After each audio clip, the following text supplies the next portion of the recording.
Hello and good morning and welcome to Escape to Nature. I am Alex and I'm coming to you today from Okakuyo, Mashatu and Djuma respectively.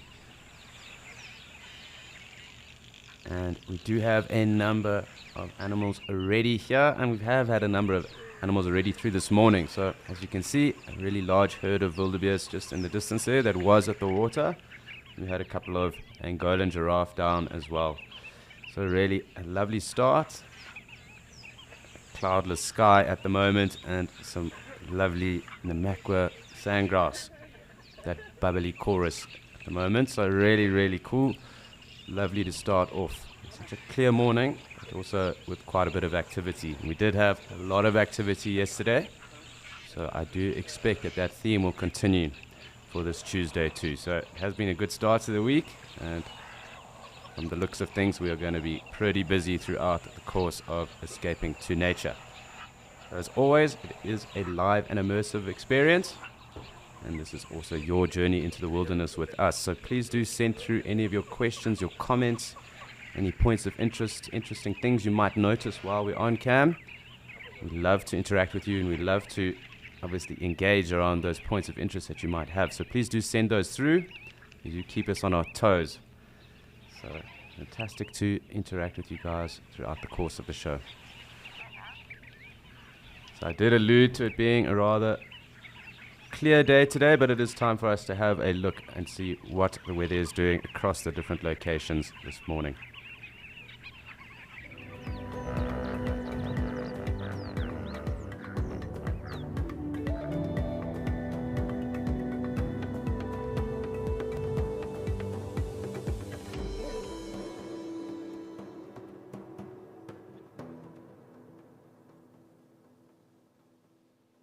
Seems like it's going to be a rather warm day here in Okakuyo today, and we did have quite a lot of elephant activity yesterday afternoon and evening, so I'm hoping that changes and we do get that from around midday or so. I can see a lovely Kori bustard on the other side, and I haven't seen one of those for the last few days, so well, actually just yesterday. I was away for a bit, but didn't see one yesterday, so great to see another Kori bustard. You'll just be able to make it out with that silhouette there. Dab chicks and those Egyptian geese as well on the left hand side. So a lovely start to our morning today.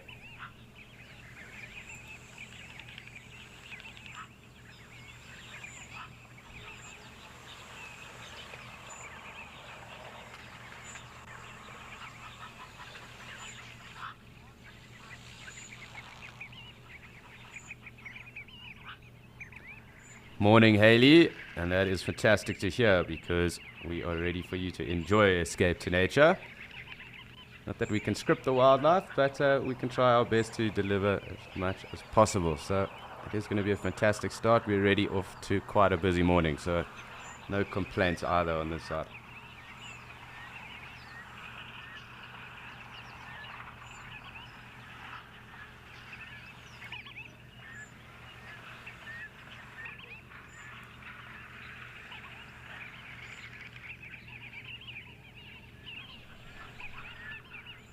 You can hear some guinea fowl as well in the distance. It does look like some springbuck moving around as well, just off the screen at the moment. I'm just going to pan across. Let's just make sure we don't miss anyone. But great to see our Kori bustard down already this morning.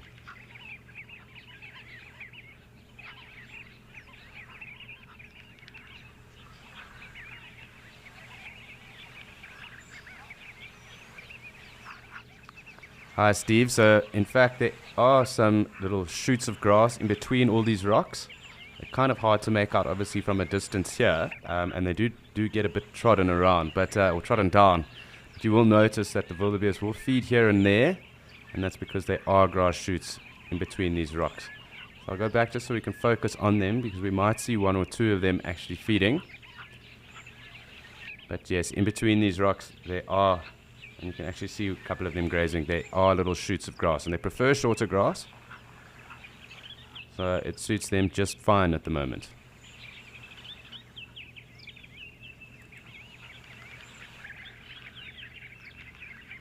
You'll just be able to make out those little flocks of the sandgrass.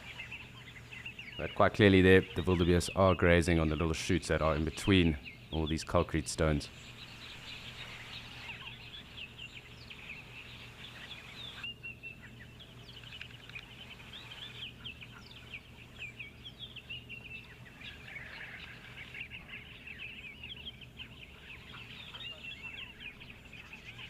So I'm just going to zoom out.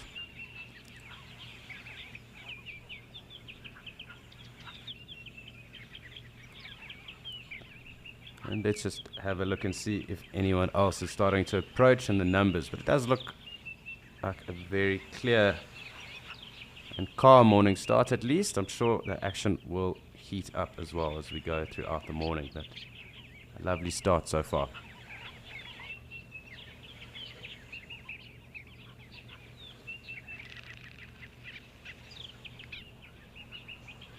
Just making sure we keep tabs on who or what might be coming down.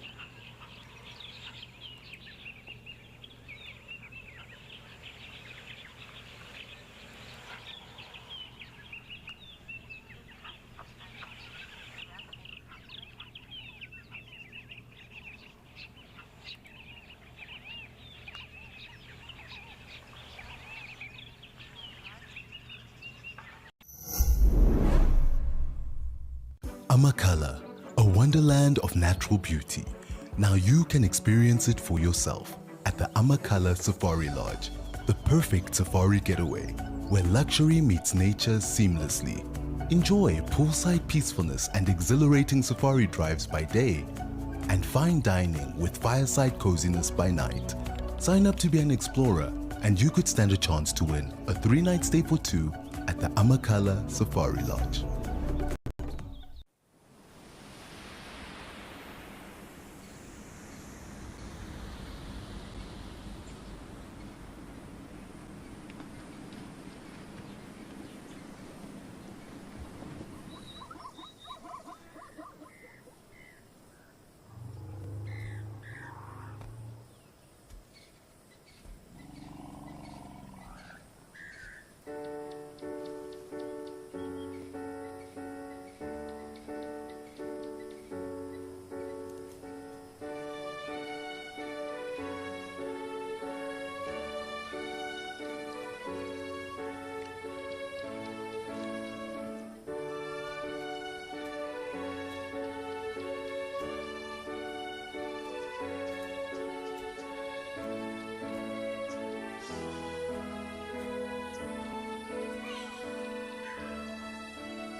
So lots of activity with regards to those Namakwa sandgrass, but also Egyptian geese and a pied crow on the other side of the dam too. So very nice to see. Great to have our black-faced impala through as well this morning. One of the dab chicks as well, or 2 of them. Really a flurry of activity at the moment.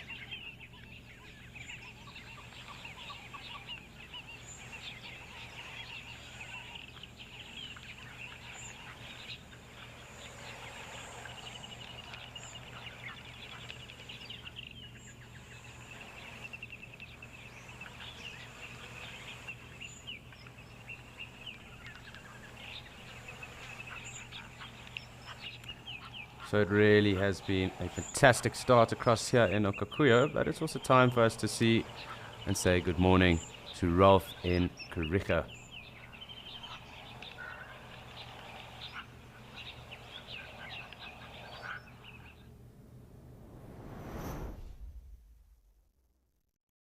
Yes, hello, good morning and welcome to the Kariega Game Reserve in the Eastern Cape province of South Africa, where it is an absolutely balmy morning. There's no wind and it's really getting hot. It would be the perfect day and morning to be on the beach.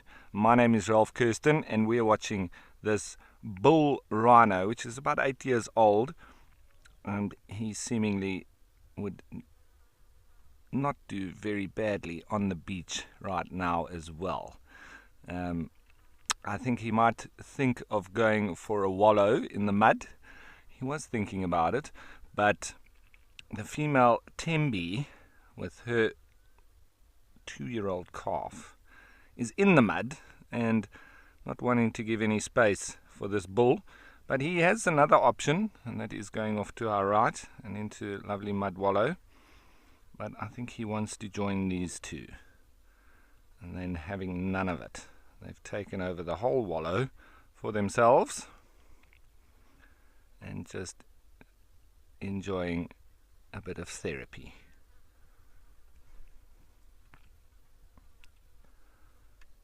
The Tembi's been rolling around in the mud. There we go. Is she going to roll all the way over? No, nearly.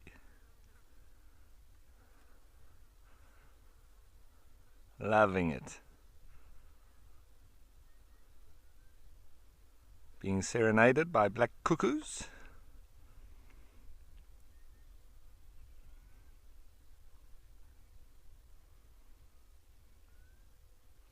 Happy as rhino in a mud wallow.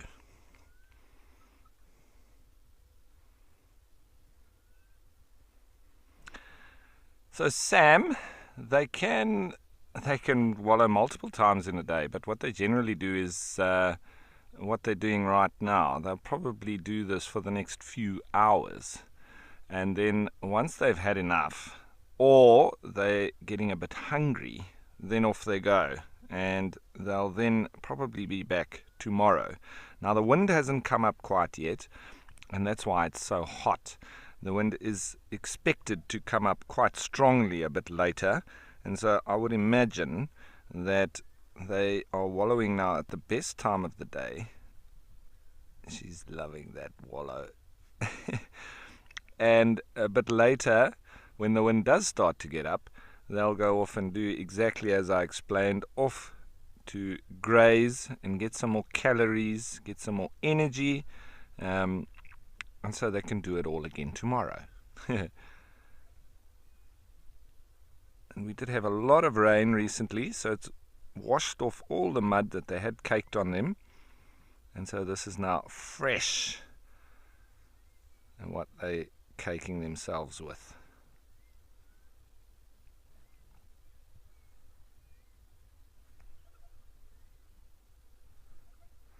And I've also got the hippos in the Scotia Dam itself, but they're being a little bit shy. They're not really showing themselves too much, but we'll have to have a look at them just now too. So those two loving it in the mud, whereas the bull, just want to see if she rolls again. Yeah, oh, nearly went all the way over. She's loving that.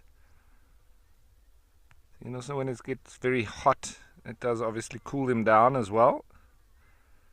So I think that's the primary reason they actually do wallow. It's because they just enjoy being in the cool mud, which on a hot day, you can imagine, it's a lovely way to cool off.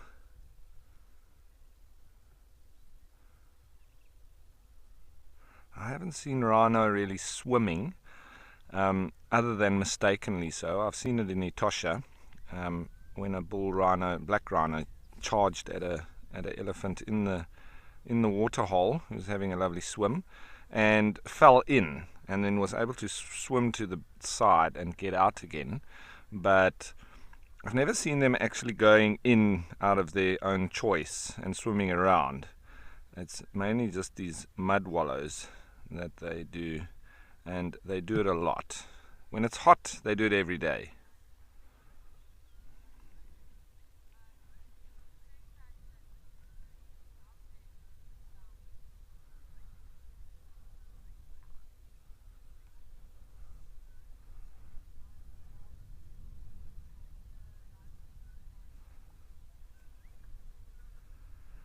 So there is another vehicle coming. It's maybe why he stood up.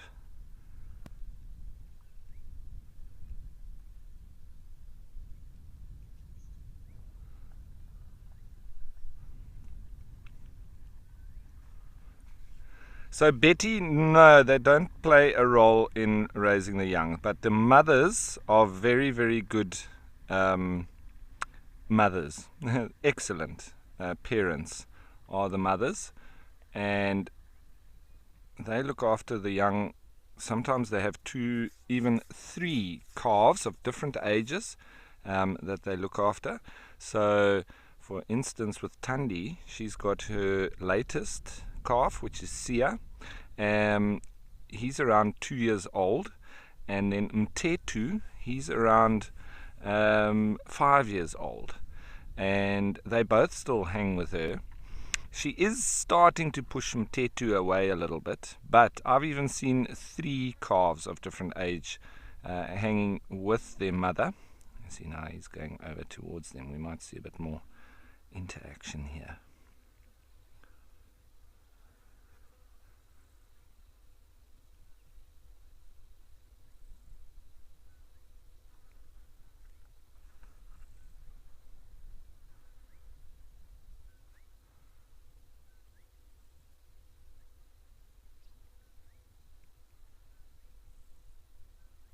So, but the males play no part in. Oh, look at that. He's telling him off.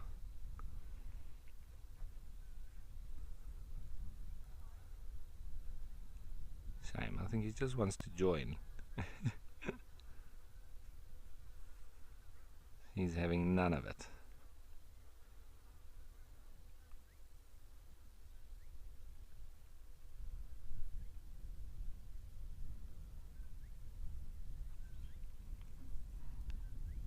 Watch how she curls her lip up and snarls at him.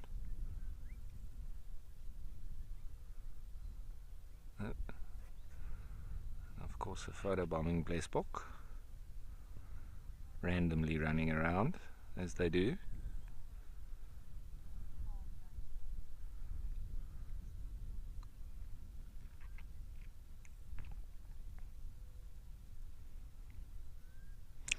So Susie Miller, she would defend that calf with her life, and how she would do that is exactly what she sort of started doing there. There'd be lots of snorts and grunts and curling up of the lip, and eventually, if he doesn't listen, she'll charge him and then sort of batter him with her head. So as I said, there is a vehicle on its way, so I'm just going to do a little bit tour of the grass here in front of us, and then we'll go back. Oh, they're going around. How nice. So we'll go back. Thank you.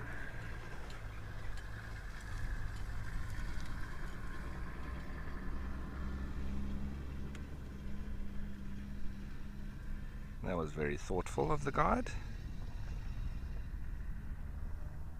So I think this rhino has now been told off, and off he goes. But if he's clever, he'll go and climb in the other wallow. Come on, buddy. You can have this wallow all to yourself. Always look on the bright side.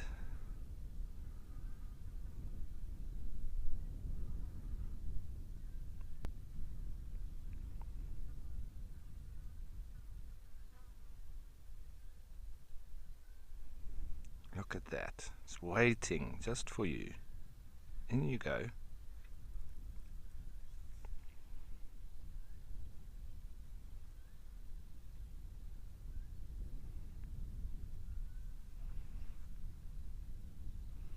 See the little wagtails that just arrive around his feet. That's it. In you go. Come on, buddy.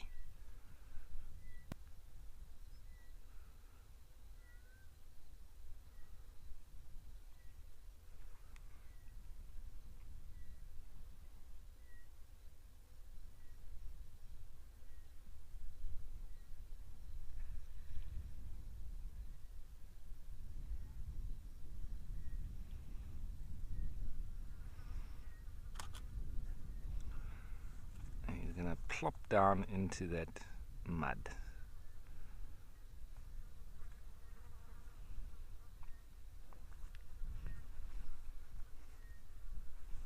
You got the best spot on this side of the reserve, Mr. Unnamed Rhino Bull.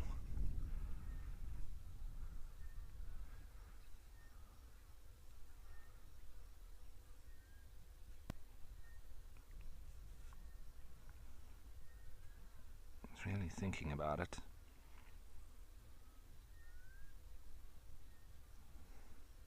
Maybe he's checking the temperature of the water. You know, whenever you go to the pool, you always just put your toes in first. Check what it feels like. Maybe he's doing that.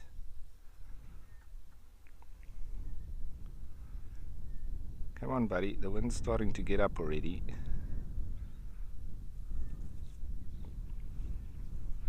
It's a good thing though. The flies were getting a bit much. Now they can be blown away.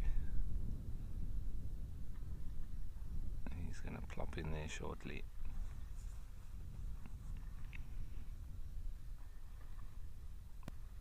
So he's slipping around. And sometimes they do kick the mud around a little bit, make it a bit more comfortable. Oh.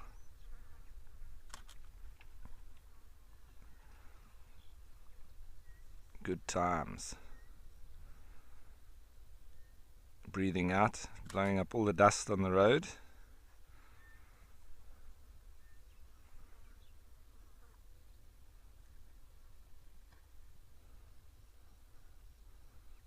Tembi and the calf are changing position a little bit on that side. And the other wallow. And trying to get the other side full of mud.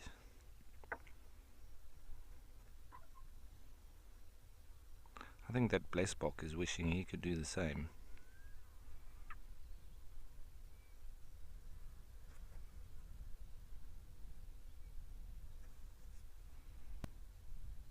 So it's not an overly exciting sport, the mud wallow, but it is lovely to watch, but they don't get up to too much, except when we saw Tembi rolling around a little bit. But once they're in, they can actually just go to sleep. But much needed spa therapy after all the rain we had and the lovely heat that's coming through this morning.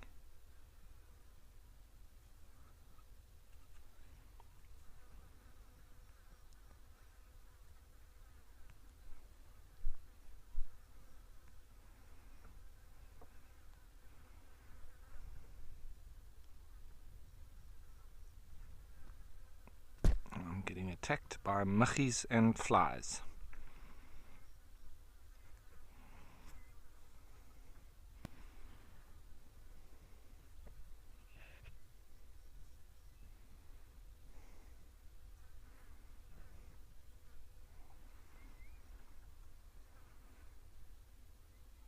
So, the birds are still calling, but you'll see as the day progresses, the wind picks up, they'll go quieter and quieter. Less and less birds will be calling, because it's a complete waste of energy to be calling when the wind is howling.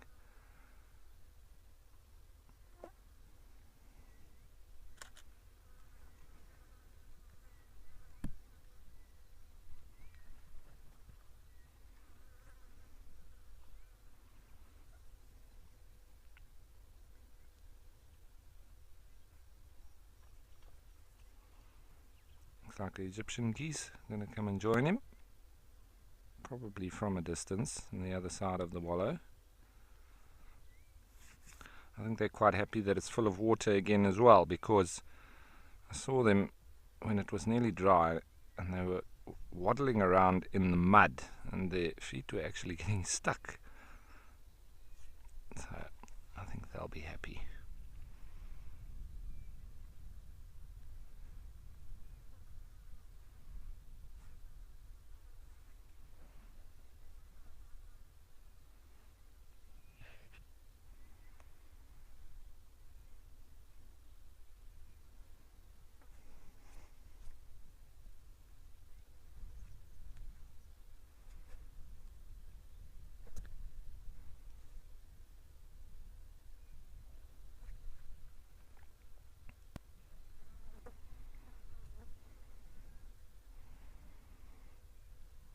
So that might be him for the next few hours. Over just onto the side, we've got some blesbok that are watching the other blesbok running around in circles. They really do just run for no apparent reason, it seems, to the blesbok.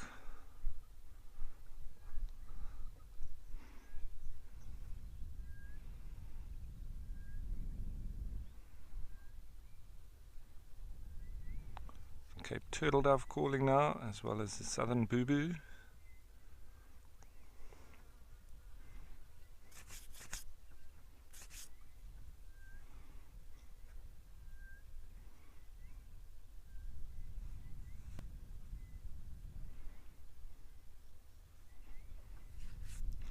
So yes, the wind slowly picking up, the flies slowly getting more active and attacking me, but as I say, come on wind, chase these flies away. There's a lot of muggies, I would think, that breed in these wallows as well. So because I notice when I come here, they sort of fly around in clouds. They're like miniature mayflies, and they climb all over the camera and my little monitor and bag and all over my hat, and they're quite silly little creatures because they sort of just crawl on you, but they don't fly away when you try and chase them, so they'll end up getting squashed. But yeah, I'm sure they're food for a lot of the birds and bats and all sorts. They won't complain, but they can be an irritation.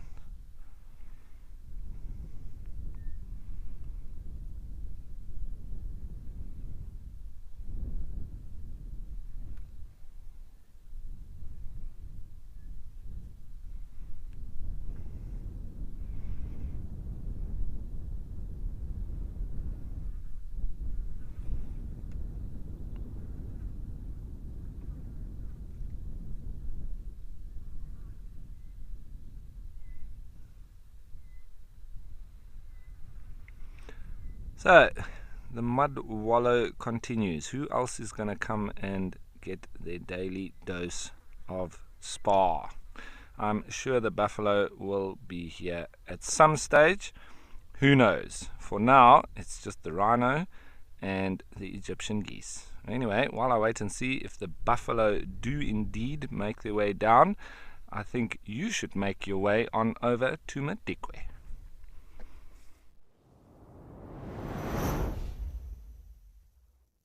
Joining us in Madikwe with this stunning opening scene to start your escape to nature experience with us here in Madikwe. Your team this morning. Good morning, good morning, good morning.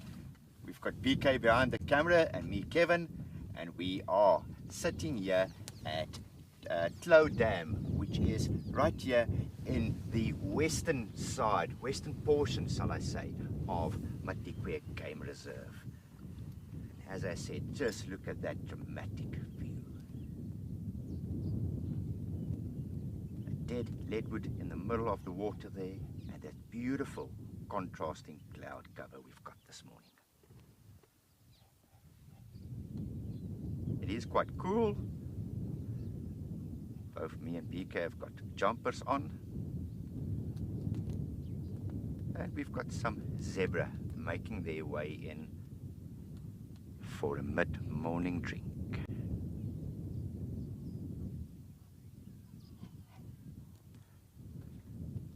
how nice is that texture of that leadwood also. This is Tlo Dam. Tlo meaning elephant in Tswana.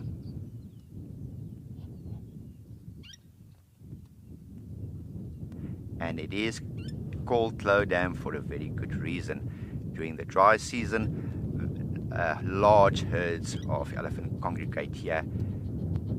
I was telling BK a little bit earlier on that the most elephant I've counted here at any given time at once was probably around about 300.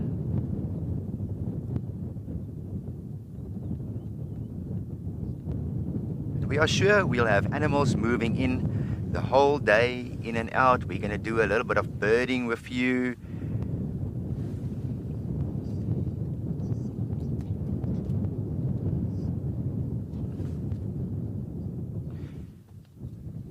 Emmy, we are so glad that we actually made it through to Tlo Dam this morning.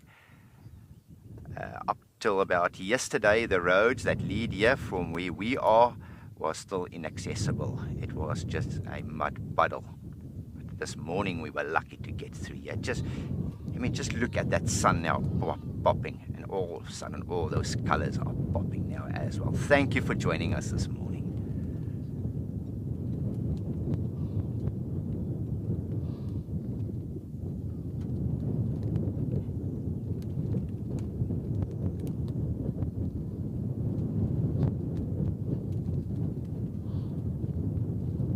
Slowly making their way in. Animals are normally wary when they approach any water, any dam, any watering hole. As mentioned it previously, it is an ambush hotspot for predators. So they're always careful and very attentive when they move to water.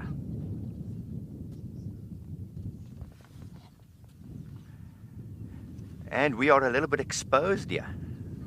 We are on the wall of the dam, and I want you to bear with us. I know there is some wind noise in the mic.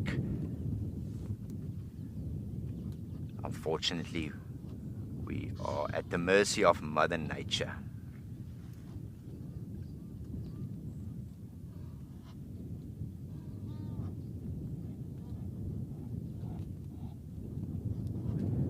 Come on, you guys, aren't you thirsty? Yeah, doesn't seem like it.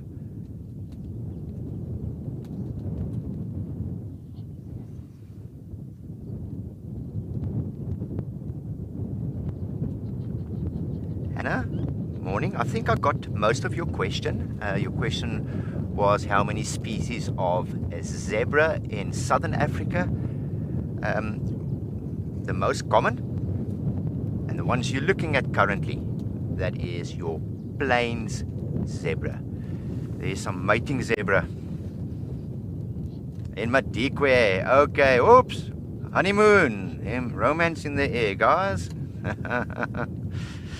In Madikwe, you only get the plains zebra. These are the ones we're currently looking at, and that is true for the most of the interior of southern Africa, except in Namibia to the west, where you also find your Hartmann's zebra. But certainly the majority of South Africa, in the interior, in the bushveld regions, you're looking at your plains zebra here in Madikwe. We had some romance there, BK.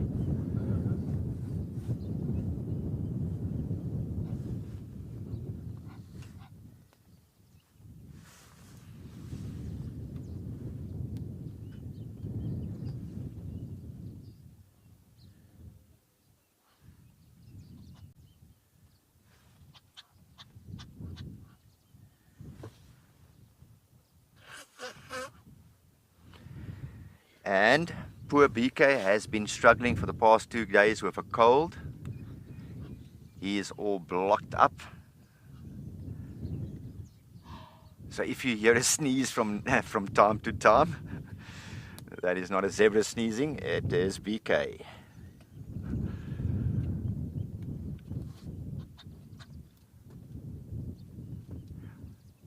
having a look with my binoculars to see if I can find any interesting birds for you.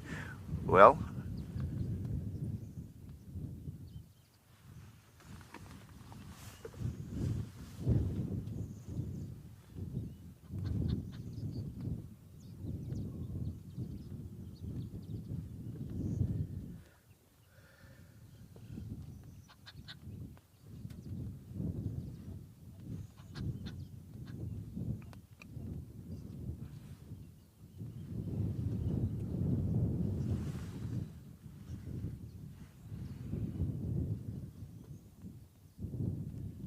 I've got a question from Julie. I didn't completely get the whole question. Quickly repeat that for me, and then Julie, I'll answer you the best I can.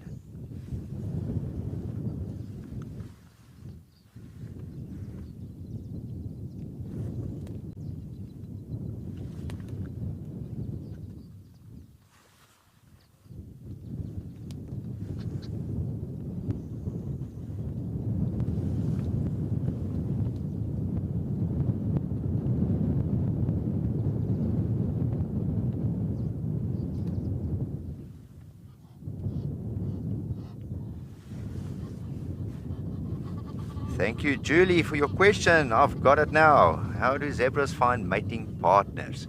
Well, your social structure of zebras are called a harem.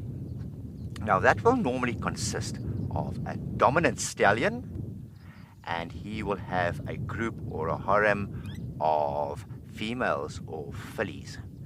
Now, the way it normally works, you will have your, as I said, your dominant stallion, and then on the periphery, you will have younger stallions hanging around, and they will try to kidnap, for the lack of a better word, steal some of the dominant stallion's fillies from his herd. And very often they are successful.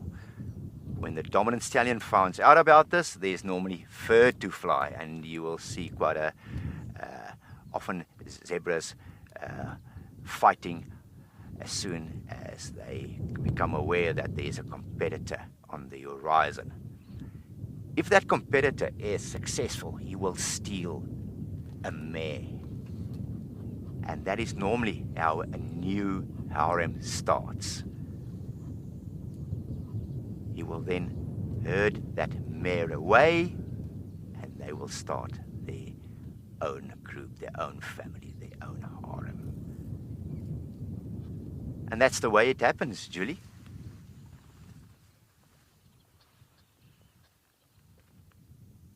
I think they've just seen us for the first time. How nice is that frame between those two bushes at BK? Very nice, very interesting.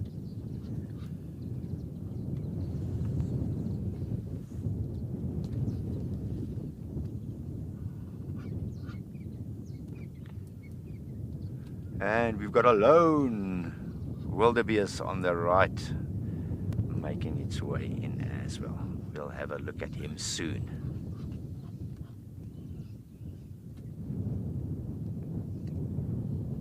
Thanks, BK. Yeah, you'll see him walking into the frame there. Here we go.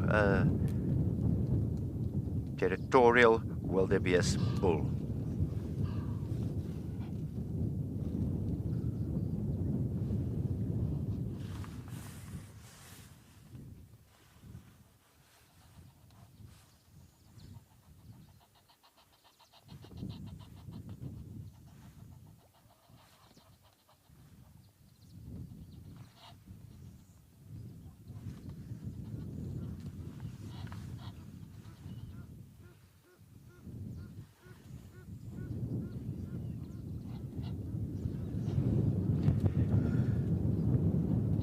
James, hi there.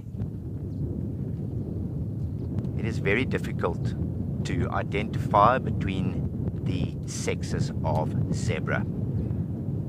It's normally very tricky. Your stallion is normally a bit bulkier. His neck is thicker and bulkier in the body. Now, we are looking at them from a distance. And that, looking from a distance, that is almost the only clue clue we can go for. I am quickly scanning here and see if I can give you example and pick up on the stallion. But James, other than that, you can always do the obvious thing and look between the legs for the genitals. You will see the testis on a stallion. And if you look at zebras from the back, I know these ones are standing side on, James, but if you can get a view from the back of the back sides, you will very often see that the mares, where the rump comes together, is normally a broad black stripe. And with the stallions, you don't normally see that stripe that runs between the rump. It's much narrower. But as I said, very tricky to sex zebra. James, I'll keep on having a look for you if I can pick up on that stallion. Some of them are behind that bush, so I can't see all of them at the moment. James, have a quick look. Up there, they've turned again. I wanted to show you what I meant between the thicker black and the thinner black stripe between the rump. There, that one turns. That's a mare. Of course, you won't see that when the tail is down. It's only when the tail is lifted.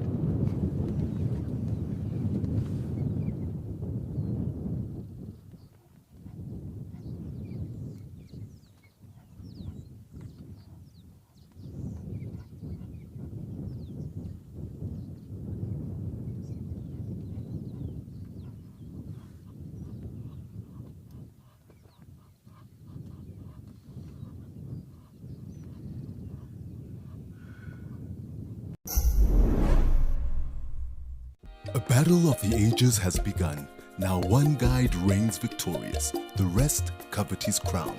Now, backed by popular demand, it's Animal Bingo. It's time for a shot at redemption to become the safari king or queen. Scores will be kept on a leaderboard and the ultimate winner will be crowned on Christmas Day. Catch the chaos and contention on every Saturday Sunset Safari. Bingo Saturdays.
Nice frame up there, BK. We've got a pair of Egyptian geese.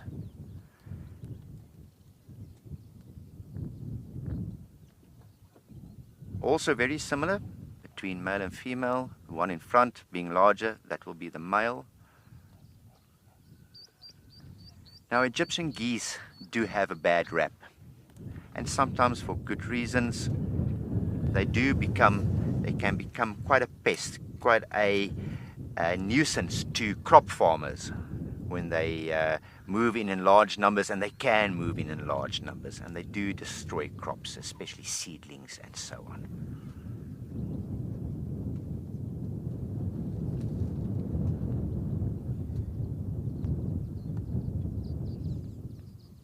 I actually do see quite a few pairs out here. They will defend these small territories around water bodies, around dams and pans, and they will aggressively defend these territories along the banks of the dam. Everybody scratching out their own little piece of real estate around the water here.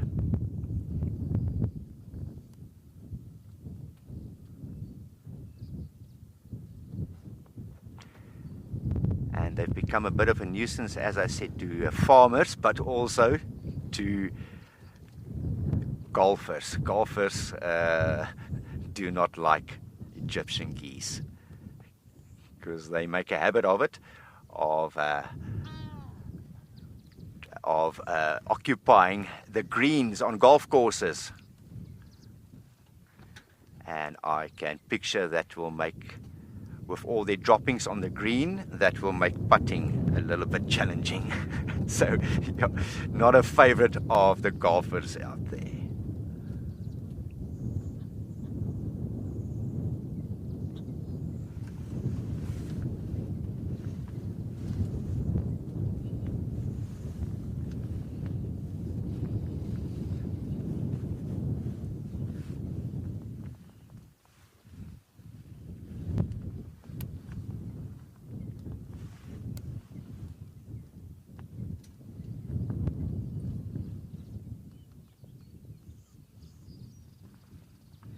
Of course, your escape to nature experience. What is happening there with the zebra?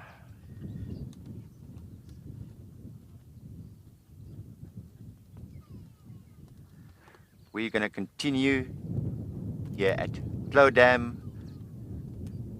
You're going to join us again, but in the meantime, we're heading over to Alex in Okukuyu.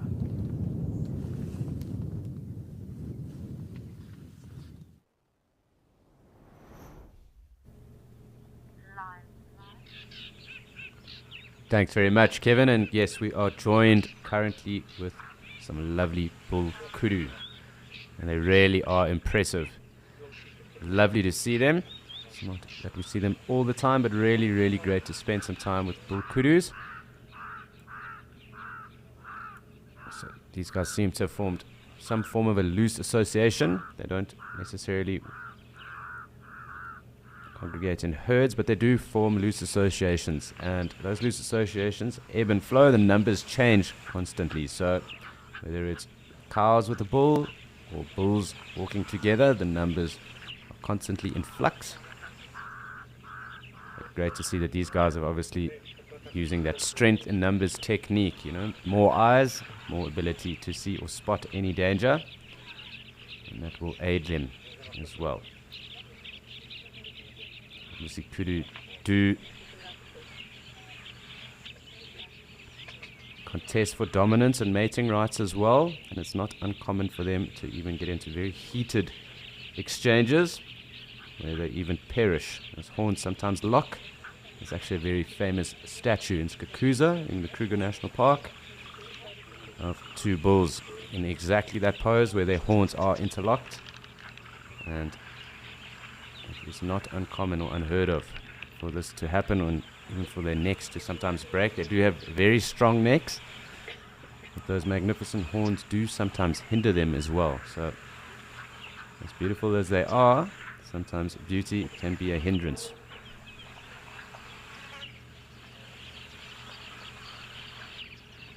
Really magnificent bulls right now. Lovely to see them.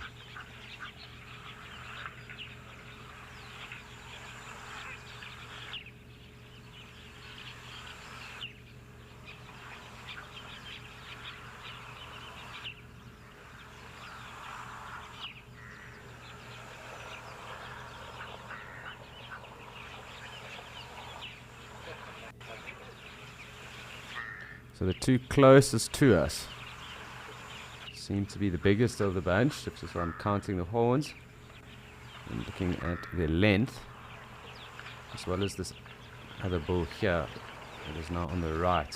There's this structure and the way these horns have actually splayed out. There's another way that we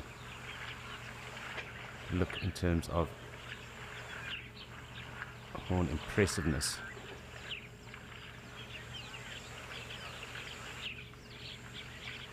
So generally wide, long horns are the desirable traits when it comes to kudu bulls and their horns. So that one far in the back left.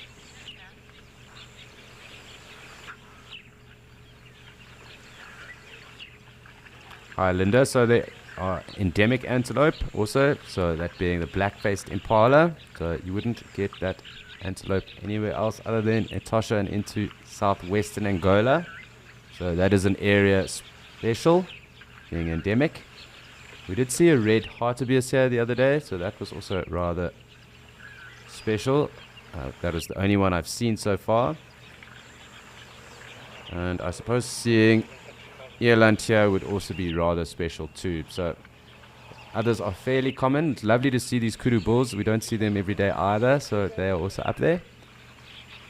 But I would say, yeah, possibly those four, at least from my time here in Okaukuejo, or looking at Okaukuejo, those would be the four that I would single out. There are a number of the Mara tic-tics and small antelope, but I don't think we would see them. It would be very rare. So the chances of them, I think we'd probably find them in other areas as opposed to around here. Really quite awesome watching these kudu walk off, and just that impressive horns of theirs just walking off back into that Mapani thicket or tree line on the other side of the pan. So Linda, yeah, those would be the ones that I would be keeping an eye out for. Some of the smaller antelope, I'm not too sure if we would get the opportunity to see them here. There are some other area specific, so the Hartmann's mountain zebra, which is also endemic to Namibia, and that we would find a little bit further west from here. You can actually see that mountainous structure at about 12 o'clock, roughly around 1 o'clock now. That mountain over there, those mountains in that distance in the west of us here, that would be where we would find this Hartmann's mountain zebra. So that would also be a very special animal to see. Obviously not an antelope, but a herbivore at least. But for me, all of them are special. It's lovely to be able to experience different game reserves and the game that does come through. It looks like we have a rather large herd of zebra coming to join us at the moment, and some more wildebeest too. So definitely heating up here.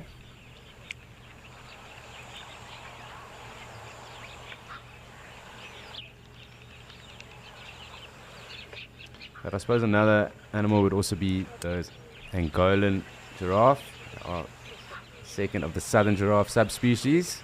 So the other being the Cape or southern giraffe that we also get in South Africa, throughout Zimbabwe, Mozambique, Botswana as well, obviously Swaziland too, and into the Eastern Cape, so those southern Cape giraffe as well. So Angolan, quite an interesting giraffe, but yeah, they are both part of the southern giraffe subspecies. So just the two different races, but very interesting, something that I'd like to see in person as well.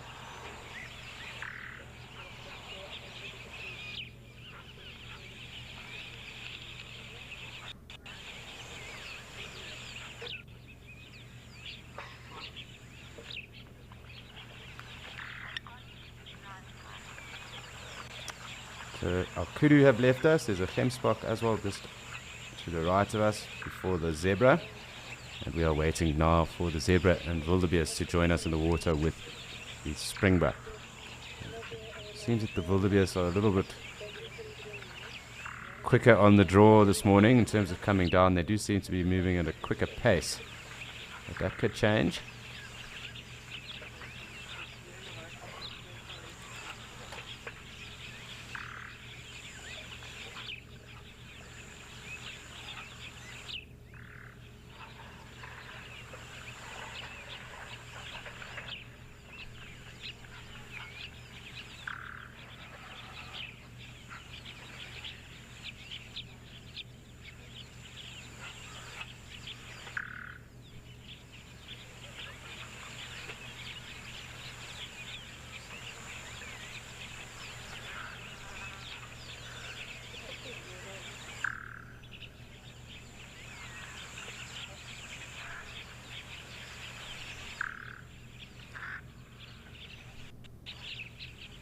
always interesting watching which paths the animals take to come down to the water's edge.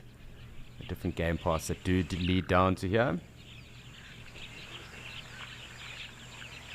Sometimes follow almost a single file on their way down, kind of picking the ideal way to get through.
So we are just waiting in anticipation. It does look like we are going to get some action here momentarily. Wildebeest and zebra both looking interested to come down. So I'm going to just zoom out and we can watch them both approach. But the numbers of wildebeest seem to be building rather steadily. And it looks like we're going to have quite a big herd down here with us.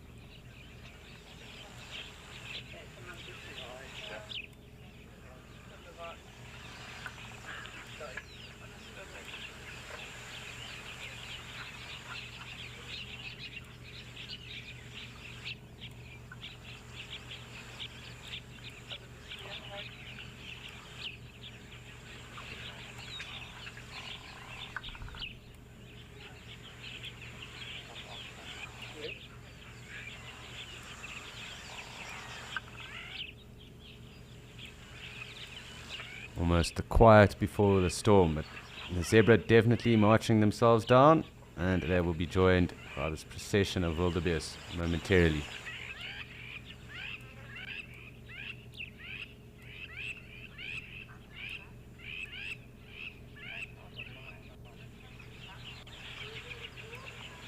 So we are just going to wait for the zebra and this number of wildebeest to join us, and we're off to Kevin in Madikwe with something interesting to show us.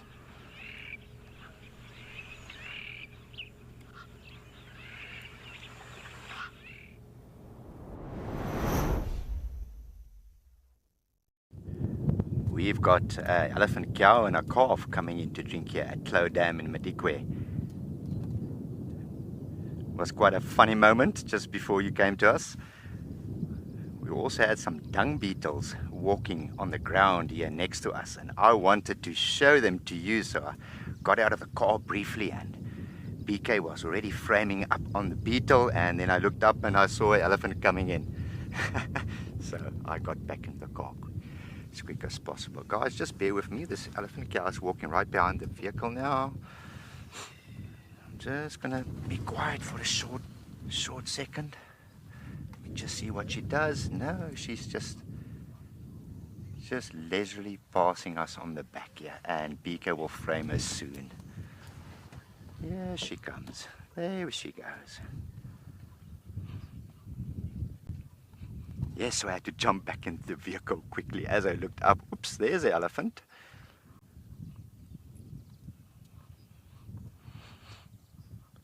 That is a mother with her about 3-year-old calf. Guys, sorry about the frame. It's just the way we positioned. We're going to try, that's the frame of the vehicle, the roof of the vehicle. We're going to try our best. And also, if you do hear the wind howling a bit, the wind is picking up and we are quite exposed. So I'm going to try and speak a little bit louder for you. But if you do hear the wind, we're trying our best.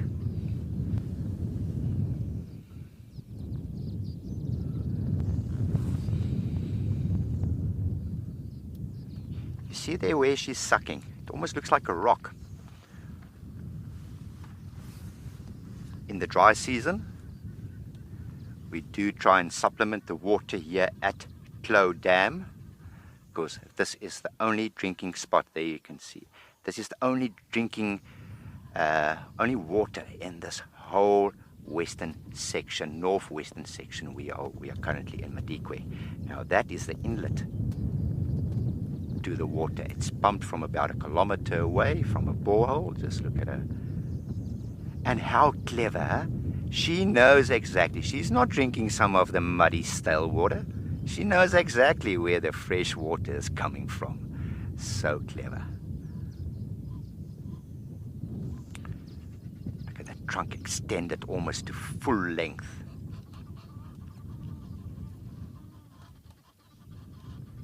And then squirts it. It's like sucking water up in a straw, you know, and you put your finger on the back of the straw and the water stays inside of the straw. Everybody has done it before, and then you let the water drip into your mouth. That's what she's busy doing. People sometimes do think that they actually just suck the water all the way up through the nose. You can imagine how uncomfortable that will be. It will be the same as you getting water up your nose. You know that burny sensation? Look at the little calf trying a drink now as well. It needs to go onto its haunches to actually reach the water. Get in, little guy. In the water. That's nice. Very special.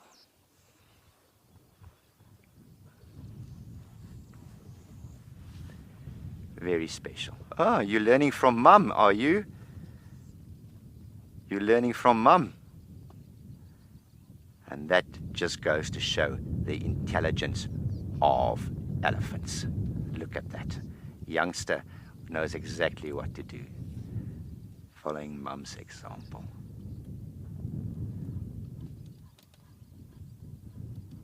This one is actually a little bit younger than I initially thought. Maybe about 2.5 years, I would say.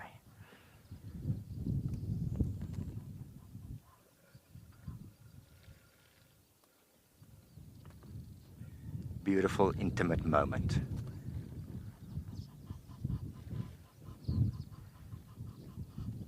Thank you, Ben. It is a special sighting.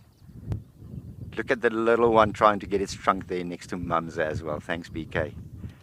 Ben, it is a special sighting. And that, especially, you know, you see that bond between mother and calf. Thank you for joining us, Ben. I hope you're enjoying your escape to nature experience.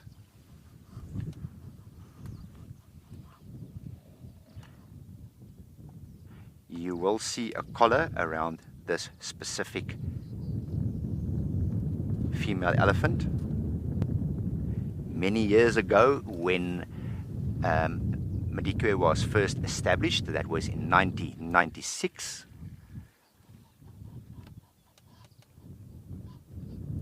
it was the biggest relocation or translocation, shall I say, of animals in the world ever.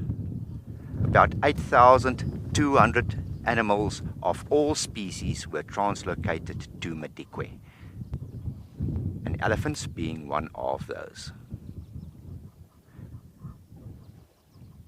Some of the elephants came from the Greater Kruger National Park, and some of them out of southern Zimbabwe. Now, back in the day, to keep track of the elephants, see their movements, see that they're actually settling down into their new home, some elephants were collared just to track their movements. Now, that collar is not bothering her at all, and the battery on that collar has long gone flat. But now you can picture it's not so easy to take that collar off again. So it's not bothering her at all. Look, the little one maybe wants to suckle. You may be getting a little bit big for that. Look at that. There is a special moment, Ben.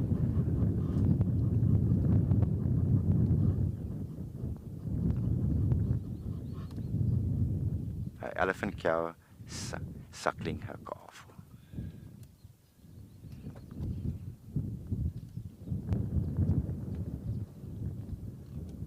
teats is actually between the front legs. Sometimes often to think, easy to think, like you think of like a domestic cow, that the udder is behind, between the back legs. It's actually between the front legs there.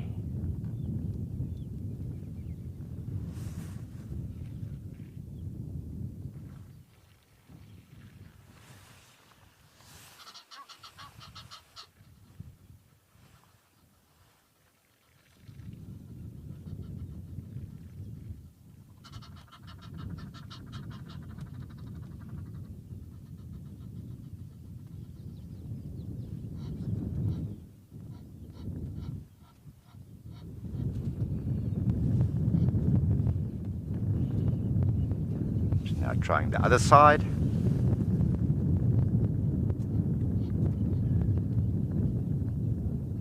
Elephant calves will suckle to, on average, around about, sometimes up to even 5 years old.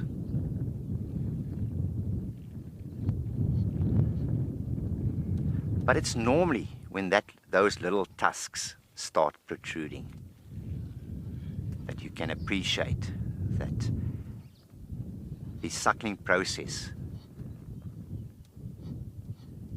is not pleasurable for that cow anymore. It pokes her a bit. But yes, they can suckle up to about 5 years, round about there, that they are fully weaned.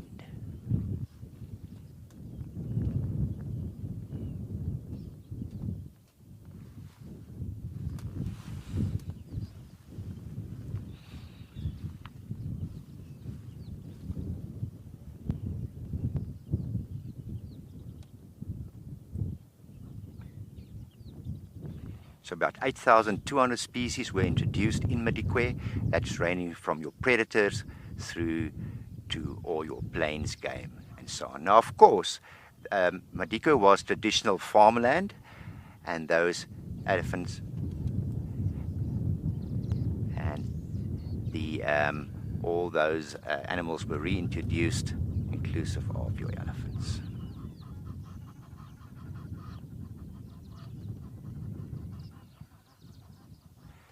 Deborah, thank you for your question.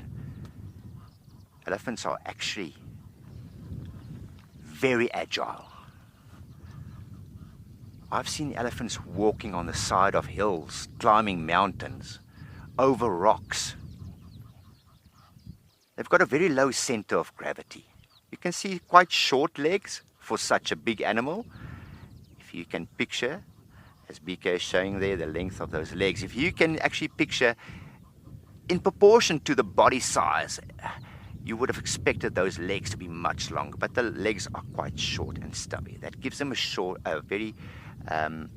very low center of gravity, and it makes them very stable.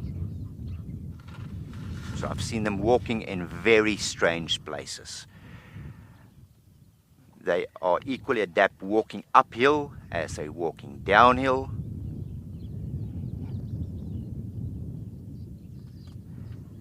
And then when elephants put their weight on their feet,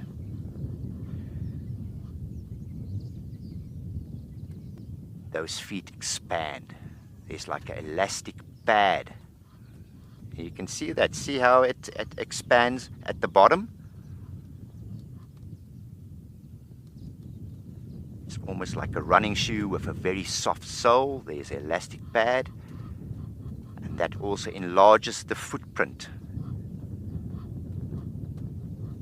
and that will help with their stability as well. Looking at the little one standing cross-legged, eh? He's having a rest. You do see elephants doing that often, standing on one leg, giving the one leg a rest, and then switch over again. And already this little elephant, he knows all the tricks of the trade.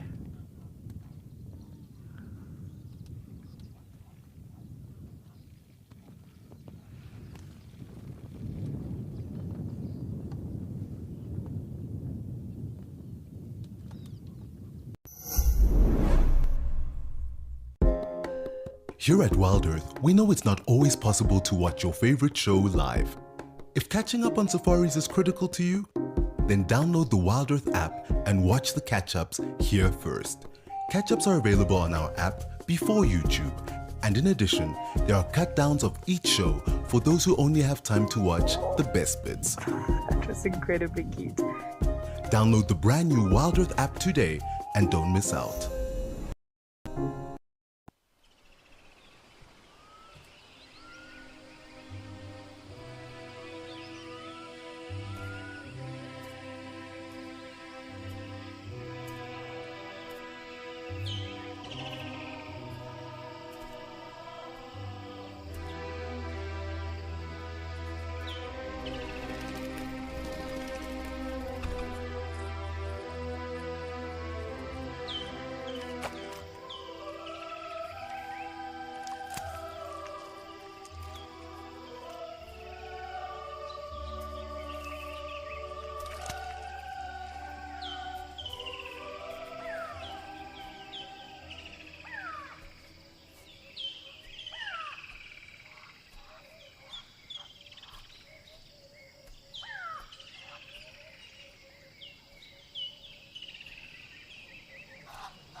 One playing with its trunk inside its mouth. It's almost as if it was scratching its chin.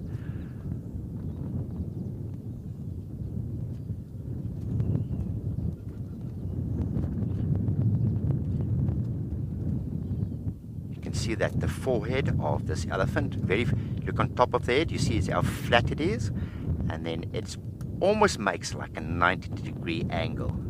You guys can see that clearly there. Very angled forehead. That, on first glance, is very often the best way to distinguish bull elephants from cow elephants. Bull elephants having a very rounded forehead, and then the females that very angular flat top and very sharp angle running down towards the trunk.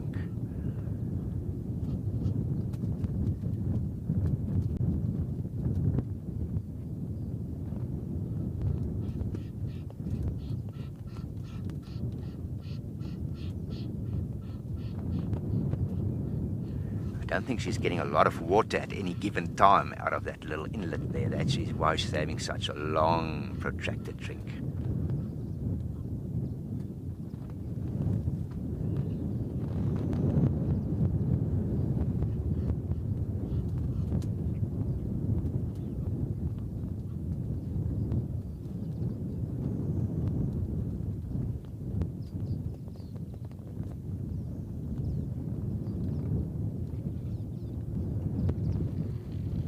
That baby is so impatient.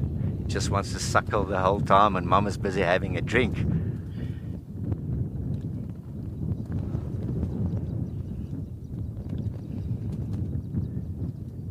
Mila elephants are very water dependent.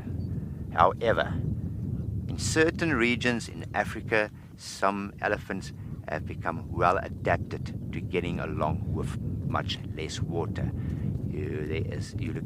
I'm thinking, for instance, of your desert elephants up in northern Namibia, where it's very, very arid. They have become very adapted to having less water.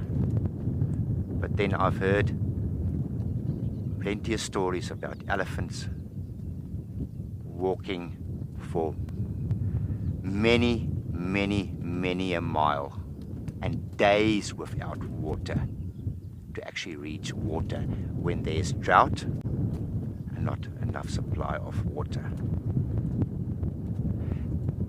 Male elephants also have the ability to regurgitate water from their stomachs. They will regurgitate it back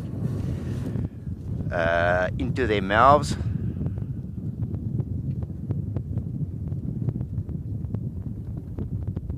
And there has been instances reported where they can actually do that, where cows will actually regurgitate water for the calves. I've never seen it personally, I've read about it. So don't take me on my word, but I have read about it, I have heard about it before, that happening before.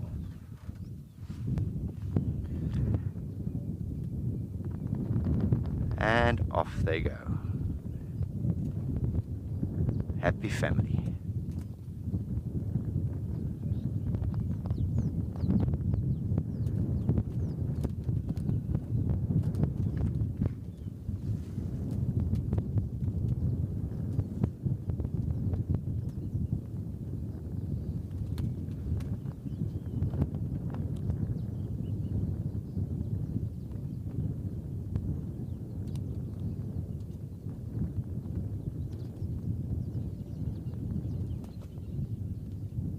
And very soon they'll just disappear into that thicket as if they were never here. And that just goes to show, you'll sometimes drive in a specific area and you think that there's nothing happening. Meanwhile, 5 minutes prior there was elephants drinking here, and you arrive 5 minutes later and it's quiet. And that is just what makes safari being out here fascinating. The situation changes so quickly. And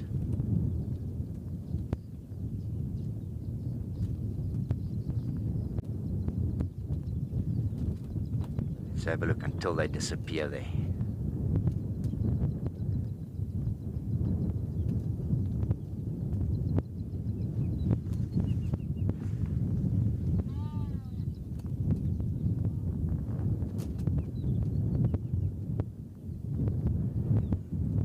Do you see elephant? I don't see elephant. Were there any elephants here? Not by the look of it.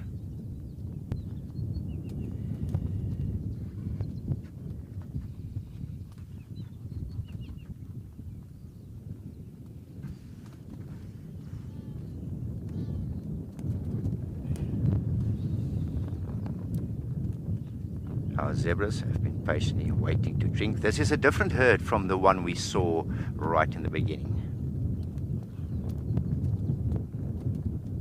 They walked in almost the same time as those elephants came in.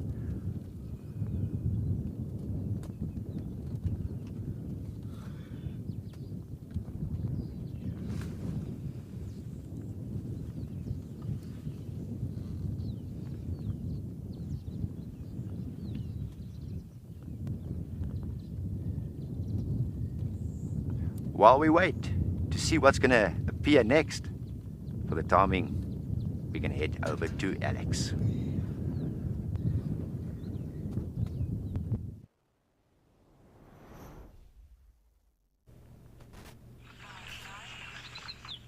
Thank you, Kevin. And once again, we are joined with a lot of action.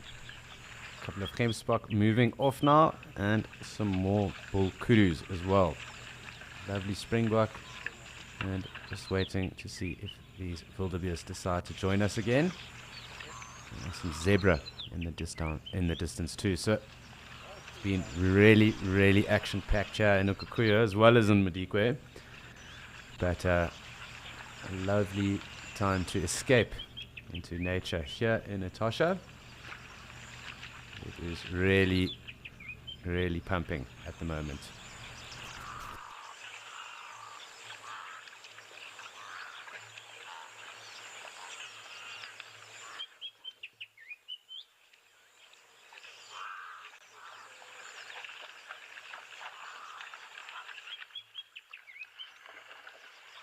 It does look like those zebra are pushing off into the piney thicket off in the distance there. But we do have a couple of the kudu still hanging around, but these gemsbok coming to join us. It's always fantastic when they are with us. They really, really do entertain.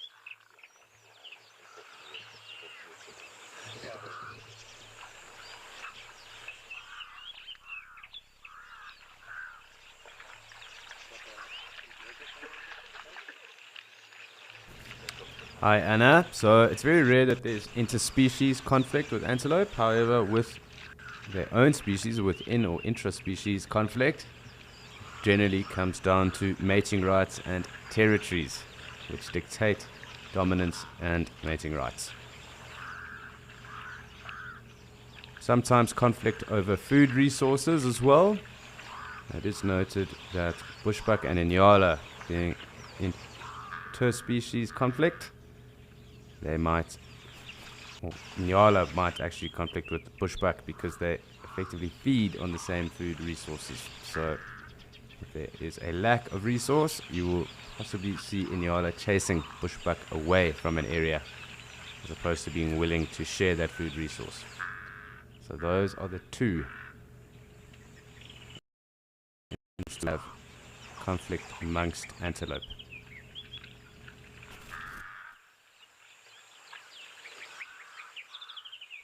Sometimes that conflict can get rather intense.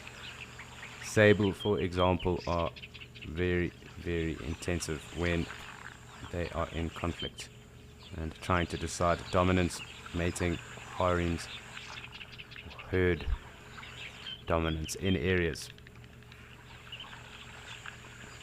Very impressive antelope though too, sable.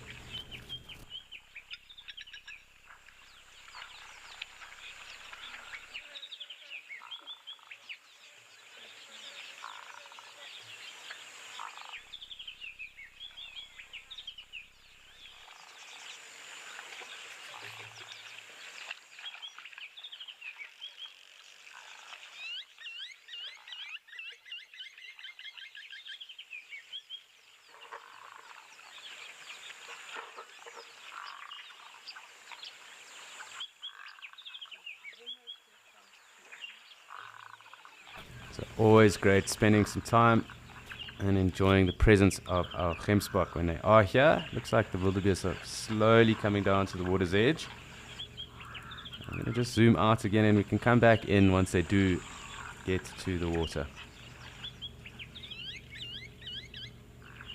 But pleasant scenes, lovely to be able to spend time with all the different species right now.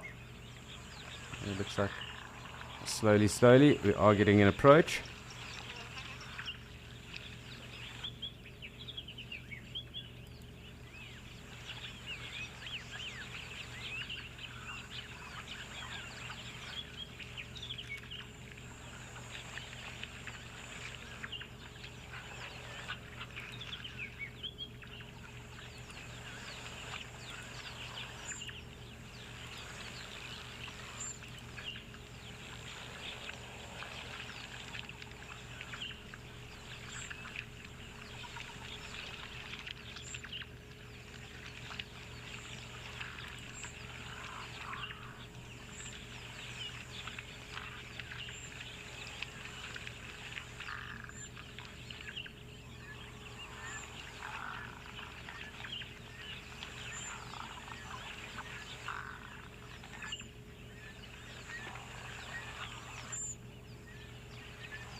So we're slowly waiting for these wildebeest to come join us. Bit of a patience game, but we do have time to spare.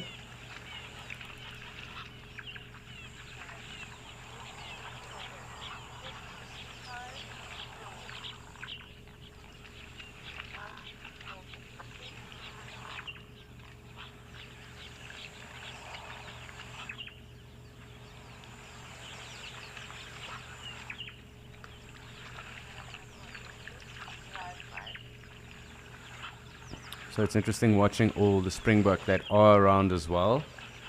And noted that both the rams and ewes have horns, and where we identify the difference is that the rams actually have thicker horns, bigger, and you can actually see that difference there. The females and the ewes having far thinner, smaller horns. But why I'm alluding to this is because I'm also just checking to see if any of these ewes are pregnant. It is noted that springbok can breed throughout the year, but we can expect a bit of...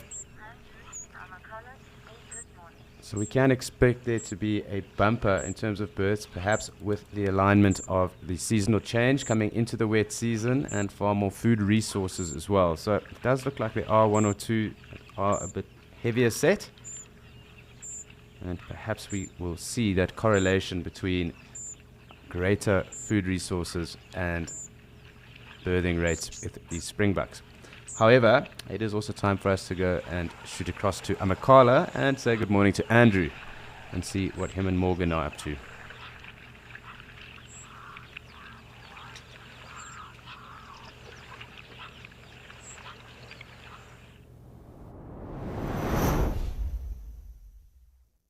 Alex, and hello everybody, welcome to Amakhala Game Reserve out here in the Eastern Cape. We've started off our drive here on a very hot day in the Liebenbosch Flats area, and we've managed to find some giraffe over there. So hello again, my name is Andrew. I do have Mr. Morgan with me on camera.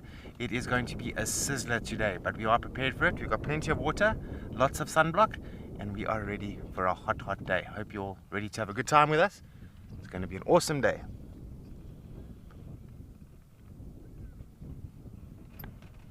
This is actually a great area to view the giraffe. They often come out here. There is Liebenbosch Pan not too far from here. They come and drink water. Brilliant sight. But if you have any questions for us, please do feel free. We are here for you, and we are fully interactive, which means you can definitely send us messages. And yeah, we would love to hear from you. So anything that is on your mind.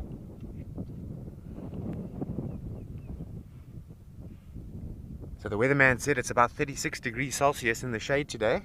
Being on the reserve, we can add a few more degrees. I think about 38, 39 degrees Celsius here today. Morgan says it's 100 degrees Celsius. It does sure feel like that. It's nice to experience the different types of weather, because we've been having some rains recently, and of course the hot days do follow after some rains. So it is very humid at the moment. There's quite a nice breeze that's blowing about here, which really helps.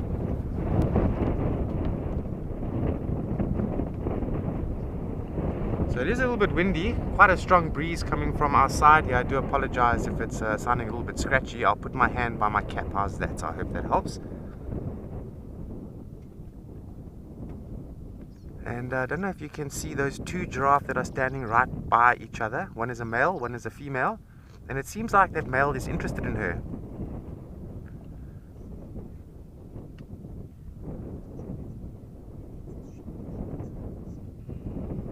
Sophia, hi there. Giraffes, yeah, they'll go into the dune thicket. So where there's lots of trees and lots of a leaf canopy and so on. They'll literally go in there, and the best way to describe it is they melt away in there. And you don't really see them when they go in there. It's absolutely amazing how they do camouflage. They'll go into the dune thickets, and then also when it is too hot, they'll just drink regular amounts of water, and then also just limit their activities as much as they can. That's for the most of the wildlife out here. And the same goes for the rain. If it's rainy, the animals are likely just to head into the cover.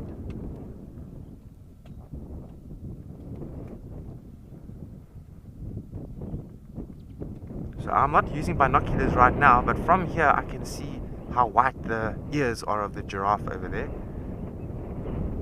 And a very good way of following one another through those white ears. That giraffe can see each other when they spread out over long distances of land.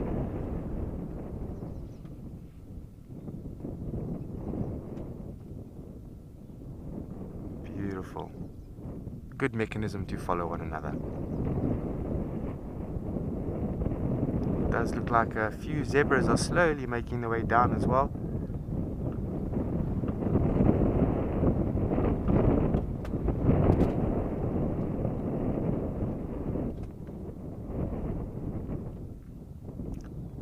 Quite a great sighting. We often see zebra and giraffe together. Giraffe have got phenomenal eyesight and they're quite tall, so they get to see way past the tree line, and zebras may use them as a sort of an indicator for danger, that if the giraffes run away, then the zebras will know, hey, something is up.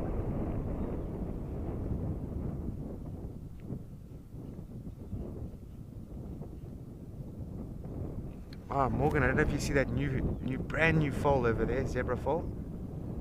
Just sort of the mid. Yeah, it's gonna walk right underneath the giraffe now. The young zebra foal. It's always nice to see young zebras. They are stunning when they're born. Miniature versions of the adult.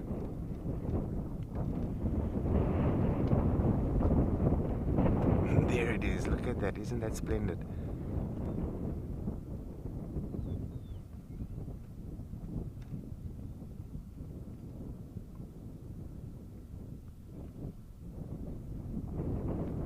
It does look like these zebras are heading towards cover. They are heading towards the dune thicket, but they won't go in that thicket.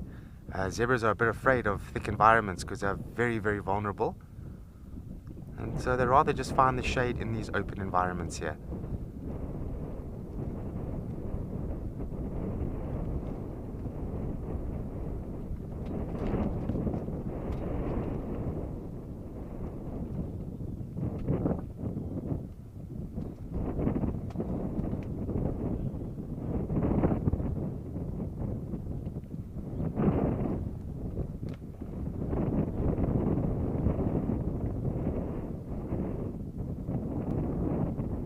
Nice. This is actually a great place to start the Liebenbosch Flats area because we find a lot of general game out in these open environments here. So red hartebeest sometimes zebra, sometimes giraffe. Buffaloes even come out here. I've had wonderful sightings of elephants out in the Liebenbosch Flats area too.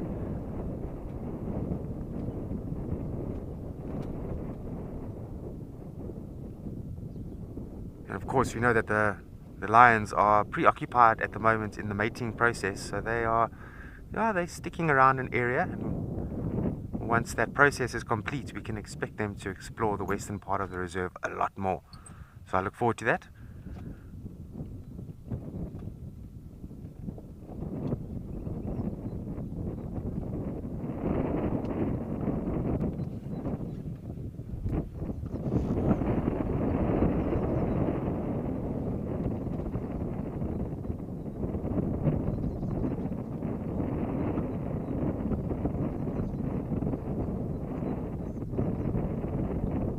Morning Maddie, thanks for your question. So there's a few reasons. Giraffe have got wonderful eyesight. Out of some of the land mammals that you get out in Africa, giraffe are way on top of the ladder when it comes to phenomenal eyesight.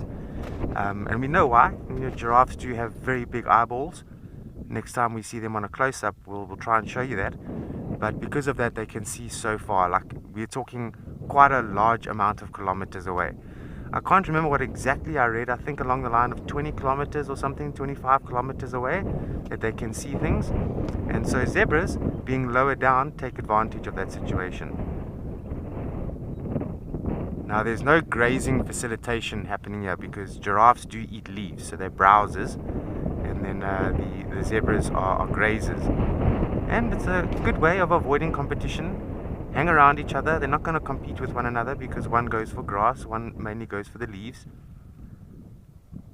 And by the same token, if the zebras run off, then the giraffes will also use the zebras as an indicator.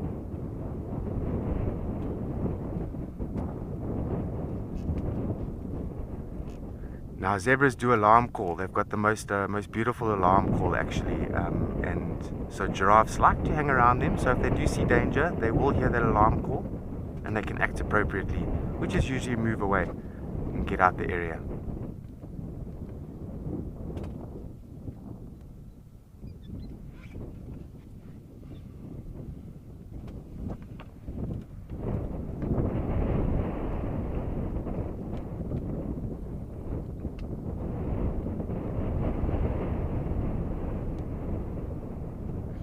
But we actually don't only find this with zebra, we do find this with other general animals as well, like, for example, red hartebeest or wildebeest or impala. They also like to follow giraffe specifically. And we call this a coexisting group of animals, so they are all sort of benefiting from each other by being situated within the same general area.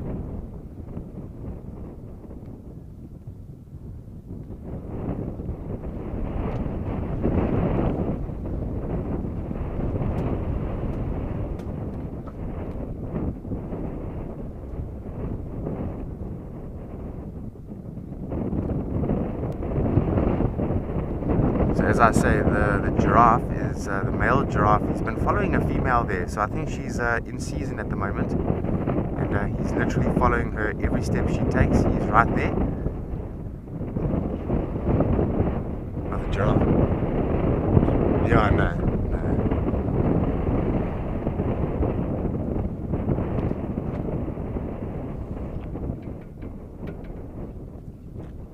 And we've also received reports from Steve Martins, who's at Lievenbosch Lodge. He said to us that they have seen meerkats not too far from this area. So you never know. It is a rare sighting actually to see meerkats on Amakhala. It's a bit far south for them, but when it becomes quite dry and arid out here, meerkats are seen every now and then. Okay, Morgan has spotted two Haardie-Dar ibis here. I just want to see if I can't just turn the vehicle a little bit just to show them to you without chasing them away.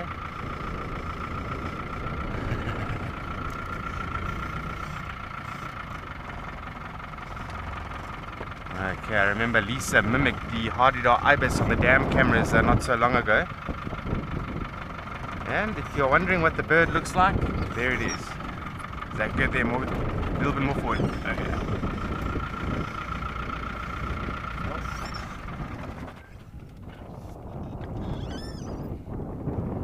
Okay, we do apologize about the wind. While it calms down, I'm just going to send you to Ukukuyo in the meantime.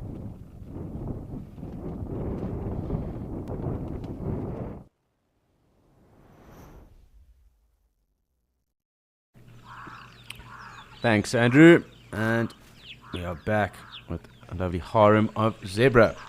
Really, really enjoyable scenes here. And as we noted earlier when we started, it is going to be rather warm and we can expect a lot of action throughout the course of the day. So it has already started to play out like that. It's really awesome when we have a lot of action going on around us. I'm going to just zoom out. I do want to just make sure that I haven't missed any of the other animals. Might be coming to join us, and then we can have a closer look at the zebra again.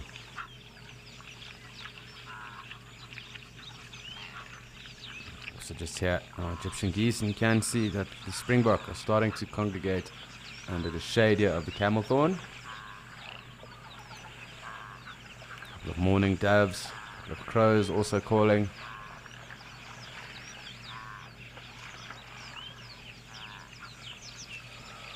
Springbok moving off in the distance there too.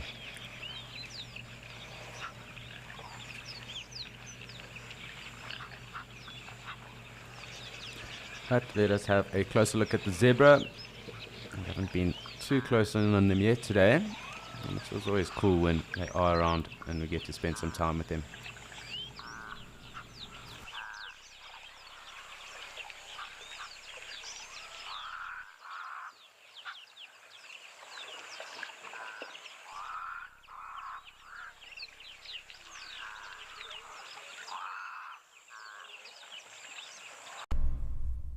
Hi, I'm Patty Andre, and I'm in Loveland, Colorado, and I was so honored to win the prize to Jamala Medikwe. It's going to be such a great trip, I'm sure, and I've been an explorer since explorers started. Been to Africa a couple times, but I've never been to South Africa, so it's exciting, and I'm happy to go there. Sign up today and you could be the one experiencing it for yourself. Wildrith Explorers, it's in your nature.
So really awesome just to be able to take a moment and appreciate the zebra that were with us just now. They are going to be moving off, but we are also at the same time going to just enjoy the springbuck.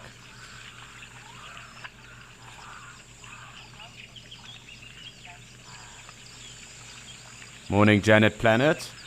And they have a very typical bray. And when we do hear one, I will call it out. But it's a very typical bray to zebra, and it is very unmistakable as well. But very much a bray that they do make. Much the same as a donkey's bray is very much indicative of a donkey. The zebra's bray is very much indicative of a zebra. It does look like our black-headed heron is back as well, just following that springbuck there too. But yes, I'm sure at some point today, Janet Planet, we will hear it, and I will call it out for you.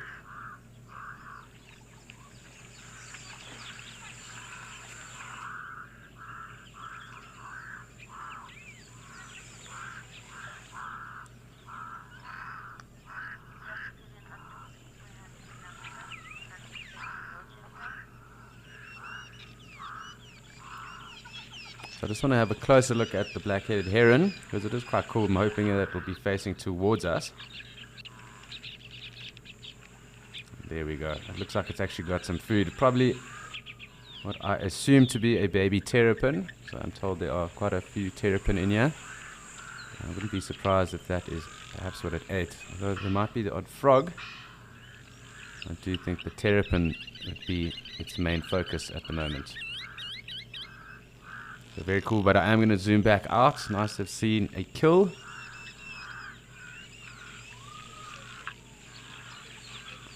Definitely seems to be in hunting mode at the moment.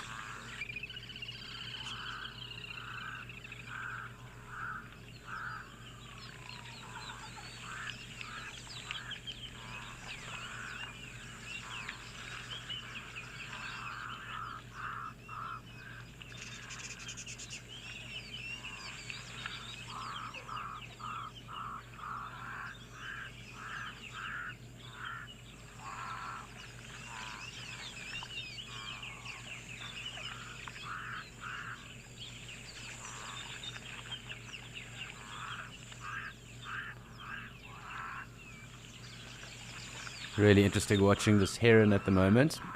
Definitely trying to figure out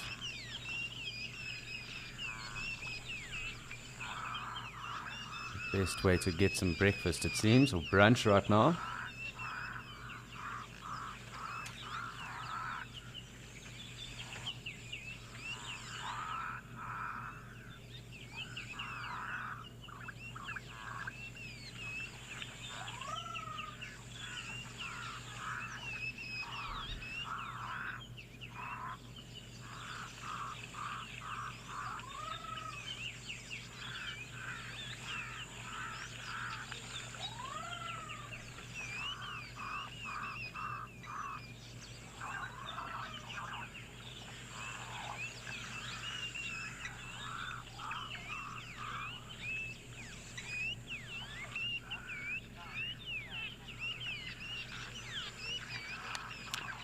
Hi, Jamie. That's a rather interesting question because they all kind of share the same habitat, biomes, and ecosystems. So I'm not too sure how you mean that, because a lot of birds actually use antelope that were walking through, say, grasslands or thickets and that, as the antelope will stir up insects to kind of then use that to their best ability to then hawk those insects as well.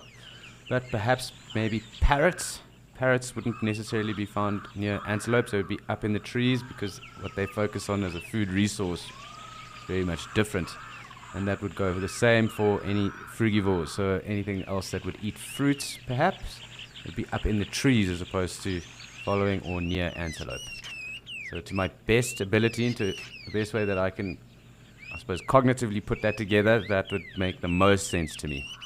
That it would probably be parrots or frugivores, so those birds that eat or focus on eating fruits. So certain of the hornbills, trumpeter hornbills, maybe silvery-cheeked across in Mozambique, they would not be found near antelope.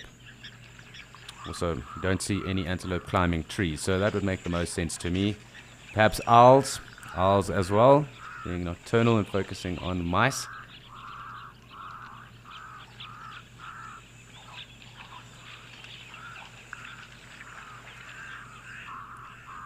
So Jamie, I hope that does give you a little more insight.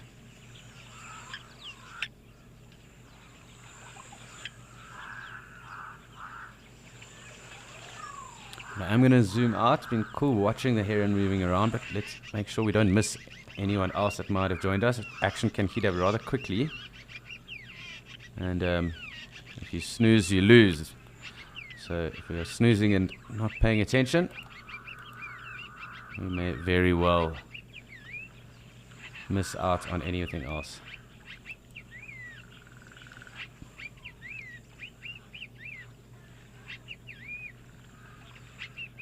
Lots of springbok around though at the moment too, so very, very, very cool.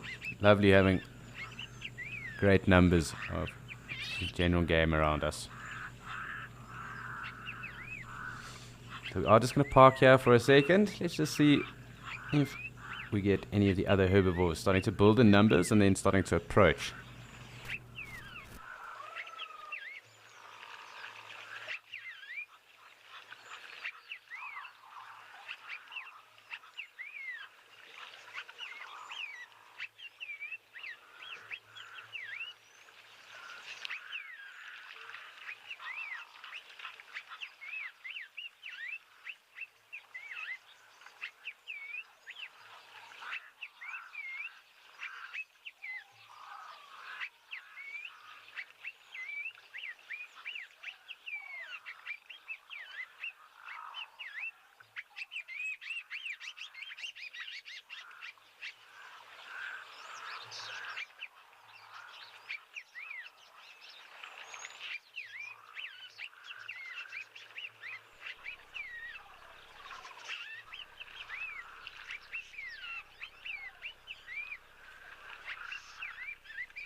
Sorry, Megan, I just need to get your question again there, please.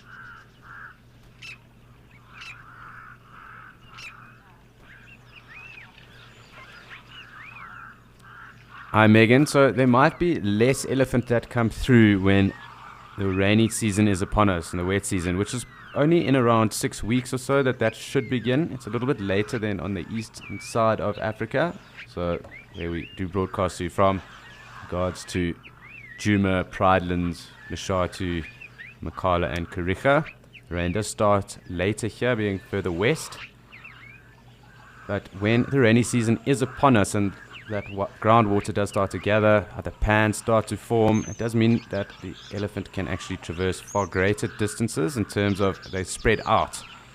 So they don't necessarily need to frequent the pans that they do when it is drier, just because they have access to other water sources while they are foraging seasonally then. So that would probably be the time where we would see less numbers of the elephant actually coming through maybe to these waterholes, just because they have access to other food resources at that time and obviously access to groundwater as well. Not to say that they won't come to these pans and dams, it's just that they might focus more of their attention and spend more time further away. But there is a healthy population of elephant here in Etosha, around 2,500 elephant in Etosha.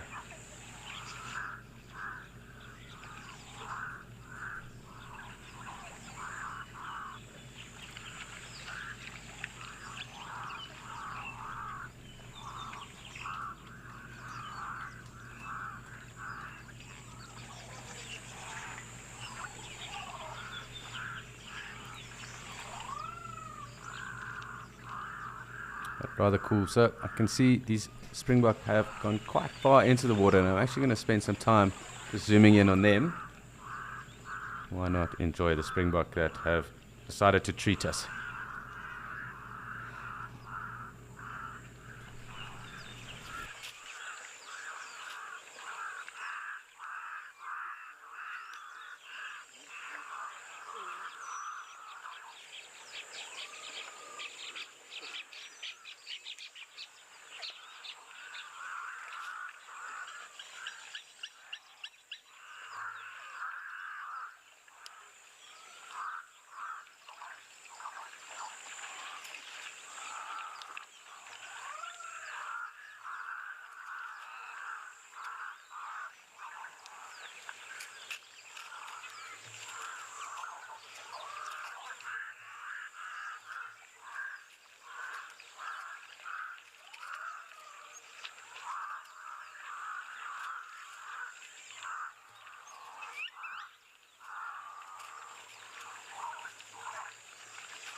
So really, it's quite fascinating watching the springbok as they do wade through.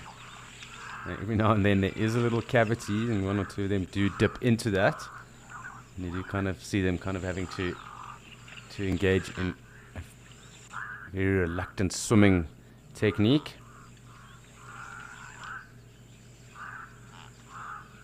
Let us zoom out again and let's have a look and see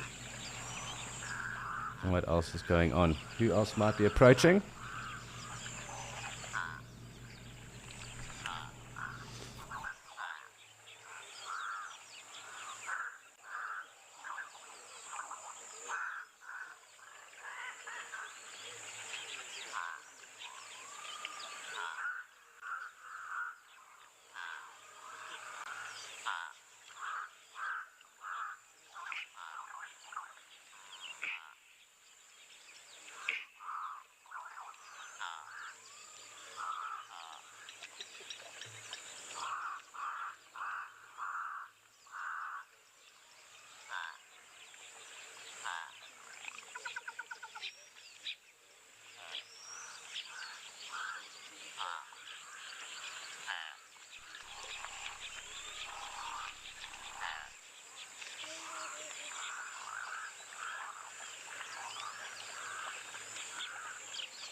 So it seems like a couple of zebra perhaps making their way down, but we do have good numbers of springbok with us at the moment. So just keeping an ear out for any of the other bird species that might have come through as well this morning.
So we are going to wait for some other animals to join us here, but lovely to spend time with springbok regardless.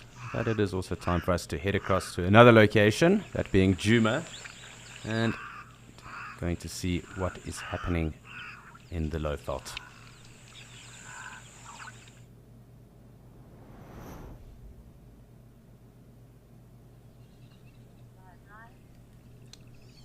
So fantastic to be in Djuma again this morning. Nice to have some zebra with us. There seems to be one that's actually sleeping. I did notice it actually flat on its side. You can see definitely taking the opportunity to rest. Quite interesting that obviously it's directly in the sun, not finding any shade at the moment, but quite clearly enjoying the opportunity to rest. And this one that is in front of us, looking pretty close to dropping a foal.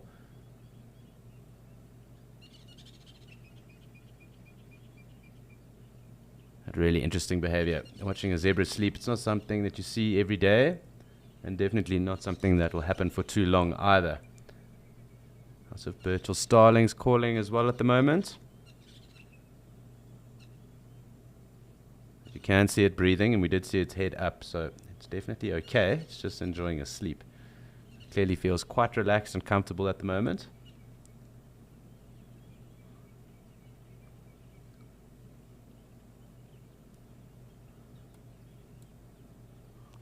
I'm just going to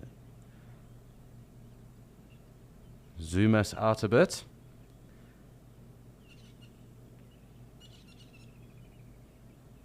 You can also hear those woodlands kingfisher around as well. Lovely to hear them, the sound of the festive season. It does sound like some greenback woodhoopers as well in the area. I do just want to pan around. There was a waterbuck too, so I want to make sure we don't miss any of that. And we do have another zebra. It looks like it's also sleeping too.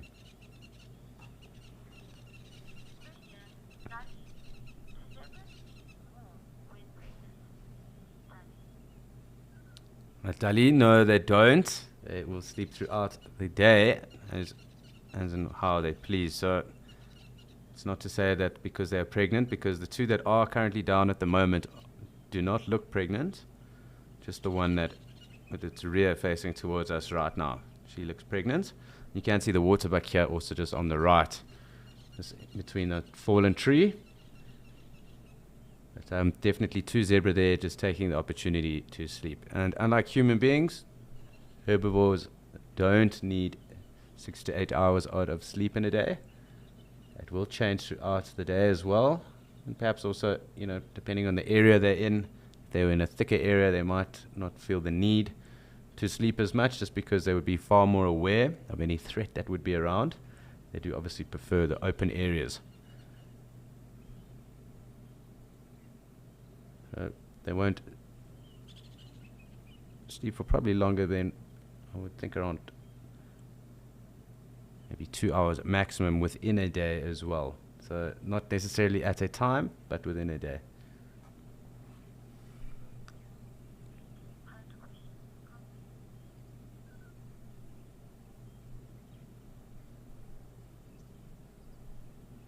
So it really is fascinating watching the zebra, but what is also fascinating is hearing your guys' questions, your comments, any point of interest you might have noted. Please do send those through. Please do keep interacting with us. We enjoy it. We love answering your guys' questions. So please do send through any of those questions or comments that you may have. Remember, it is also your escape to nature and your immersion into the African wilderness. So join us on safari and do ask us questions, please.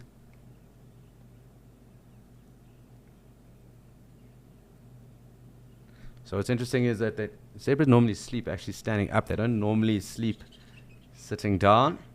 And in fact, they'll actually sleep up to about 7 hours in a day. It's quite long. But obviously, within a herd or harem structure, others will also help with regards to keeping an eye on any animals or any predator that might be around in the area. So you can see quite clearly here, those 2 zebras sleeping and the other 4 feeding, grazing right next to them. We also have the ruminating waterbuck too. So a couple of eyes and obviously a good opportunity to take a sleep or a rest.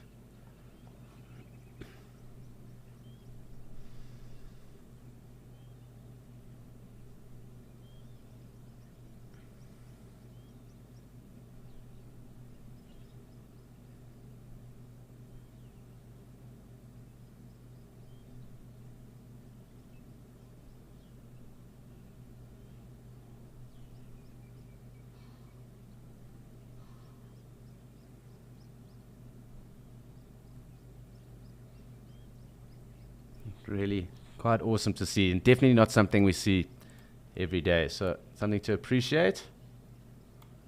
Puffback calling in the background too. I just want to focus on the sleeping zebra for now, because it really is something that we won't see probably for quite some time, but just interesting. We've got an orange-breasted bushshrike as well calling. And of course these Burchell's starling, which are in fact the biggest starlings in South Africa.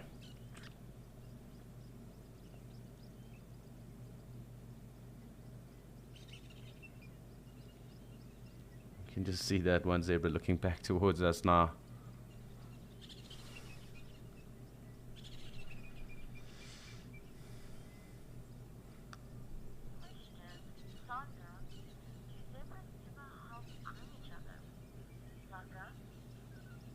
Hi Sandra, yes they will, and that'll also be a form of cementing their social bonds. So most animals, or just about all animals, do that, and that is to cement social bonds and relationships. It's very important that you maintain those and that those relationships remain strong.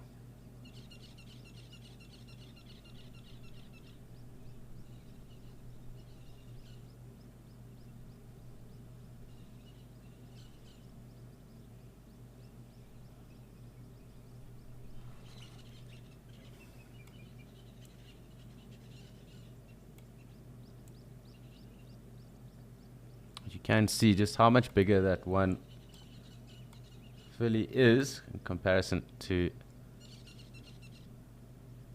the other zebras around her. Really, really heavy set.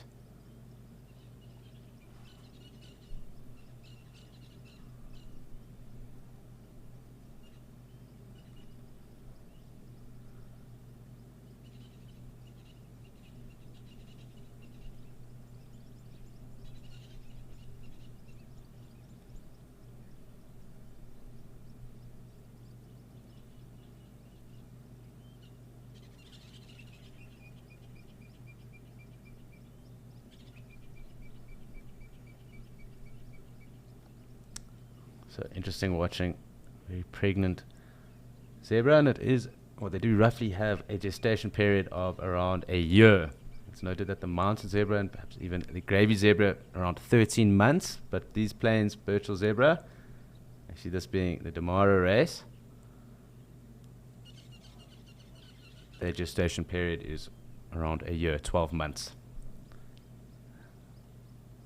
So she definitely lined that up correctly, because this is the bountiful season, very much coming into the wet rainy season, and obviously higher calorific vegetation for them to feed on.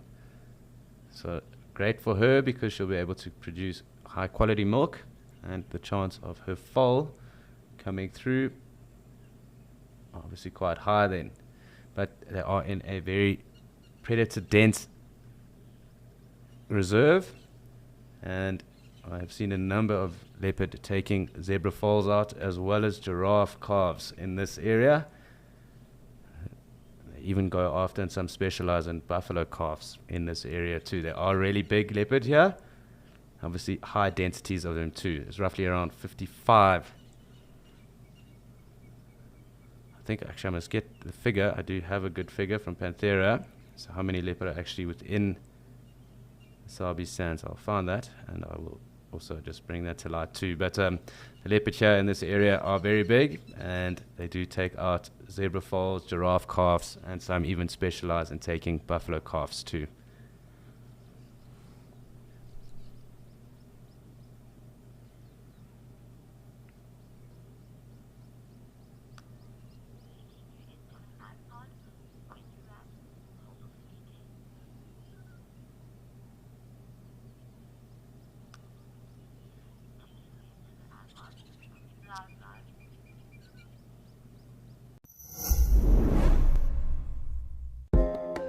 Here at Wild Earth, we know it's not always possible to watch your favorite show live. If catching up on safaris is critical to you, then download the Wild Earth app and watch the catch-ups here first. Catch-ups are available on our app before YouTube, and in addition, there are cut-downs of each show for those who only have time to watch the best bits. That was incredibly cute. Download the brand new Wild Earth app today and don't miss out.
As I was saying, roughly in the Sabi Sands we have around 90 odd leopards, and that doesn't include any of the leopards under the age of 2.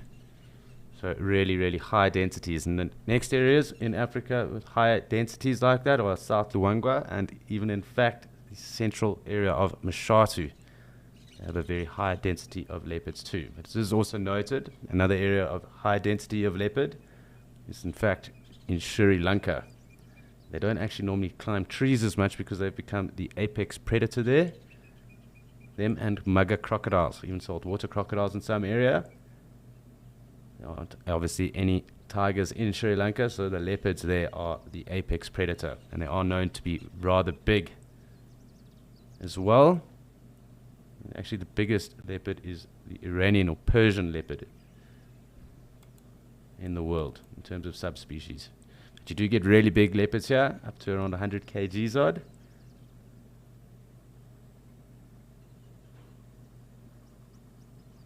I used to spend quite a bit of time with one called Mbavala, or Mr. T. He was found quite close to Kruger Gate. He was known as one of the biggest leopards in the Kruger at the time. And he is no longer with us, but just interesting facts.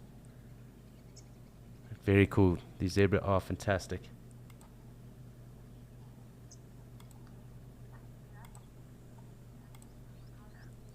So we have spent some awesome time with zebra throughout the course of the morning, but it is time for us again to go to another area and check in with Andrew and Morgan.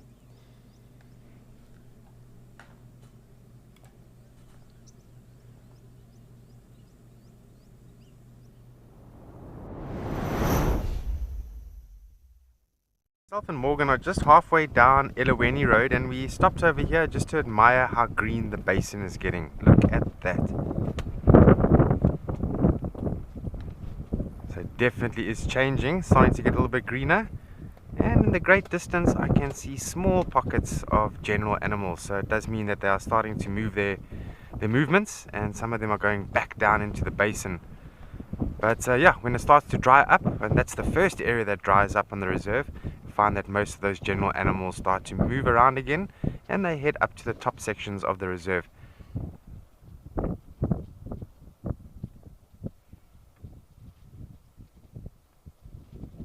It's a wonderful place. So we refer to this as the basin, which is quite a deep drop off, and on top of the ridge especially, it almost forms a semi-escarpment, if you will, so it suddenly drops off and plummets down into the Bushman's Riverside, which is lovely.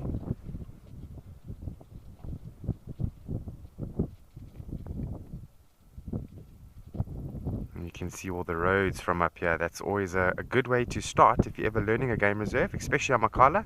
And I encourage the young field guides often that if they want to learn the roads, rather go into the ridge or where we are now, get out your map and study all those spaghetti junctions of roads.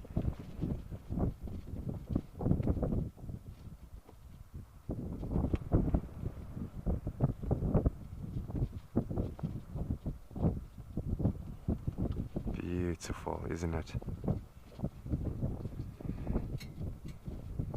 Man, I don't think it's been this hot in a good few weeks now. Of course, we've just gone into summer, and we can expect some really hot days to follow.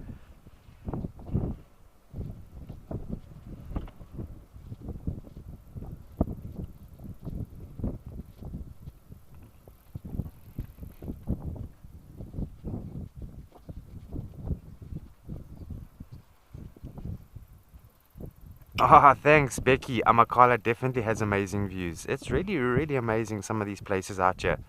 When I think of Oryx Loop, and I think of Ilan's Loop, the Ridge, Tiny T, Smudges, even Zigzag Corner.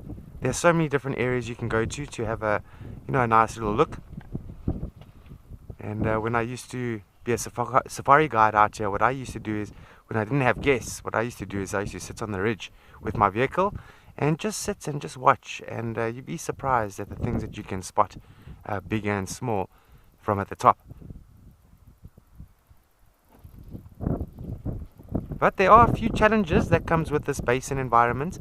I know it doesn't look it now, but there's a lot of clay roads down there, and so when there is some rainfall, just a few millimeters, it turns those dry clay roads into almost like soap, and makes it very difficult driving, and you have to be very careful on the roads because you can get stuck, and often enough, you know, the other vehicles are quite far out, and when you need to sort of get some help, it might be a bit of time. I got stuck twice in the 4 years that I was here, and just recently another young guide a few days ago got stuck as well, but luckily all the guides worked together here and they quickly pulled him out with a snatch strap or a tow rope.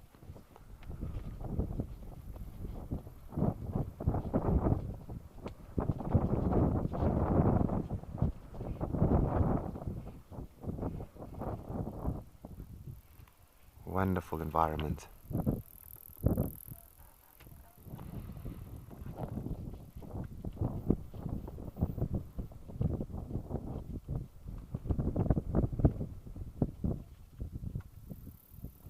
And what I love the most about the basin is, so where we are now, we can see a beautiful view. It's amazing.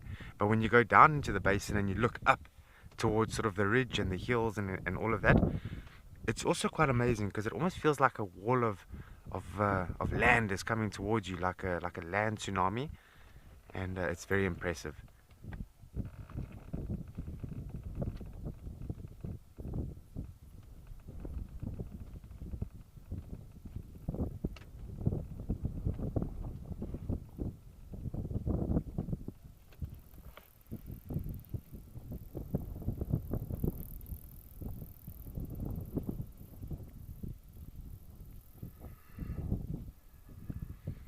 So I'm just wondering where most of the animals are going to be hiding out this afternoon and this late morning. It is so hot right now. I don't think many of them are going to be out in the open. I think a lot of them are going to be in those sheltered areas.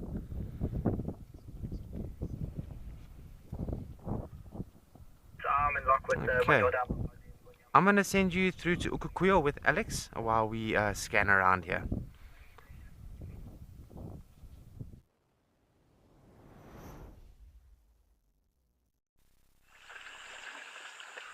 Thanks, Andrew. And indeed, we are back in Okukuyo with Gemsbok, Springbok, and some zebra that have joined us here. Really cool to spend more time with zebra, but fantastic also to see them in a very different landscape we did just now. So great just to see these Gemsbok milling about here, and awesome to spend some more time with everything else that is going on. Very, very busy day indeed.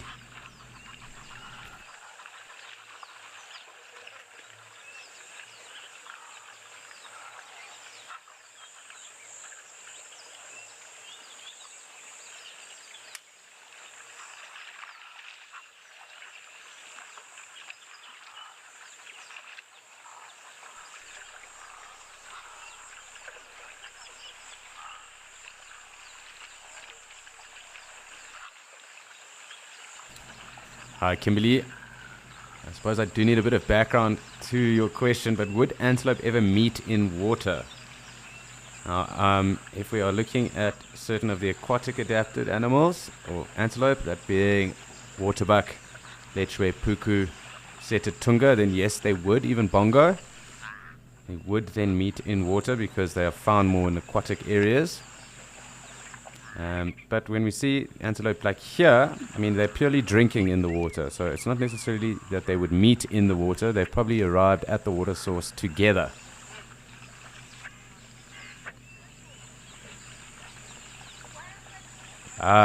So the question is actually around mating in the water. And no, I don't think so. Being dry land or land animals, I don't think mating would ever happen in the water per se.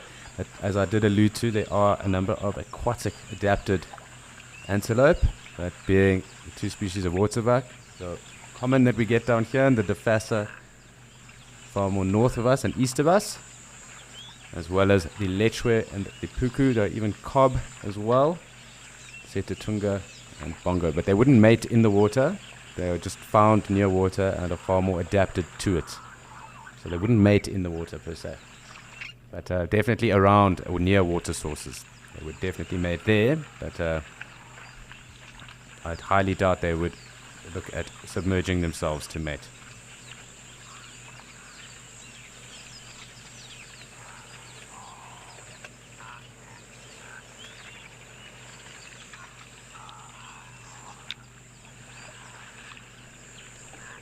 You can see where that one actually kind of got quite wet there. There is a little bit of a dip that I've noticed. It's right there in the center.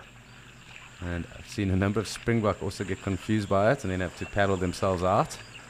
And it does look like a very awkward doggy paddle because obviously with hooves, there isn't really a pad or anything that could help them in terms of being able to paddle out correctly. So we do see the antelope get a bit of a fright when they do get into that deeper patch.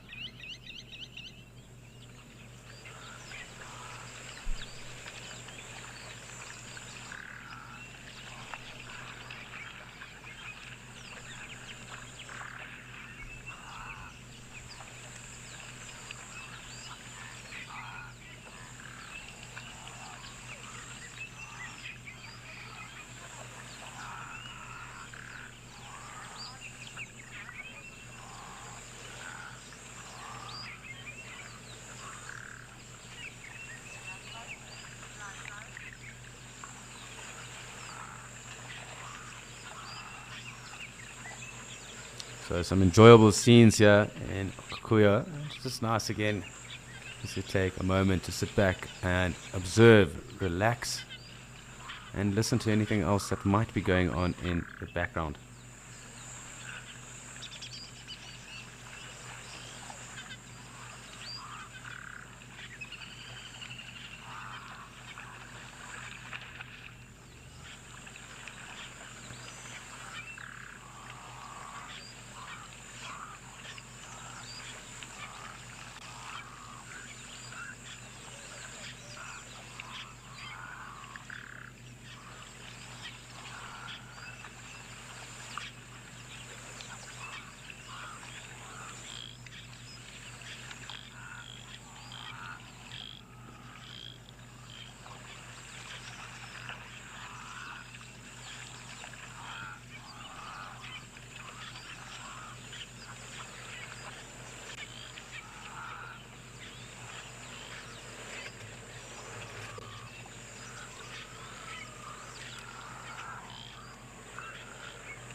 So a couple more zebra coming down to join us, and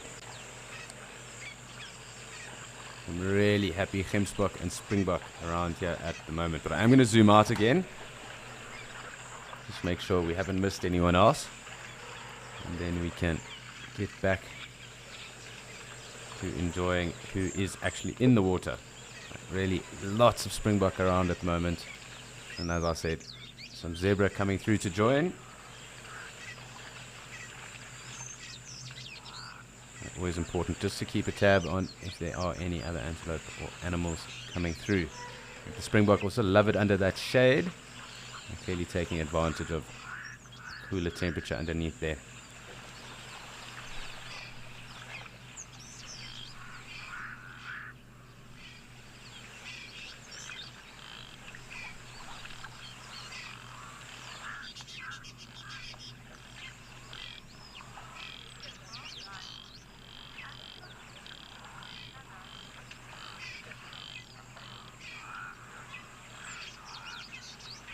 Hi Billy Wildlife. So indeed what they will do is on the way down and obviously leaving antelope are very aware at that time, because obviously coming to drink means they are very vulnerable, as opposed to when they are out and being more observant.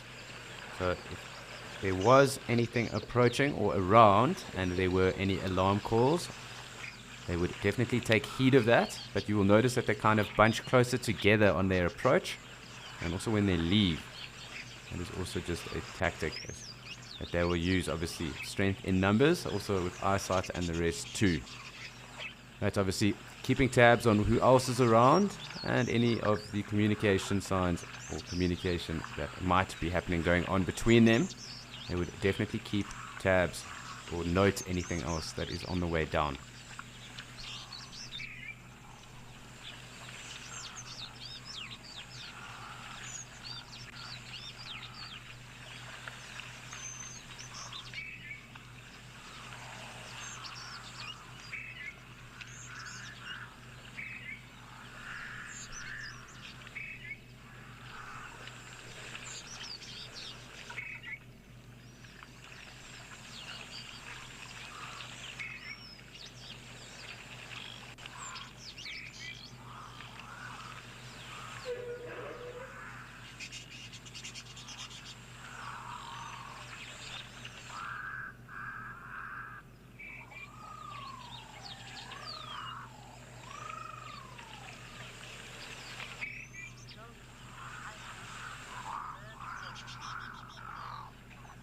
Hi Zoe, yes, there are a number of really cool birds here. In particular for me, the mourning doves. I really enjoy their call, but you can also hear some Cape crows at the moment. Been a number of acacia pied barbets, as well as the Namakwa sandgrouse earlier, and European bee-eaters throughout the course of the morning.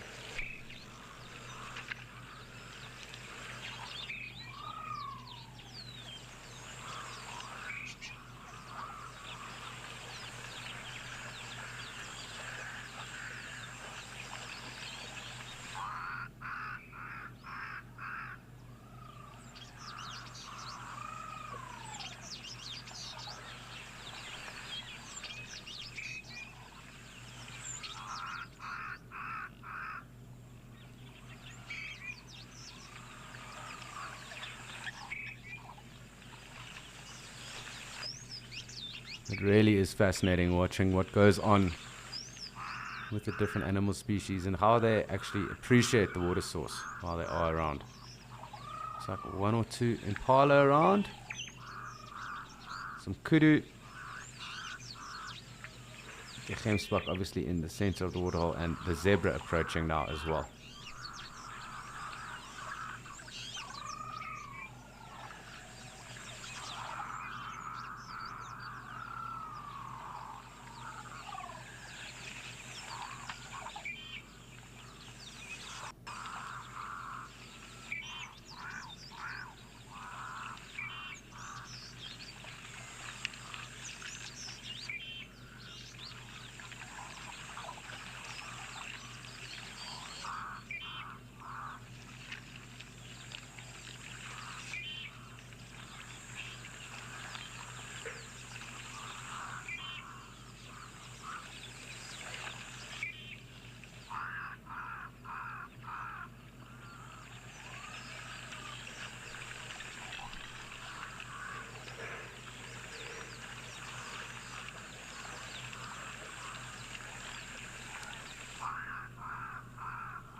So lots going on. We are awaiting the approach of the zebra at the moment on top of these kudu that are here, although I do think they're going to move.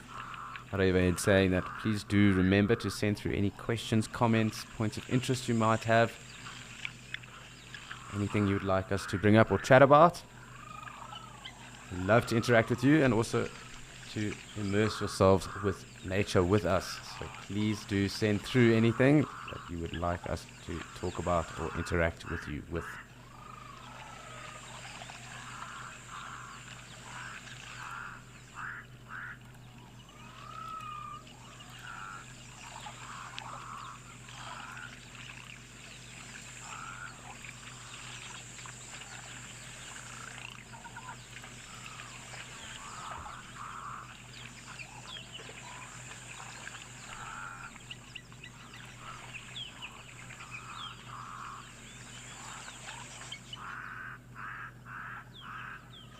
seems like we're just engaging a bit of patience with the zebra, but really just enjoying large numbers of springbok as they're around. It really is cool. Lots of those mourning doves too.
So it does look like our zebra are coming through, and once they are here we'll get a closer look, because then we will have obviously a number of springbok and the zebra with us.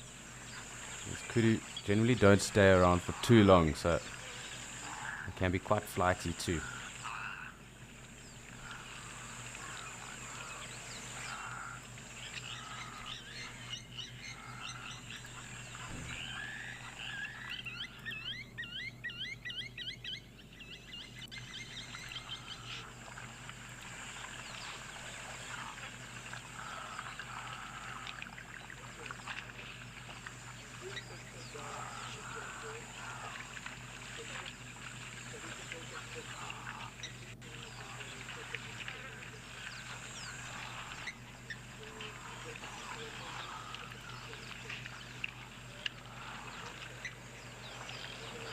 Nice to have them in, and also quite cool to have the crows and the Egyptian geese right there as well. So I'm going to try and get a bit closer. And once again, because the zebra do need a drink quite frequently, twice a day or at least normally, they do consume a lot of water throughout the course of the day. So they do hang around for quite some time. Once they do settle here, they are a bit skittish, it seems. And we'll be able to spend a decent amount of time with them.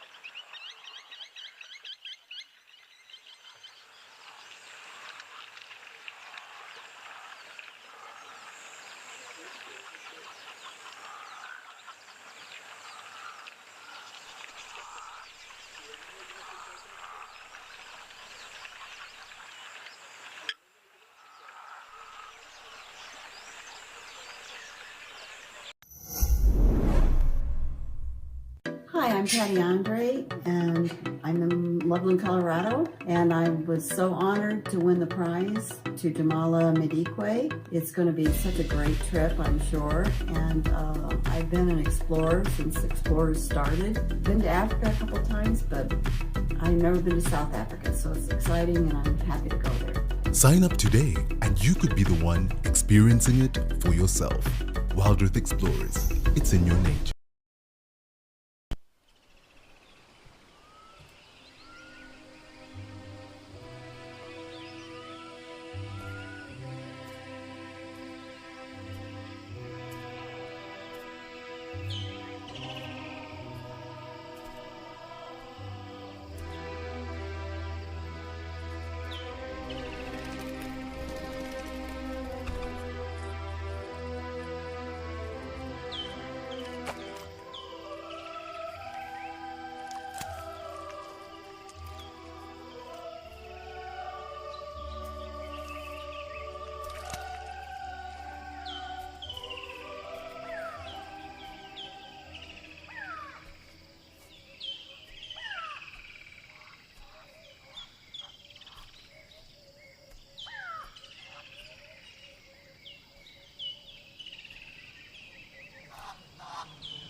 So we are enjoying quite a special sighting here with the zebra.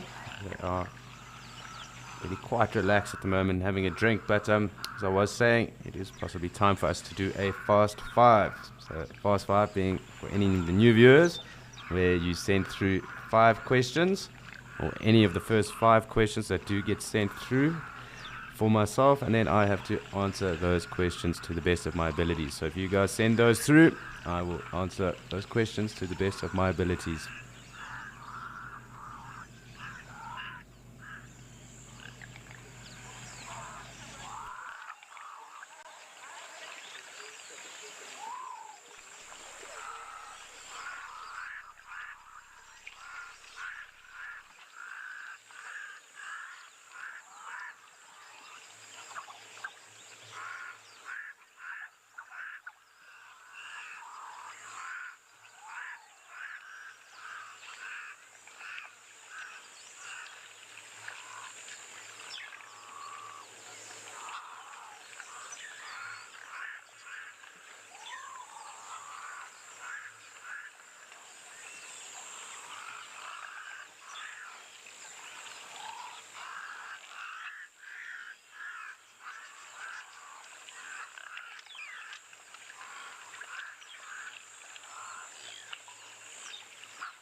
So it looks like our zebra are slowly starting to move off. I'm going to come back out again.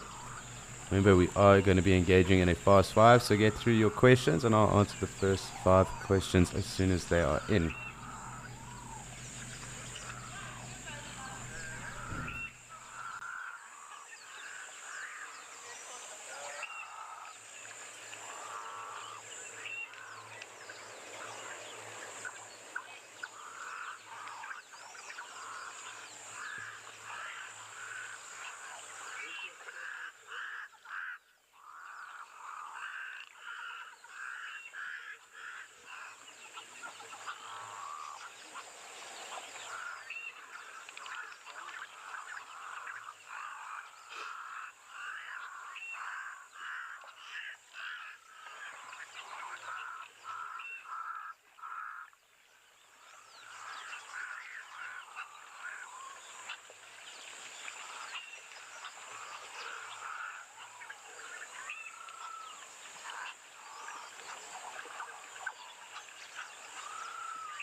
So the zebra have left us, and we are waiting for you just to send through those questions that you wish me to answer. But in the meantime, we're going to head across to Andrew and Morgan in Amakhala with an elephant.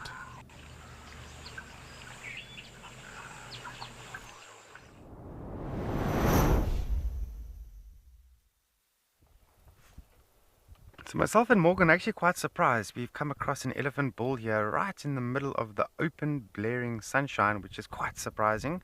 I think thirst has gotten the best of him, and I'm glad we've come across him, and we can definitely watch him quite nicely from here.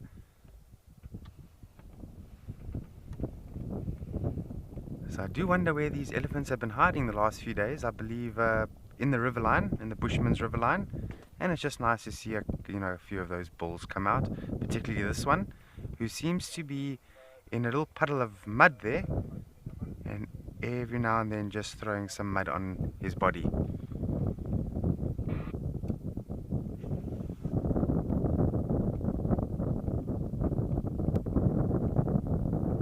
He's just moving around a little bit. It's quite interesting that that we are seeing him in this heat. As I say, usually they hide away in the heat and come out much later in the afternoon when the sun is starting to go down.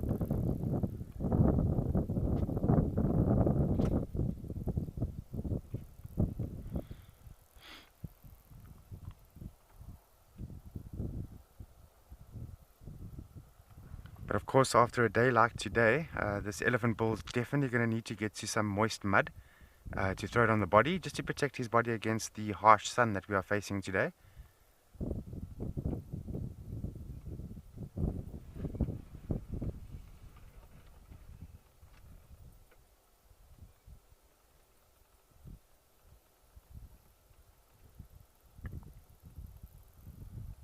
There are a few pans around here, and some of the mitre drains, which are on the sort of these drain structures that the reserve builds on the side of the roads, just to funnel water off the roads. Some of them are full, so I presume he's probably found one of those. If not, there's several places where this elephant can perhaps just throw some water on the body and hopefully have a drink of water at the same time.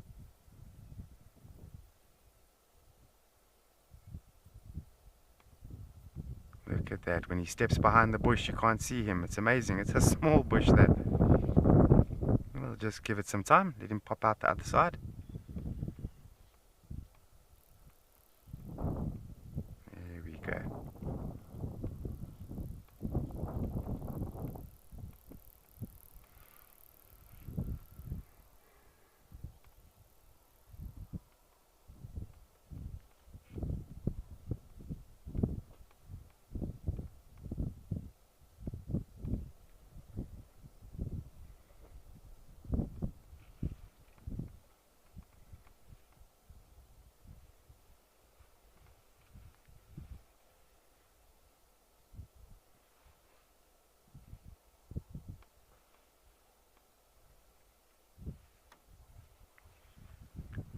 So sometimes when the elephants actually come out into this open environment, there are some bulbs, so in the form of, like almost like onions that are under the ground, and we do find that the elephants like to dig them up here.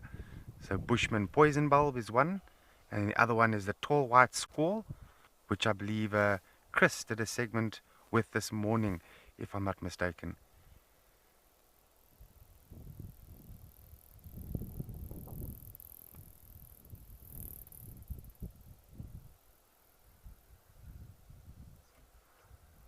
Okay, so it was yesterday morning.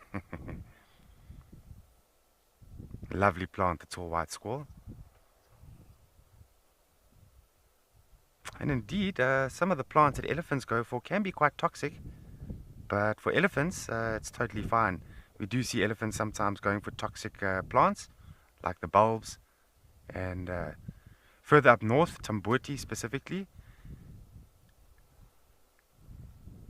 And I've actually seen elephants eating on a bit of the euphorbias out here, but not too much. And they are viciously poisonous for human consumption, that is.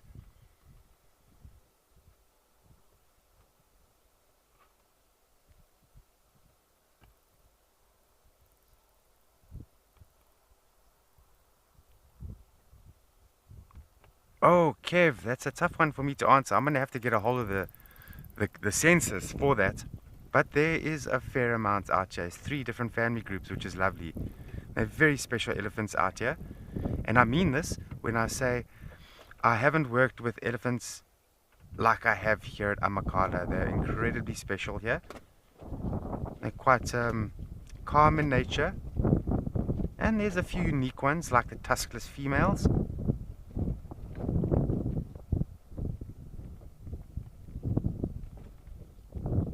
I remember when I first started here, an elephant gave birth in the far eastern part of the game reserve, very close to Woodbury Lodge actually, and that was quite special. I never saw the birth, but I saw the calf when it was about 2 or 3 hours old.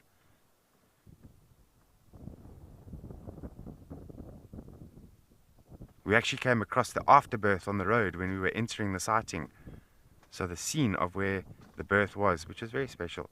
But I have seen elephant give birth once before in Timbavati Game Reserve, and that was so special.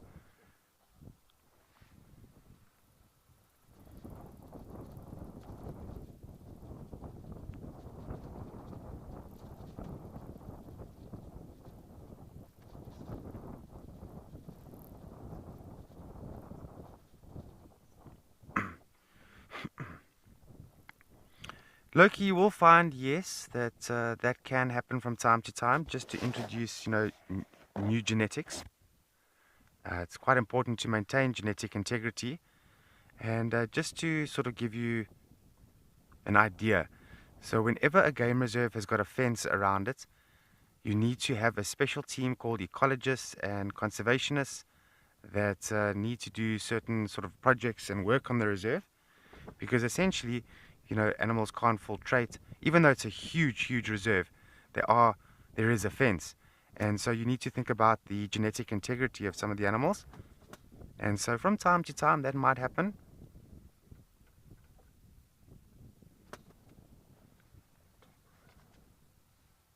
Okay, thanks, Morgan. So Morgan has helped me out there. So there's roughly about 25 elephants here in Amakhala, which is a lovely amount.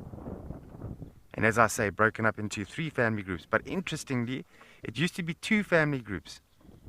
And then the one of the family groups decided to split into 2 parts, making a 3rd family group. One of the family groups, although is quite secretive. And then another family group is very good game viewing. Some of the tourists that come out here, they have everlasting memories of the elephants out here in Amakhala.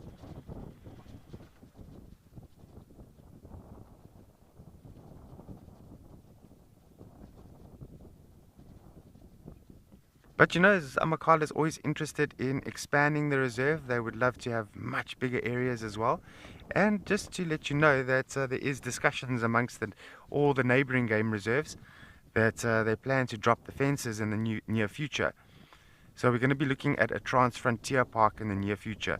I'm not sure when this will happen, but it is in process at the moment. That will be so nice. Yeah, animals are going to sort of filtrate out of Amakhala and go into areas where they prefer. But by the same token, Amakhala has got a very solid habitat. And so we're going to see some unique animals come in here. And I look forward to that. They're calling it an elephant corridor.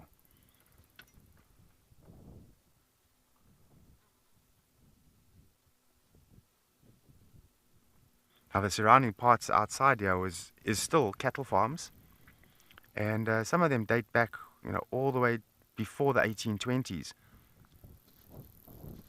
And in fact, Amakhala used to be cattle farms, and now is an eco-tourist conservation zone for wild animals.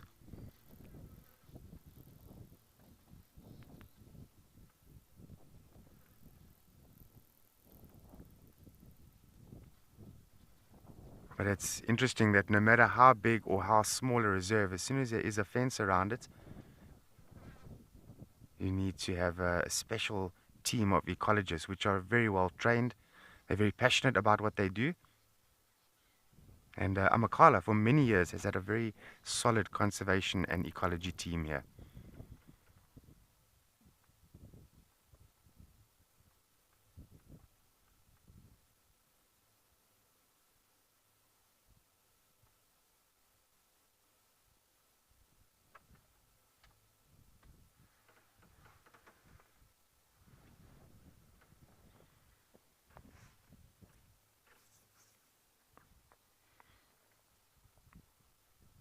Nice that another bull has now joined.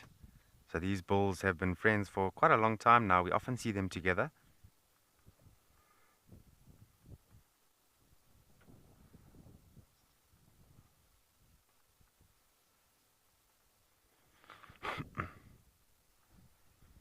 Oh, Tina, that's an interesting question. So, of course, the Kruger National Park is the biggest trans-frontier park in southern Africa. There's also Addo Elephant National Park. Soon to be the game reserves around this area, including Amakhala. Am I missing any, Morgan? Trans-frontier parks. There'll be more than that. Yes, oh yes, the Kalahari is a big one as well. That's out in the Kalahari area.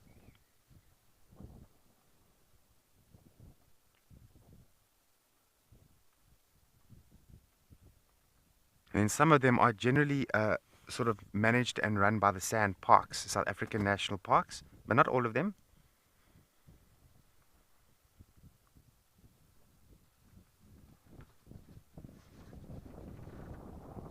But it's just lovely to know that areas are expanding for the animals, because we know that habitat loss has always been an issue for many, many years, not just here in Africa, throughout the world.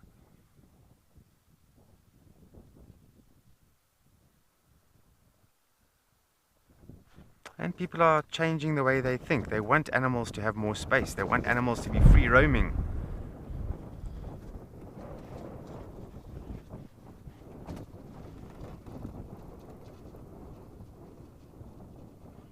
But as I say, Amakhala is a ginormous reserve. It's really lovely. There's so many different areas. But definitely some good questions came through there. And if there's anyone else that has any questions, please do feel free to send them through to us. Love to hear them.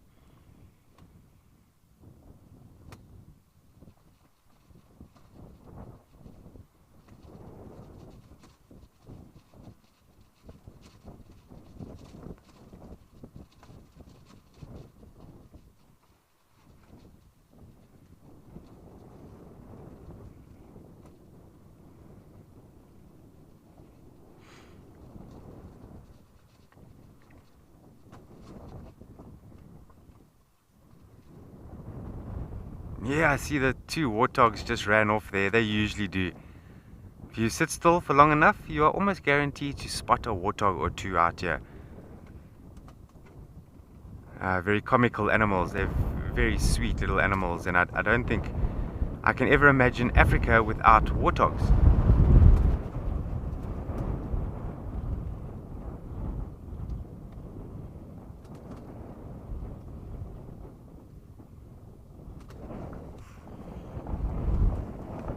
Wow, so there's a berg wind that is blowing at the moment, which is a warm wind coming off the land.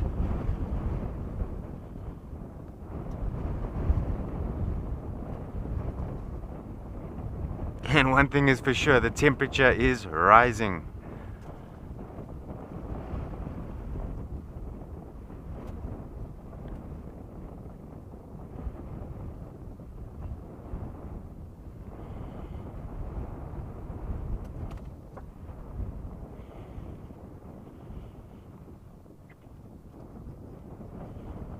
Ah, it seems this elephant bull is slowly coming closer to us. He's ginormous, isn't he?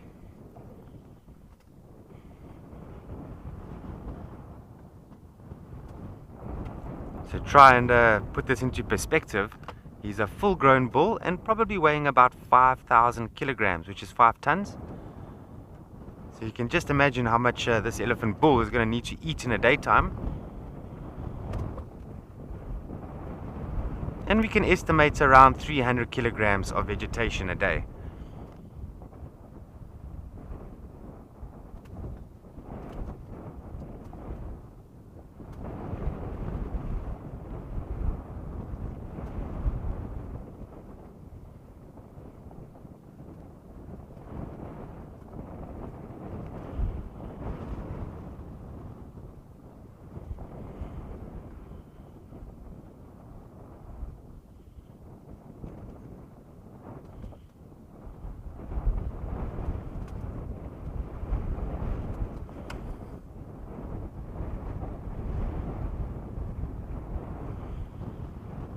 Okay, we just give it a bit of time and see if this elephant does come towards us. It'll be nice if he does.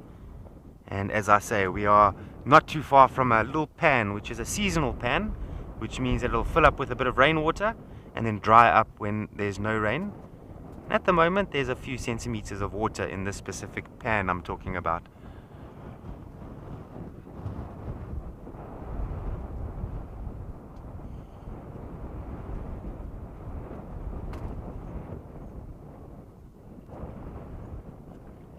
Samuel, hi there. Thanks for your question. It's a good one.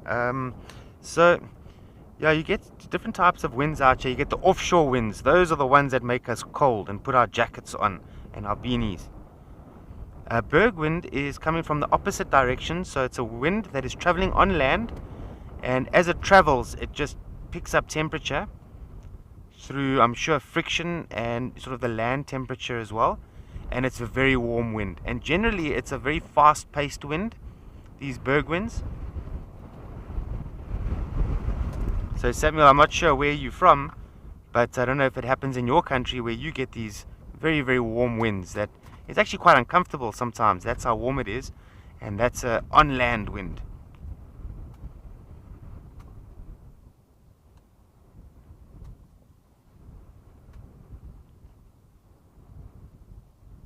And with these berg winds, we can expect the thermals to pick up and hopefully maybe see some raptors and birds of prey later on.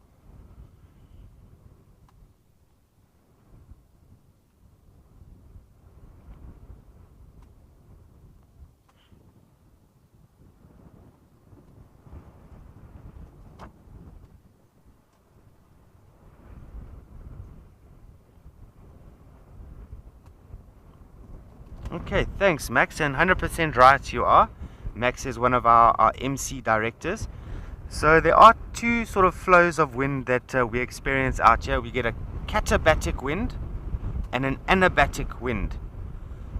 So a katabatic wind is when there's cold air and it sinks, so it gets down to those low-lying areas and picks up also a bit of pace, and it's a very cold air. Then you get the anabatic winds, and these are the winds that travel sort of up, because heat does rise, travels up and forms really strong thermals, especially around mountain tops, edges of mountains or cliffs. Here in Amakhala, the basin wall. And as a direct result of that, raptors become a lot more active because they rely on the thermals to stay in flight without flapping their wings too much, and a good way of saving their energy.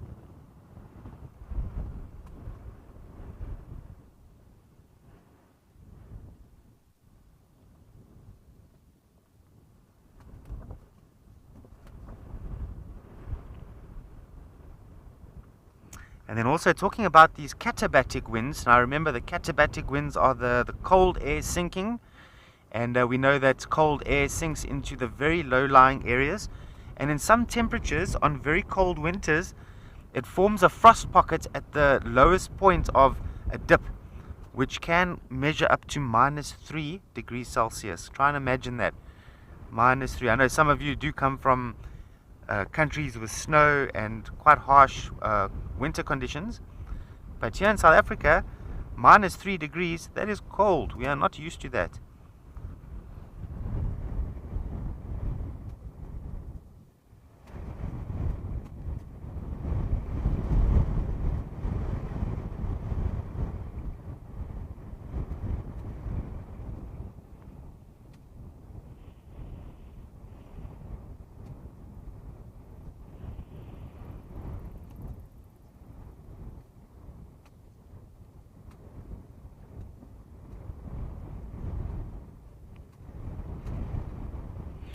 Luca, that's a good question as well.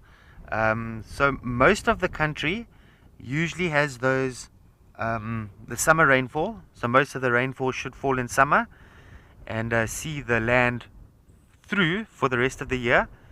Western Cape is a little bit different. They get predominantly the winter rainfall, but here in the Eastern Cape, and this is the reason why it's so subtropical out here and diverse, is because the main rains come in the summer months, but then we also have a bit of winter rain as well. So sort of moisture falling from the sky throughout the year, but more so in the summer months. And things just flourish after the rains. The wildflowers come out, but only for a short time because they have a very minimal lifespan, some of the wildflowers. They come out for a couple of weeks and then they're gone for the rest of the year. And sometimes, due to conditions, they might only grow every few years, several years or so. It depends on the conditions and how much rainfall as well.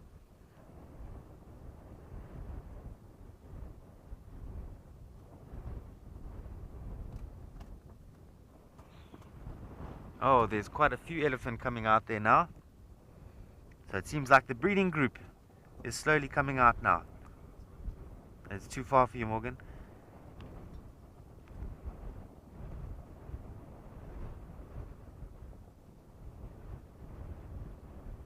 I think we're just going to sit tight here and just see what happens. But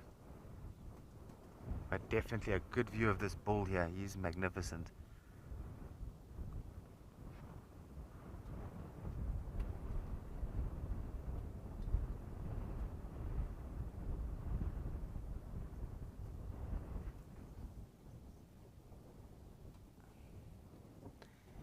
Benny, yes, he indeed does. This is a new break. So I believe it's quite recent. The last time I saw this elephant, before I came here to work with Wild Earth, he had his tusk. So it's broken within the last, I would say, probably the last 6 to 8 months. But I was speaking to one of the, yeah. So I spoke to one of the field guides out here, and they told me that it's actually happened a few months ago. And Morgan just points out that it broke just after he left the first time that he was here. So it does happen from time to time. Elephant bulls are very strong animals, and when they're fighting other bulls, sometimes tusks do break, because at the end of the day, it is hollow in the middle. The tusk is totally hollow in the middle.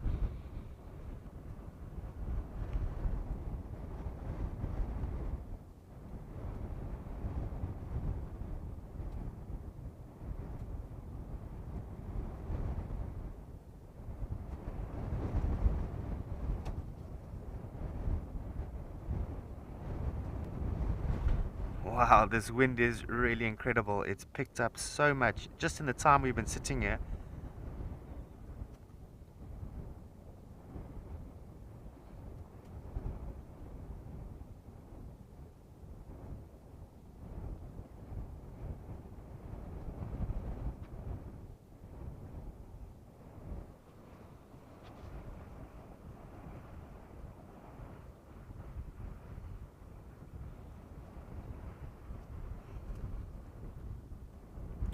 But you know, when elephants do break their tusks, it does help us a little bit in terms of being able to identify individuals apart, which is quite nice. And some of the elephants out here, this one namingly, has got a slightly missing tail. And the name he gets given is Afstert, which in the Afrikaans language, Af is off and Stert is tail. So tail is off. Direct translation.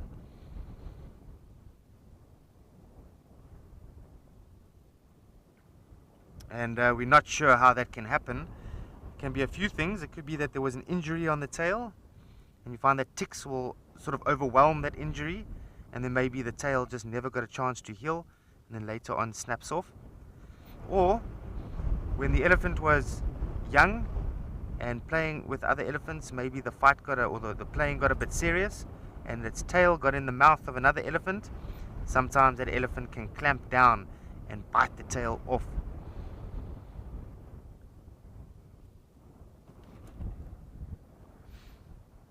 Great show. So the herd of elephants have come out slowly now.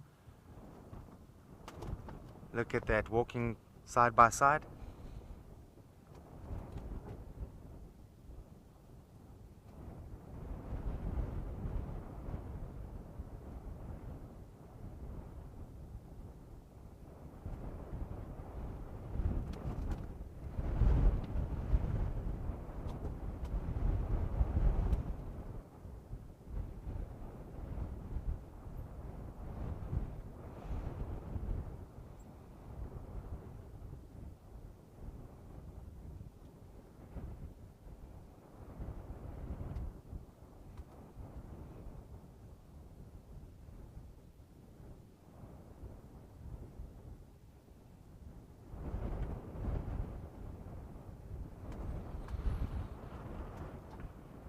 There they come, slowly coming towards us. Let's just give a chance. Let's just watch him a little bit.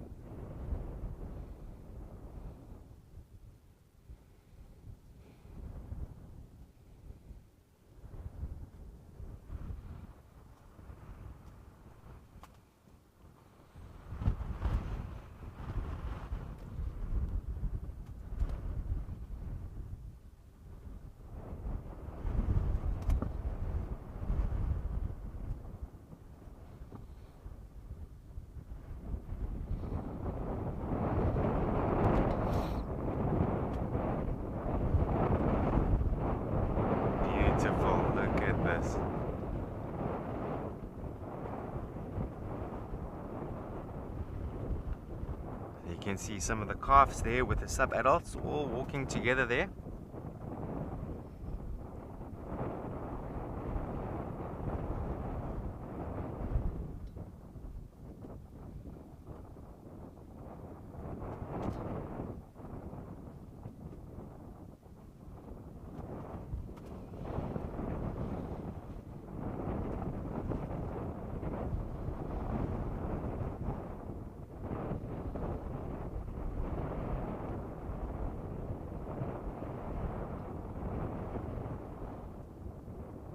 Okay, and they're slowly picking up pace again. I think the young ones are getting thirsty now.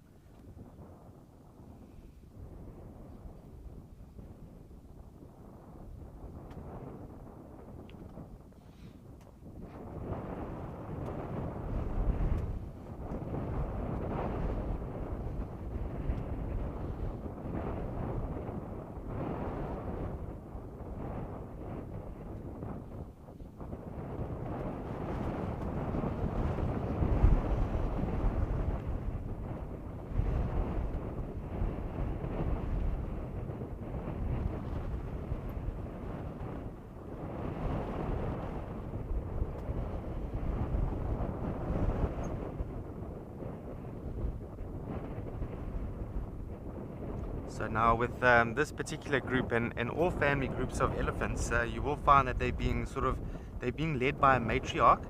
And the matriarch, I'll try and identify her for you, but is generally the most experienced female, a little bit older, and has got the most experience, and also given birth to the most amount of calves out of that group, and makes for a very good leader for the family.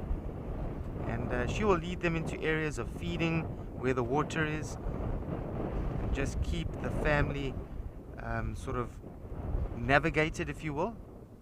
Now the bull elephants, they tend to just be around for the breeding purposes.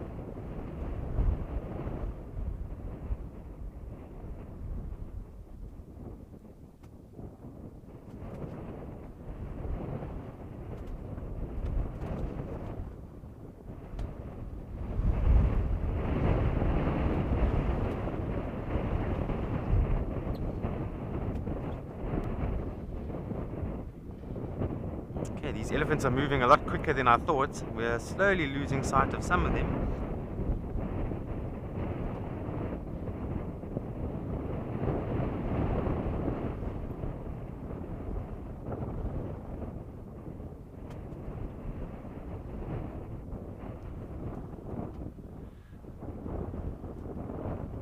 Beautiful sighting, isn't it?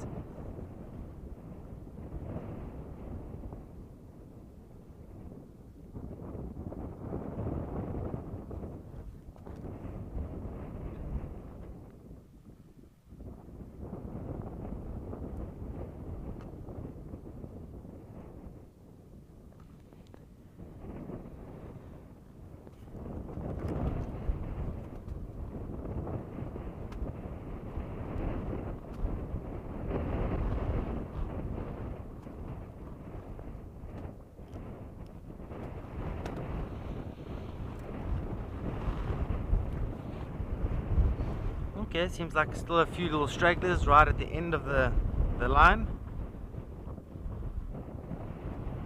And they'll slowly need to catch up. So what we can expect is the elephants, once they've found a bit of a source of water, they'll have a drink, a bit of a mud wallow, and then more than likely head straight back into the Bushman's River, or one of the thickets out here known as the Plaat Thicket, which is not too far from where we are now.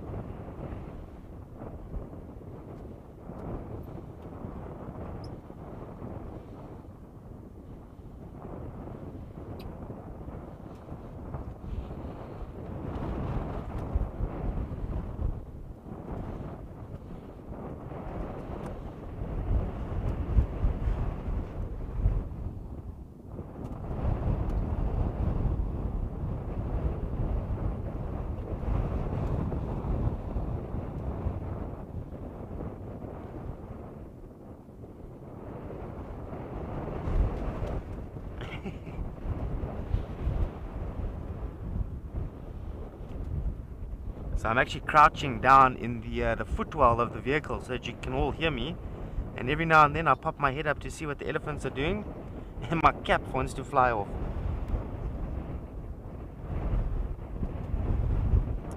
Hey Gummy, thanks for that question. So bulls will leave the herd voluntarily. What happens is when there's a female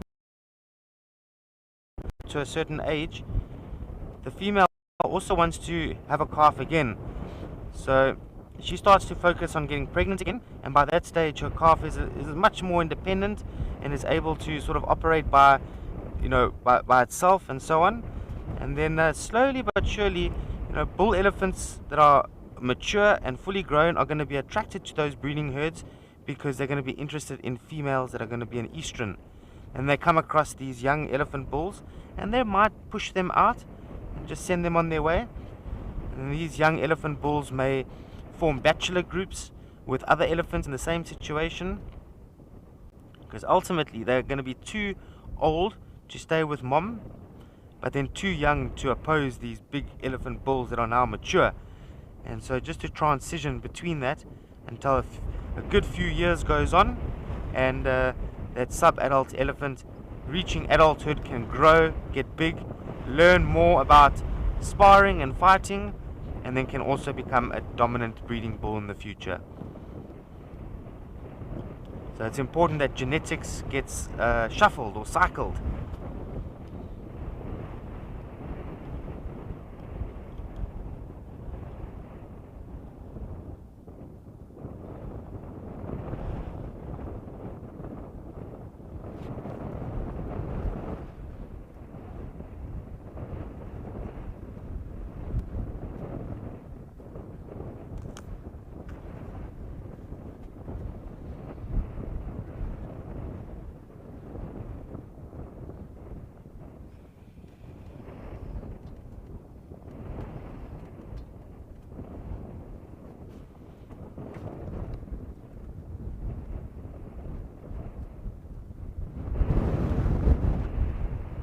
You still see them, Mark? Yeah, the elephants have just gone behind the topography of the land there. There's a little bit of a sort of a rise in land, and they've gone behind that, probably heading towards the river line. But just a nice opportunity to enjoy the bush, and just to be out here with us is always a privilege. And to be out here with you as well.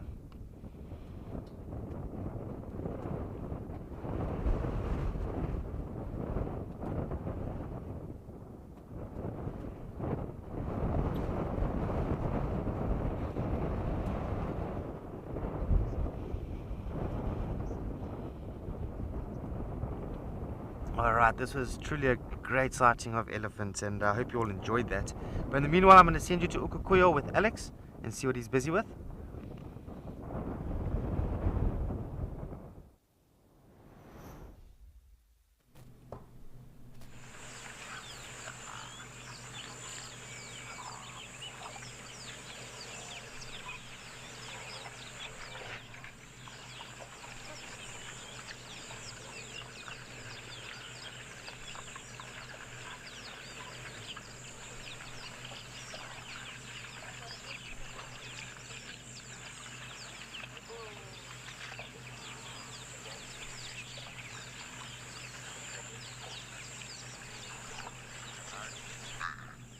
Thanks, Andrew. And yes, we are back in Ukukuyo with really lots going on.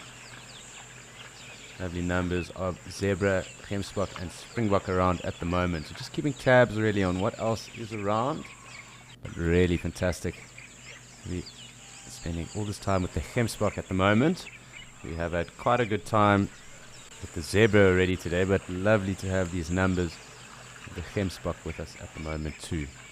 They really are very iconic animals, and it is just fantastic to be able to get such a nice insight into their lives. It does look like they're going to slowly start moving on.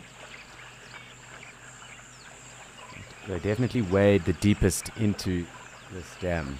Other than the springbok and of course the elephant, the gemsbok are definitely the most excited and keen on getting right into the middle of this dam.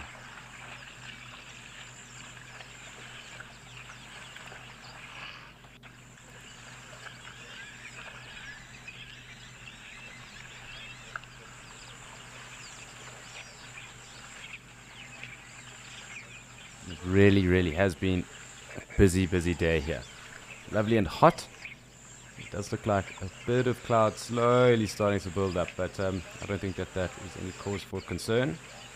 It is going to be very warm throughout the day.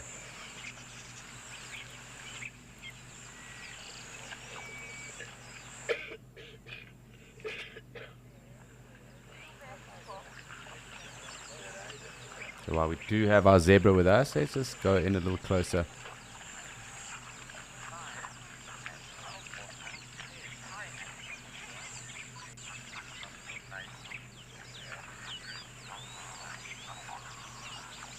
Hi, Felt Walker with some answers to the Fast Five. Would I rather take on a buffalo-sized mongoose or 100 mongoose? I think that is correct. And wow, that is rather 100 mongoose-sized buffalo. That is rather interesting. And I think I would actually rather go for 100 mongoose-sized buffalo as opposed to one buffalo-sized mongoose, just because in some of the work or rehab work I used to do back in the day with mongoose and with meerkat, they really are incredibly powerful. So I think scaling those up, or one of those up, would be pretty daunting. I mean, for example, on a meerkat or on a banded mongoose, an individual, their bite force is strong enough to go through a welding glove as it is. So I think I would definitely take on 100 mongoose-sized buffalo as opposed to one buffalo-sized mongoose. But thanks for that, Felt Orca. Very interesting question. Definitely one that got the grey matter going. But yeah, definitely the one buffalo-sized mongoose would be the one that I would avoid.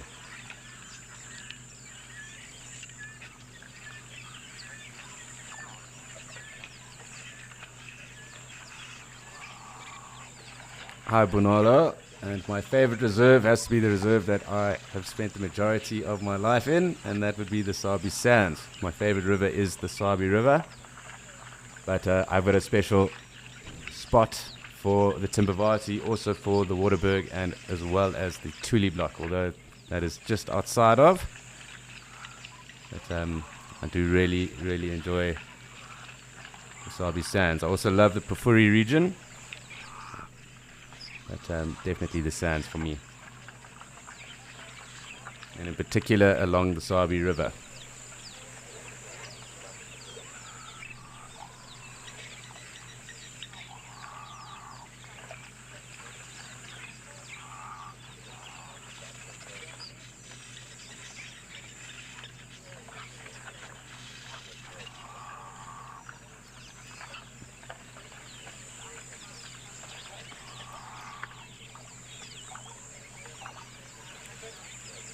Hi Tony, what one item would I take with me if I was stuck in the bush? I think there's a few that I would like to think of right now. Perhaps a good walking stick. Water definitely is one. Let me put together a list of 5 and then we can rank those items and which one I would probably take. I'm assuming this means anything really, so I suppose a satellite phone could be one of them, depending on how remote I was.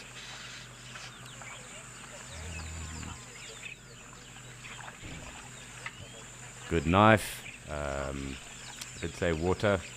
Hat would be a good one as well. Binoculars is another. Let us go with water. Water would be one that I would take. Because I suppose I would have to use my skills after that to then navigate myself out. So I think water would probably be a good idea.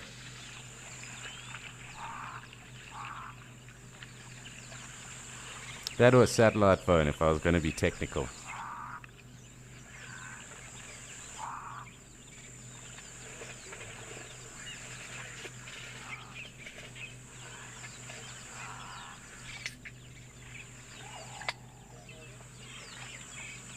Looks like we are getting a little bit of cloud cover here at the moment, which is quite cool because it does make what we're looking at a little easier on the eye.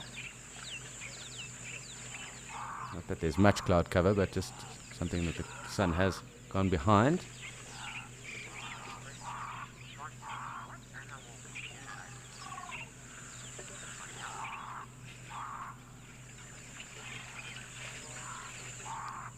Thanks, Sonia. Which animal would I most like to see?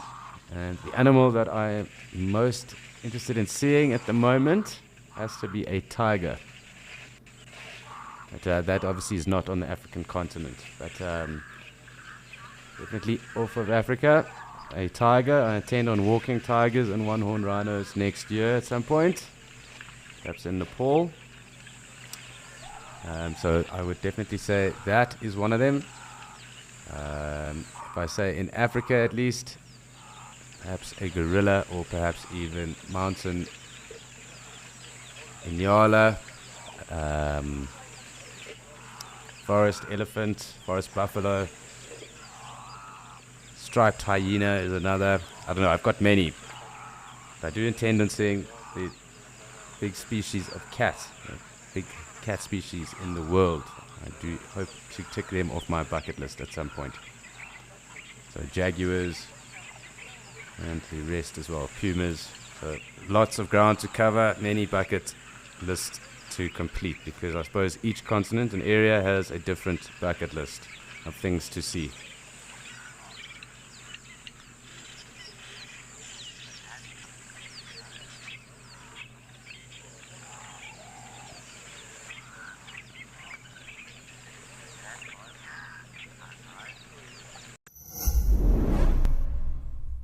The updated Wild Earth app is here, as well as 12 hours of fresh live content a day for free.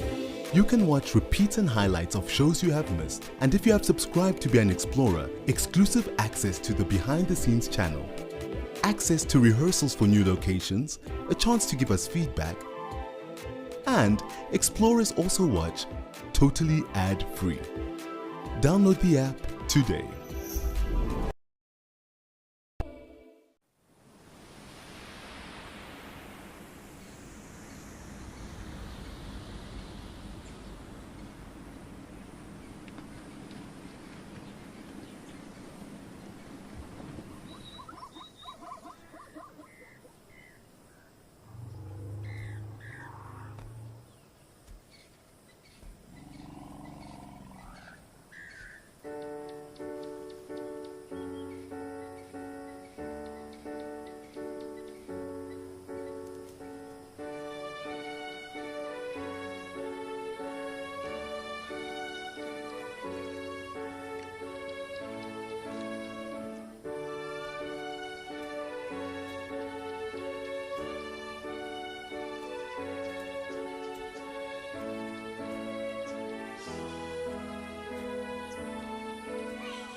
So just having a little look to see who else might be in the distance. Looks like there's some zebra further off on the tree line there, that Mopani thicket line, just behind those gemsbok as well as we've got our gemsbok right here and the springbok. So just keeping an eye or tab on who else might be coming to join us.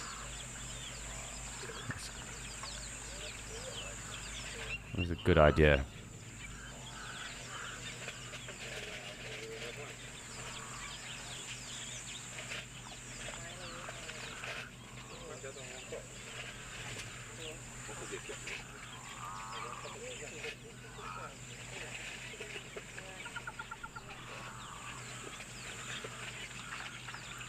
Looks like some other zebra also coming down to join us too.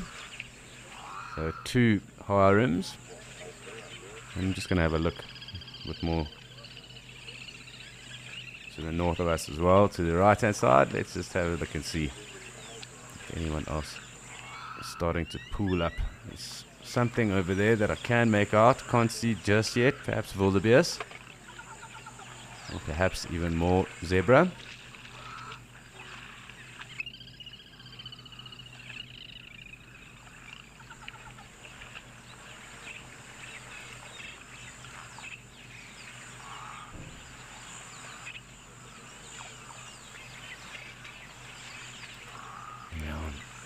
I do think maybe perhaps more zebra, probably a zebra-filled afternoon. Lots more springbok as well. Yeah, it does look like zebra off in the distance there.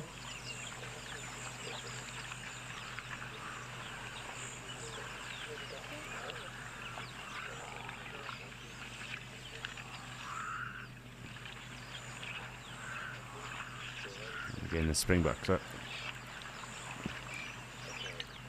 we'll take a look at center and just see who decides to come and join us.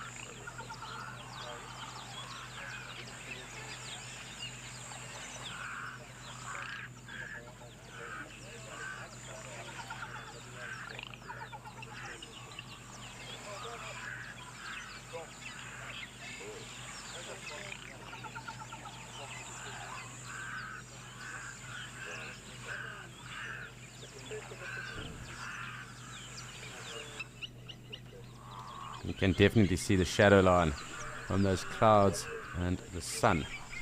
So really quite cool to see that contrast as well happening right now.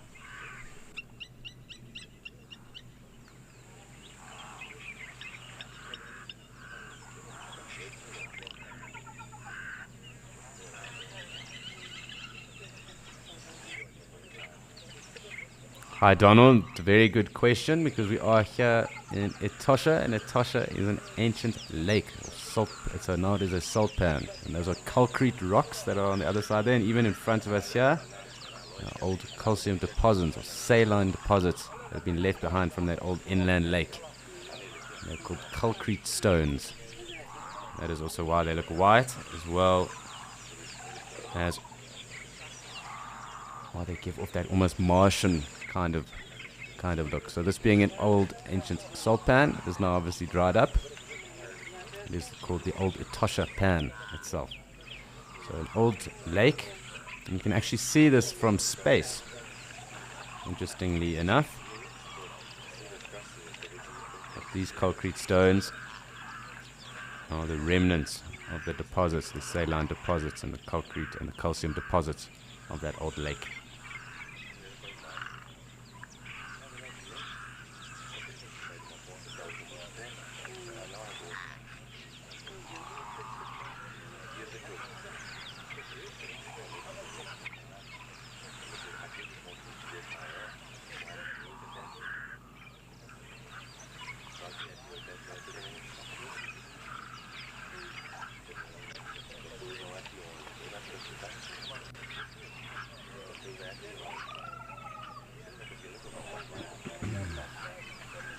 Really quite, I suppose, quite quiet at the moment, other than the starlings and these doves that are behind us. It's really quite relaxed at the moment, being the heat of the day. Doesn't make sense to expend too much energy if you don't have to. But some zebra off in the distance. Quite a relaxed scene really at the moment.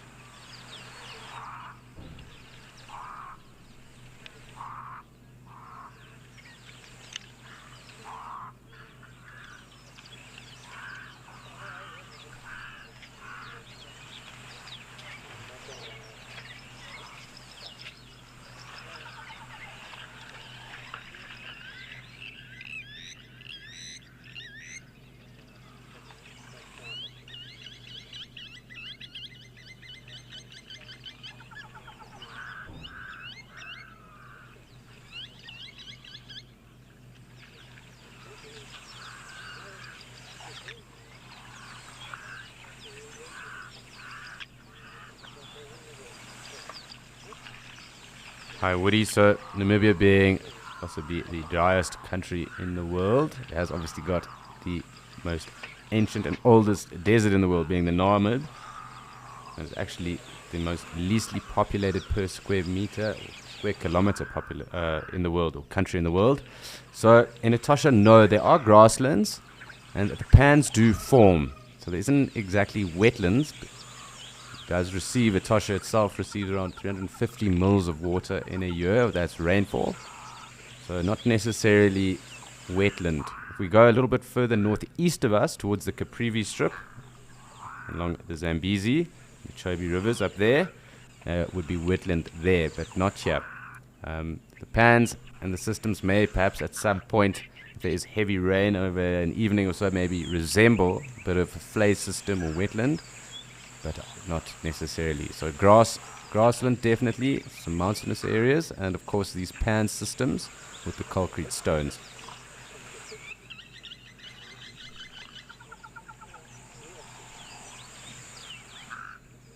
That after a deluge of rain, it would possibly look like a wetland in some areas, but I don't think so. It wouldn't be sustainable for it to actually last.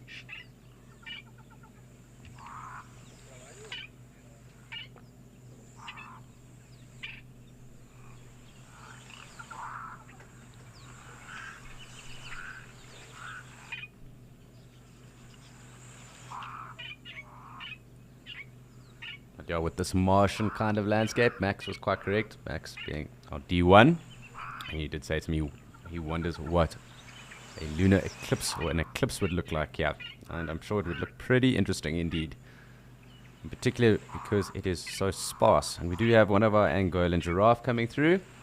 Lovely to see them. They were here earlier this morning before we started, and nice to get one coming down to the water now. Definitely going to spend some time watching the giraffe. They really are special. So with the same amount of vertebrates as ours, obviously just much bigger. And those vertebrates can be about a foot in length. So really big if you consider.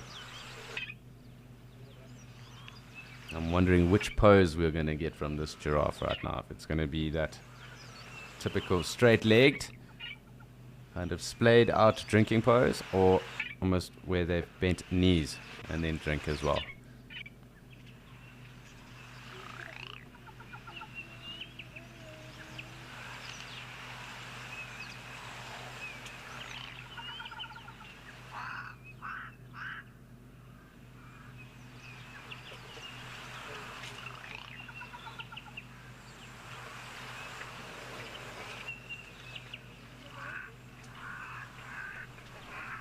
Looks like taking interest in that fallen over tree that's over there first, but definitely making its way down. When it does get closer, we'll have a better look.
rather quick approach here from this giraffe at the moment.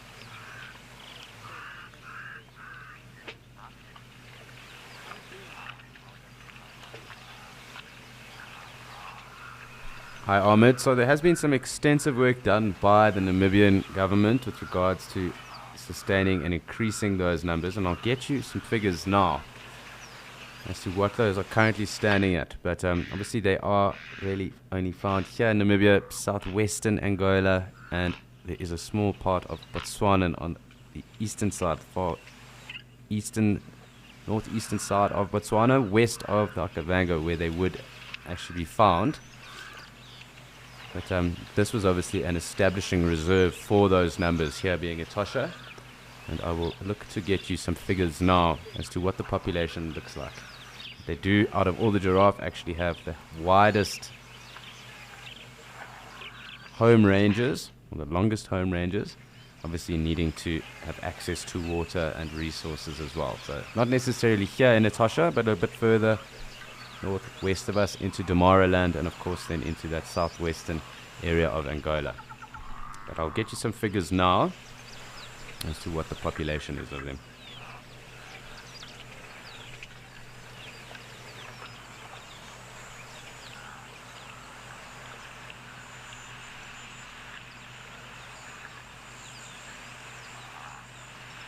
They're also found into southwestern Zambia even. So that confluence that is there in Caprivi Strip that I did mention just now.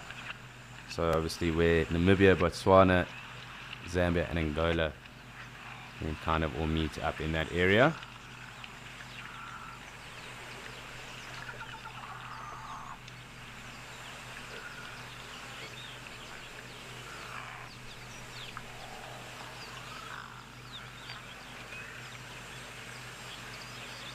So around 3 decades ago, and this is just to give you some scope in terms of how the population actually has come along, and it's one of the success stories with regards to the giraffe subspecies, because it's noted that giraffe are actually almost in a silent extinction. But there were roughly only 5,000 individuals of these Angolan giraffe 3 decades ago, and there are roughly now 20,000 giraffe due to conservation efforts that have occurred obviously and mostly here in Namibia. So nice to have seen these numbers increase. Obviously certain of the other giraffe subspecies are really under pressure, perhaps the most endangered being the Kordofan, the West African giraffe up in the Sahel. So it would be fantastic to see those numbers rebound. Obviously Maasai giraffe, thorny crafts reticulated, even the southern giraffe as well. Obviously protecting great areas for them is a huge priority to make sure and maintain giraffe numbers, and also make sure that future generations get to appreciate giraffes and their splendor.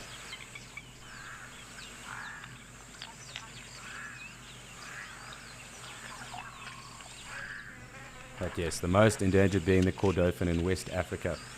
It's actually quite a light colored giraffe, the northern giraffe.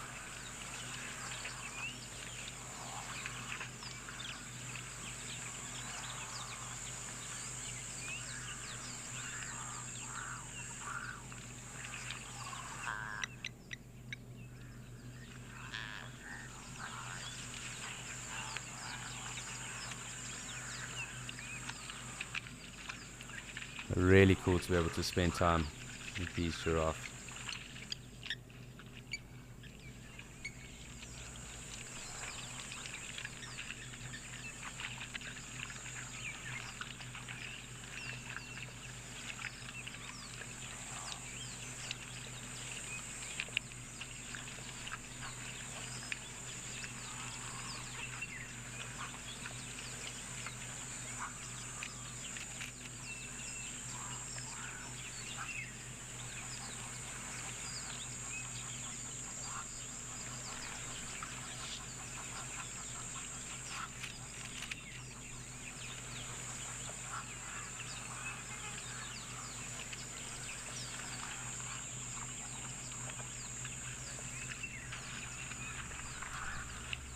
There are 7 of those subspecies, but broken up into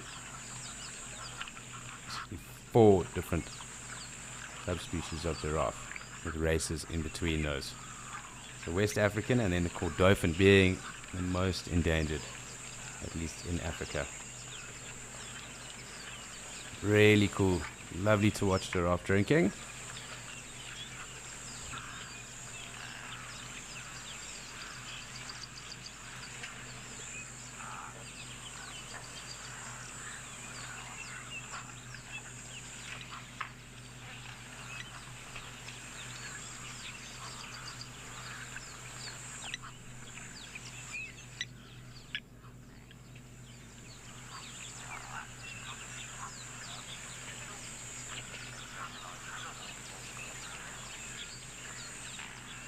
Hi Luther, yes, it is indeed so easy to think that. It's so important then to increase awareness and highlight exactly what we've just been talking about, so that that awareness does increase and that people actually start paying attention, in particular where silent extinctions are occurring or really happening right now as we speak. So do spread the word. Let everyone know that giraffe need to be protected.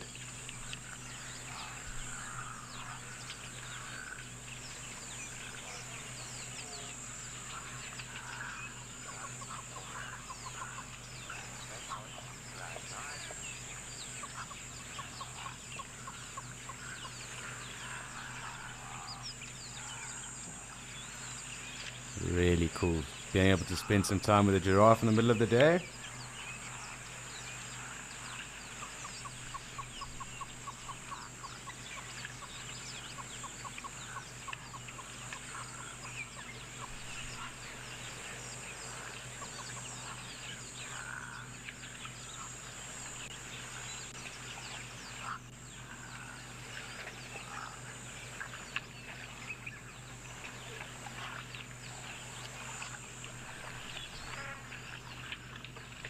Does look to be a young bull, but I'll confirm that now too.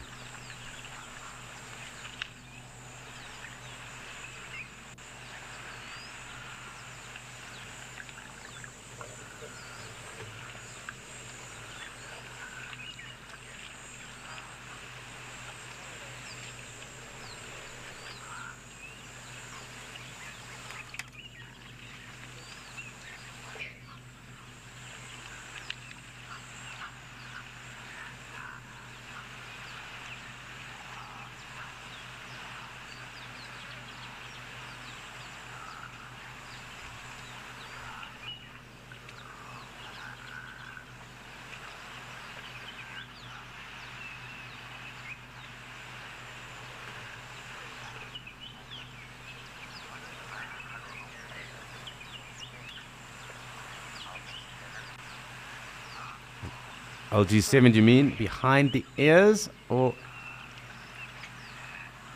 I'm actually just trying to think at the base of the neck, so at its head base, because that is where I can see the light patches, and that would be the back of its ears. I generally use those white patches then as almost a marker.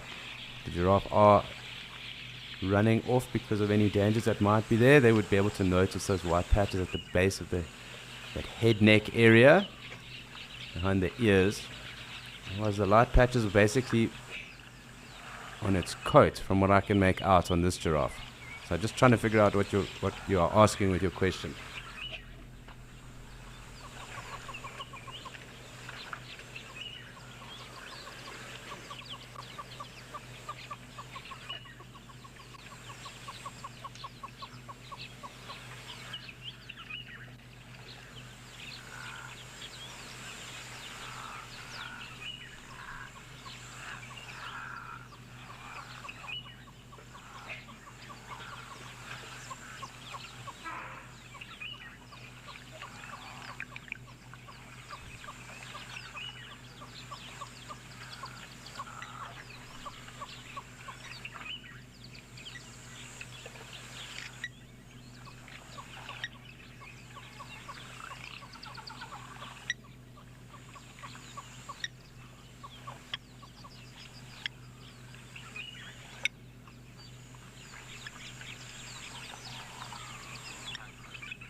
So it's really fantastic watching our giraffe and also listening and answering your guys' questions. But please do remember to send more of them through. This is a live and interactive experience. And it's your journey into the wilderness and safari with us. So please do send through any questions, comments, points of interest, interesting things you might notice. If you want us to allude further to different stories. And we'd love to interact with you. Sorry, LG7, I was just talking there. Do you mean at the top of his legs? So those light patches are basically just how his coat has kind of, I suppose his coat has developed. So I am looking correctly here. You're talking about this area, and I'm going to try and move in. Hopefully it doesn't give us an issue with regards to the feed. So you're meaning here on his, basically on his kneecaps, that lighter area there. And that is basically just how his coat has really developed, because each giraffe's coat is like a fingerprint, and they are unique to each and every giraffe. So, for example, these lighter legs are obviously a characteristic of how a giraffe's coat would then, move up. I'll get in a bit closer again. I don't know why I came out too far. But purely that's just a characteristic of how the giraffe's coat is and their evolutionary traits in terms of how that has come. So with regards to the patches, those patches obviously help to regulate their blood, and that melanin that is found there obviously helps to then cool them as well. So there are higher numbers of blood vessels in those patches, and in the lighter areas obviously less so. And that is with regard to their coat. But each of those patches is unique to each giraffe that is ever born, and in every subspecies as well. So even if they have specific kind of coat patterns with regards to the subspecies, each coat pattern itself is unique to the individual. So whether that's a Maasai, a reticulated giraffe, this Angolan, or even the Southern and Cape, the Nubian and West African, and Kordofan giraffe as well. So these little patches are actually almost where there's a greater concentration of blood vessels in that melanin that is present there, helping to obviously regulate heat. So another one of nature's wonders. But I think the white basically is just, it's a natural coloration for this giraffe, and the way that any of these giraffe would be, their coats always are a bit lighter towards the bottom of their feet and legs. So I hope that does answer your question, LG7.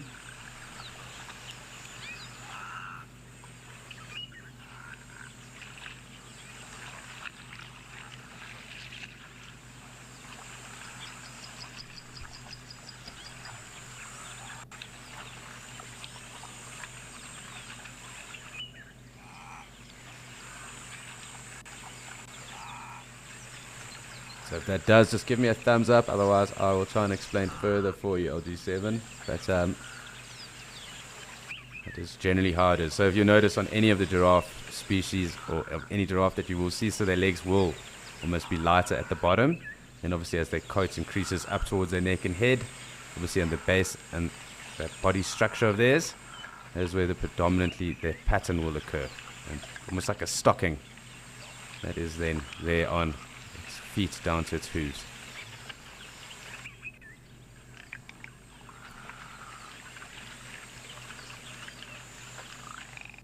Probably helps with regards to reflection of the sun as well. Being closer to the ground and these white stones too, quite easy to then make that out as well. So being able to reflect off any of that lower lying light or radiation that might hit it, off any reflective kind of surface.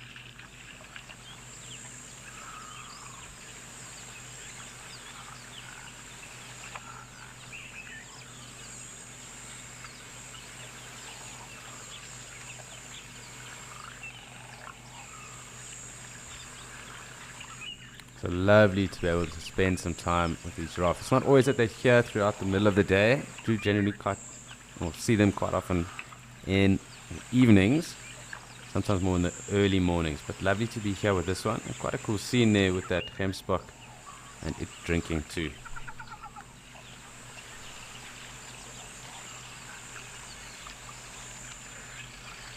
My pleasure, Miles. Please send through anything else that we can help to answer or maybe shed some further insight into if you do have those questions. As I was saying just now, we love to interact with you guys and answer your questions. So if there's stuff that you'd like to know and find out, we're happy to try our best to answer. But thank you, Miles.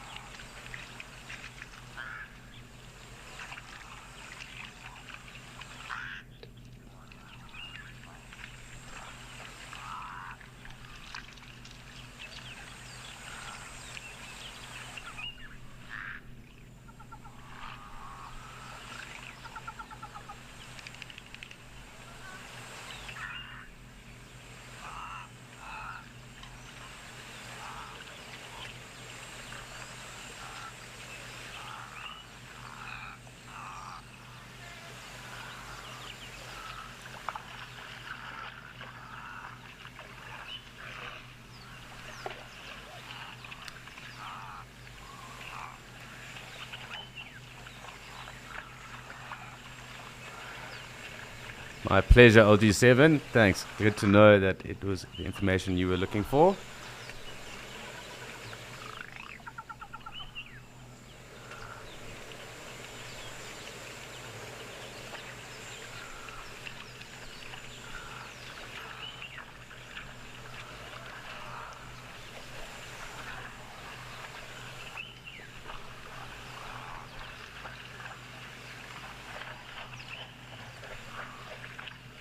Again, you can see the contrast as those clouds kind of build up and block the sun again.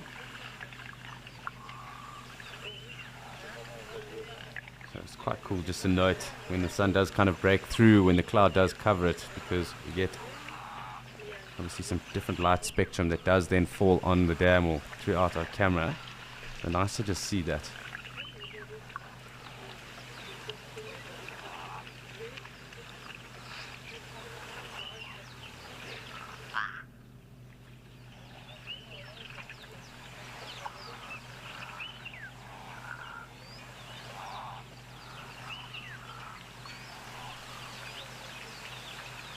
So it seems that everyone is pretty relaxed. I mean, obviously with strength of numbers around as well, lots of different eyes, different species too, that giraffe being able to see very far with its height. And obviously sharing this water with the springbok and the gemsbok as well. So no one really needing to throw their weight around and show that they are dominant around the waterhole. Everyone is kind of getting along and enjoying themselves as is.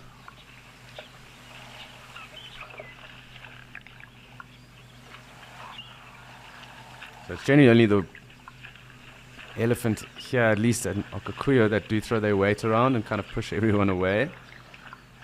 So normally we don't see that with any of the other species. Sometimes the zebra in fights amongst themselves, every now and then the wildebeest, and every now and then the gemsbok kind of have a go at each other, but it's mostly just posturing, not necessarily anything else going on. So generally quite placid when these guys are all around.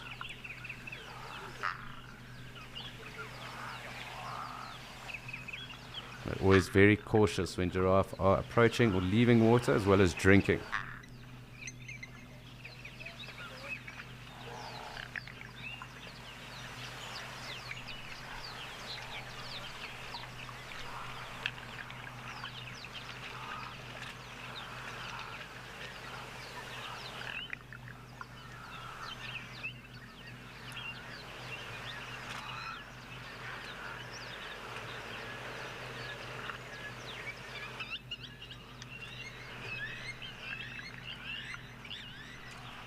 So I'm going to zoom out again and just see what other numbers might have built up.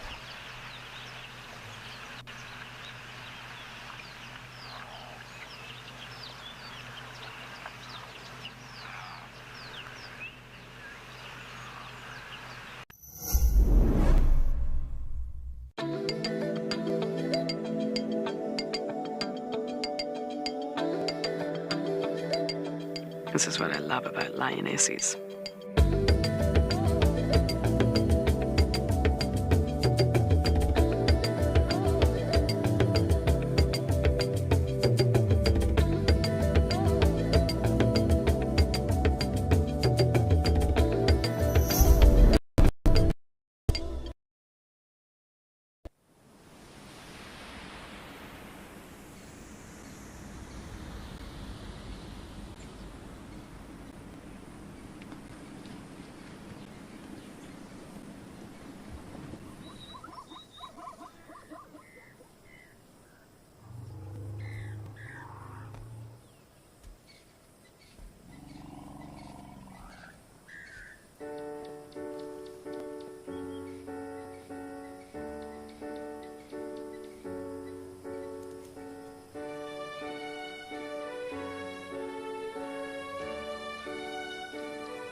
So, black-faced impala now, and obviously Gemsbok coming to join us, as well as a lovely cumulus and landscape that we were looking at just now.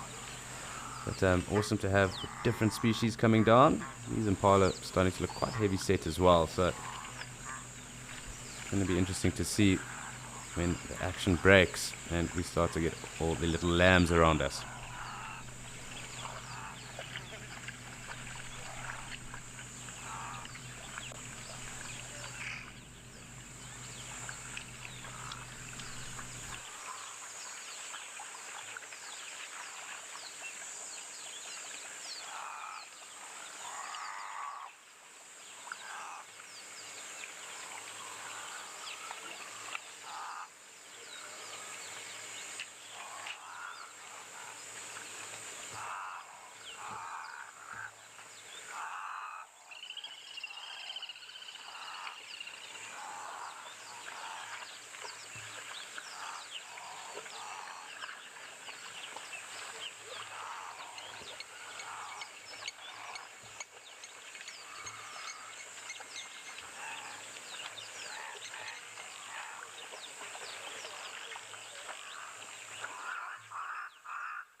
Hi Layla. Yes, that Kalahari high pressure salt will effectively at some point affect it, because obviously the air and atmosphere around that has to kind of work in a clockwise, anti-clockwise fashion into that. So there will be effects of it, and obviously when that pressure system is in effect present, and far more present, there are obviously effects in the surrounding areas because of it. So it is noted, obviously, when that high pressure system is big and present, we obviously then can experience droughts and drought-like conditions here in South Africa. That would mean that also areas surrounding it, because it obviously is a 360-degree odd cell, those would also be affected. So moisture would obviously be sucked up by that cell. So it will affect further areas around here, so obviously north of that cell too.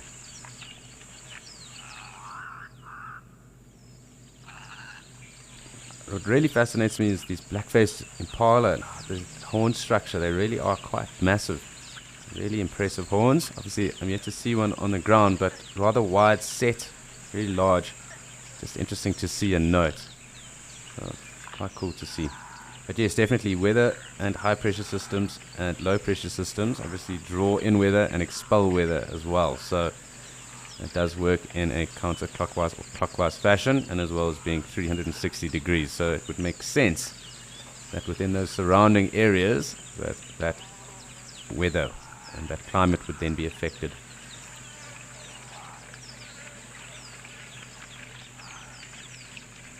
Lots of zebra coming through. Clearly quite thirsty, because they almost came in at a canter.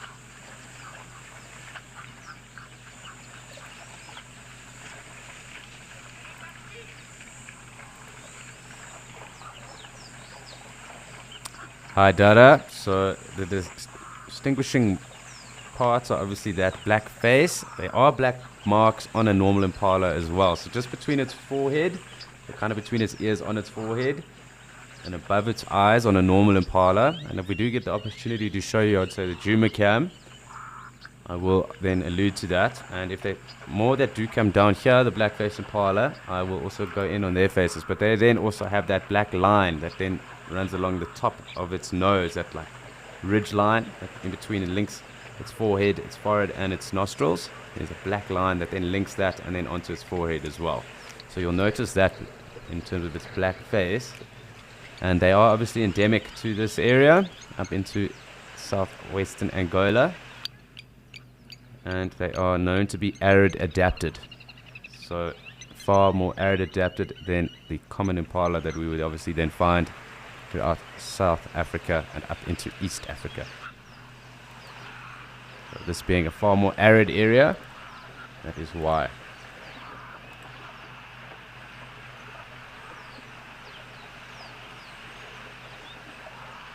So clearly quite dusty and the wind starting to pick up. You do just see that dust devil going off.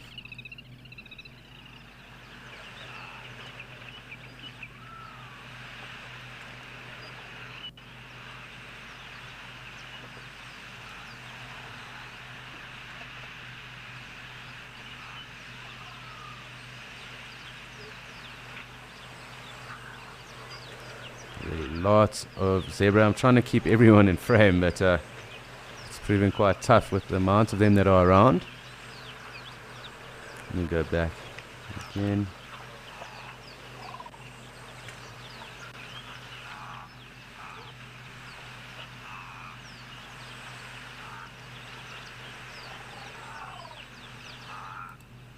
Yeah, quite tough to keep the number of zebra in frame at the moment. I'm going to just zoom out.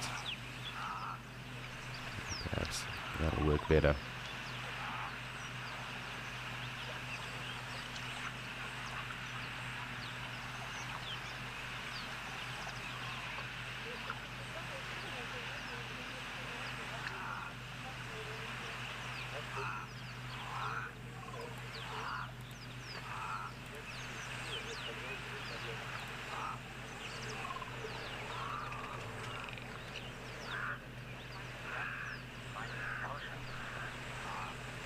Hi Helen, That's a very good question. We do get a number of raptors up here. Tawny eagles, battaliers or short-tailed eagles as they're known now. The various goshawks, falcons.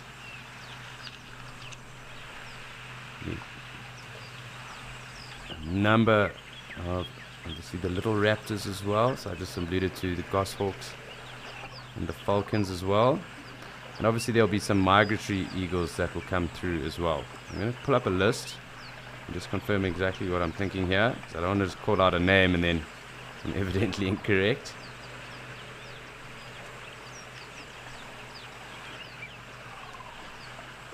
But I'll give you a list. So we'll get hawk eagles, gymnogenes, fish eagles, and obviously in some of the areas.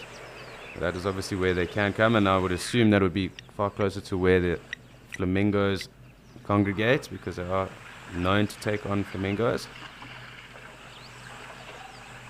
Amur falcons, agur buzzard, bat hawks. I did say the batalier, or short-tailed eagle. I prefer batalier though, much like everyone else. Booted eagle, ground snake eagle.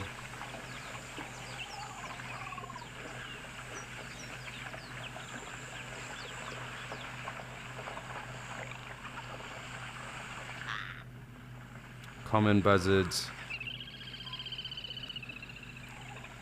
So I'm just going to read as many of them as I can see, and obviously these numbers will change throughout the year. Eurasian hobbies, honey buzzards, that being the European honey buzzard, gabar goshawk,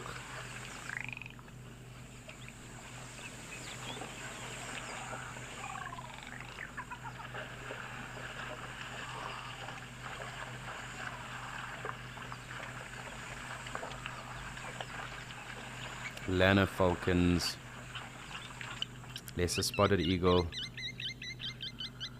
little sparrowhawks, lizard buzzards, martial eagle,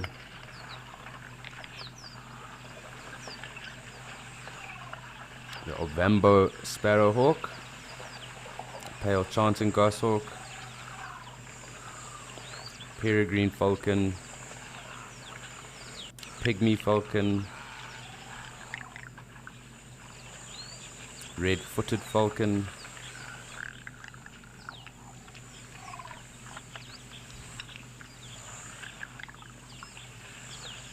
shikra,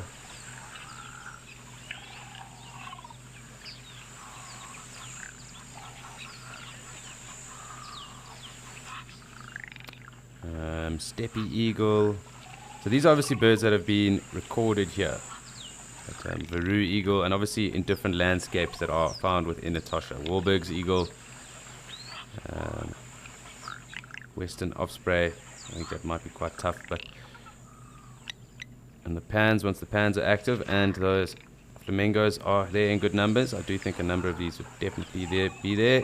Yellow-billed kite, and that's really a list of them that have been seen here in Etosha.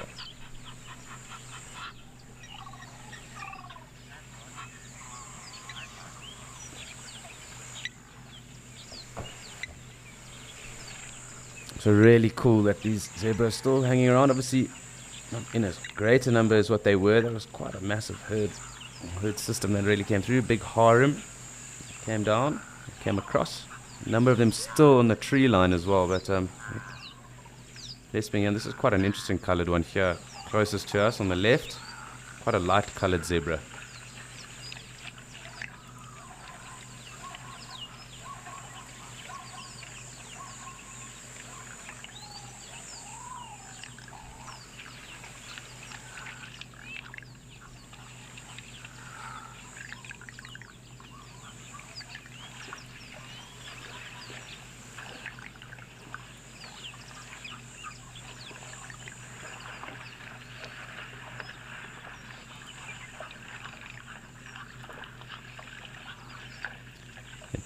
Does definitely, Dorian, almost like it was spray painted even. Perhaps fell into some white PVA.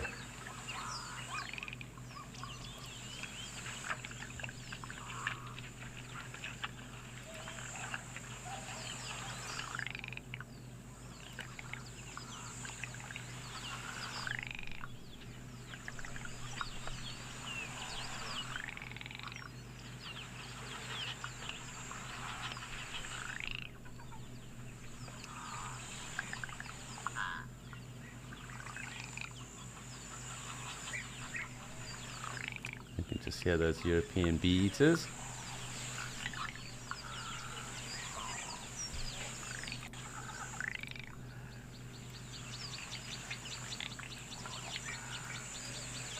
It's been quite fascinating spending so much time with all these plains game, but it's also time for us to go and see some of our other friends across in Djuma.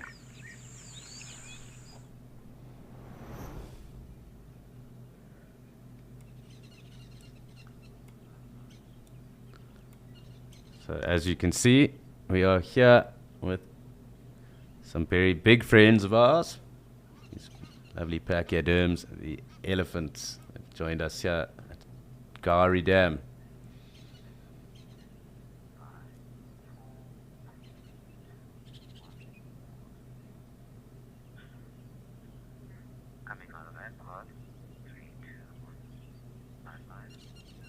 So with it being quite hot, I'm hoping that we might get some swimming action, perhaps even some mud bathing. Always cute to watch the little ones run towards the rest of the herd. Those ears kind of flapping and flayed out, but great to see the Ellies here with us. I'm going to just zoom in, and we can just enjoy a quiet moment with these drinking elephants.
Lovely to hear the Birchel's cuckoo as well in the background.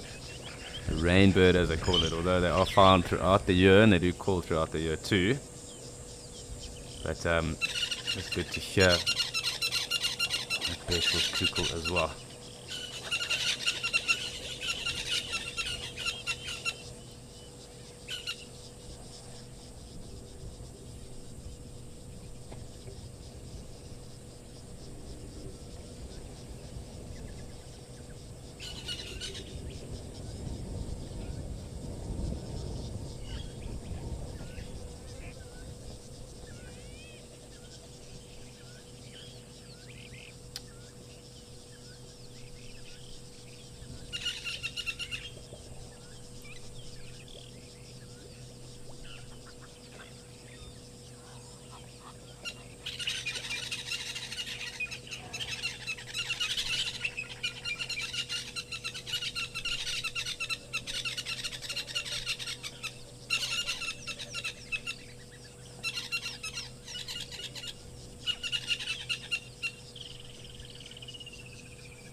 Lots of cicadas, some woodlands kingfishers, Birchall starlings, a lovely elephant. Did hear one or two white-bellied sunbird, and of course that Birchall's cuckoo as well. You can see this youngster here into the thick of things.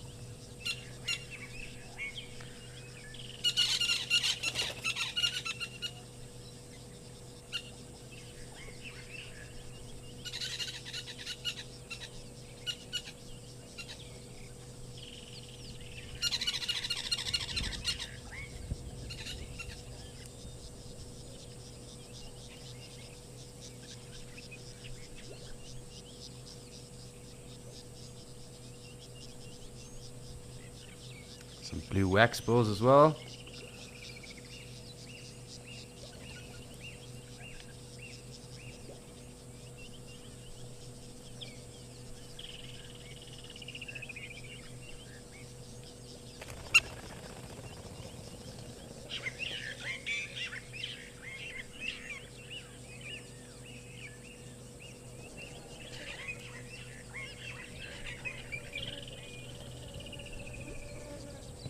Love listening to those woodland kingfishers in the summer months. Really is awesome. Lovely to have these elephants here on the dam wall. Clearly enjoying tucking in as well.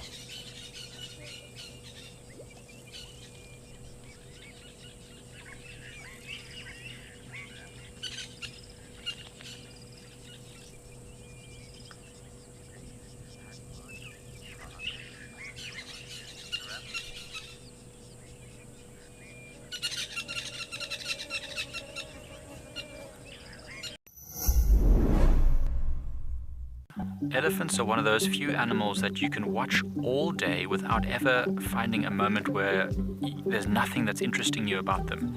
Register for free on our website or on our app and get stuck into all the excitement of live wildlife viewing. Ask our expert guides your questions, learn more, and enjoy this community of animal-loving people, all in real time. Wild Earth, connecting you naturally.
Okay, so she's laying flat now on her side. Can barely see her, but we can still see some of him over there, just hiding behind that little bush there.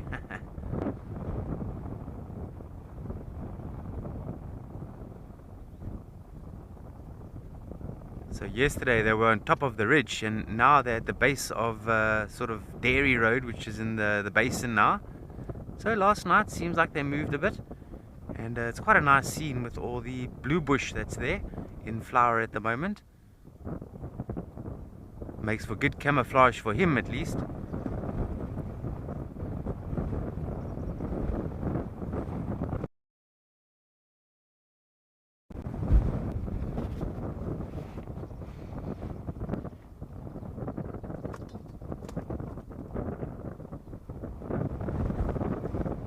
Yeah, I must say these lions have been really good game viewing the last few days. In particular, being able to see the mating process is always very special, and it's not something that you really see every day.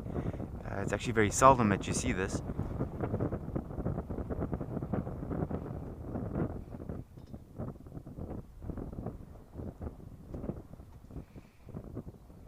Look at that camouflage, it's brilliant.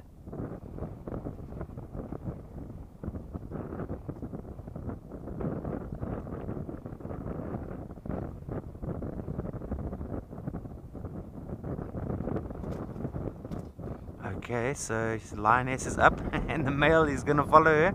Let's see what's going to happen here.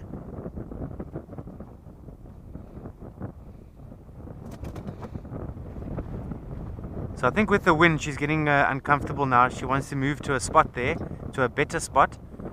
And the male always takes that opportunity to mate with her as soon as she stands up.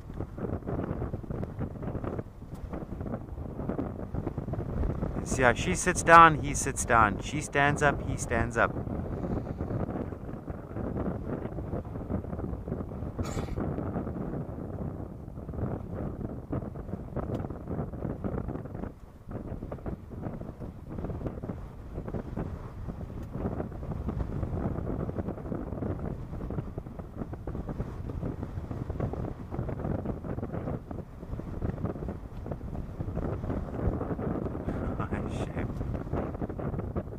Not enjoying this wind at all.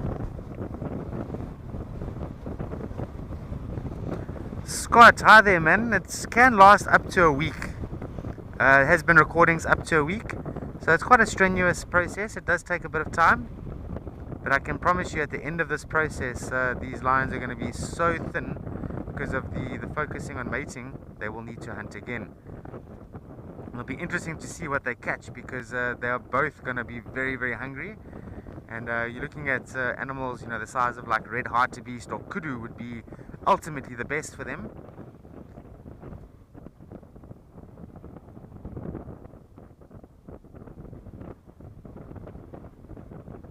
Now, and this goes on for days and days. So the male will mount her and then mate with her, and then they'll sort of just lie down for about 20-30 minutes, roughly around there, and then mate again. And this process repeats itself for a period of days, and yeah, up to a week. It's interesting.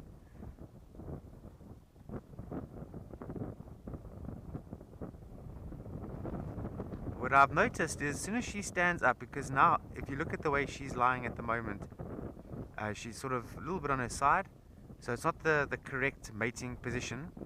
And so as soon as she stands up, she's of course on all four legs, and then the male can take advantage of that. So he goes behind her and just gets her, props her down into the true mating position, and then mates with her. And then she'll lie down on her side again just to prevent him from doing it again. Sometimes definitely lying on her back makes it impossible for him.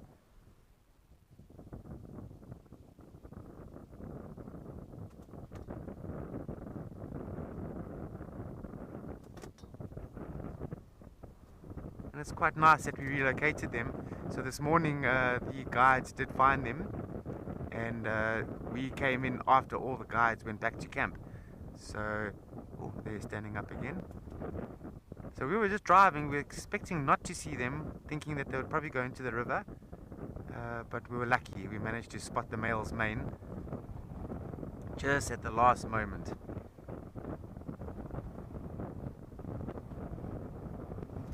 Oh, he's just gone behind the bush now.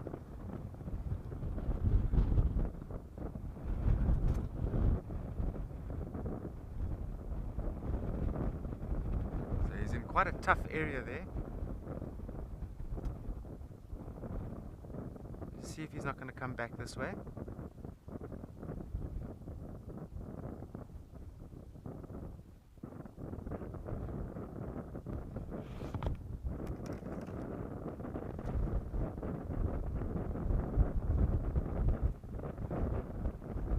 Okay, so he's lying behind some sort of long vegetation. The bitter bush and blue bush makes for quite difficult to see him at the moment.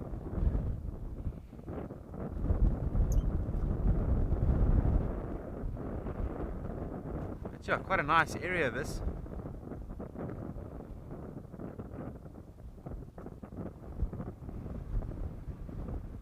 Wow, this wind is really, really strong.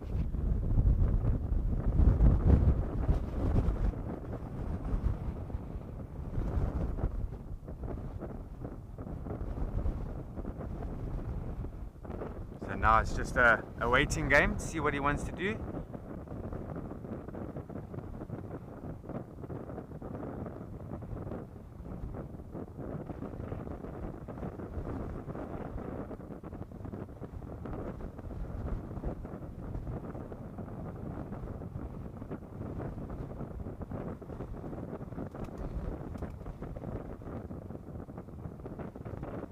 So the area that we're in now is actually a very good area for kudu antelope. They often come down this way. And then last year there was a jackal den site not far from where we are now. And it's just amazing as the years roll on how things do change. Seems like the jackals have decided to go to a different area. And fair enough, I mean, this area has been dominated by the lions for quite some time now, being not too far from the original den site for those lion cubs.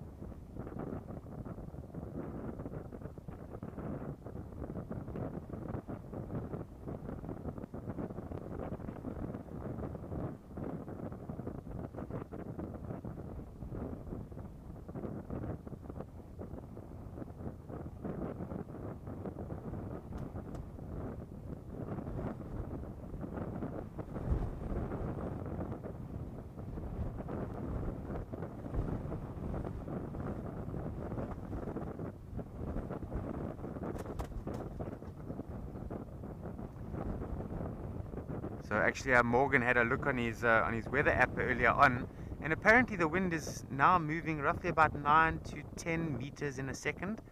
So we're looking at quite a forceful wind.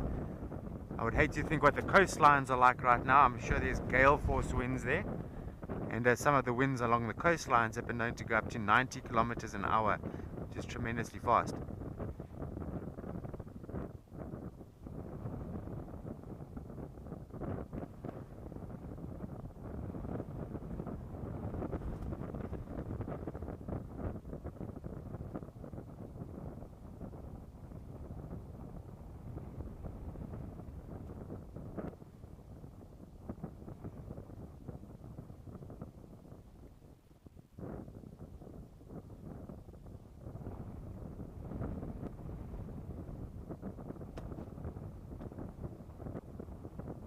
Myself and Morgan have been keeping an eye on the last known den site for the lion cubs, and so far it's been very quiet with the lion cubs. Not sure where they are, if they've totally moved or if they're just totally lying low, but any day now they should pop out.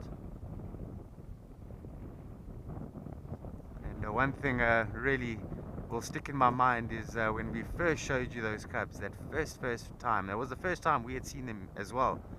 And the adrenaline running through our veins for the rest of the day was amazing, absolutely amazing.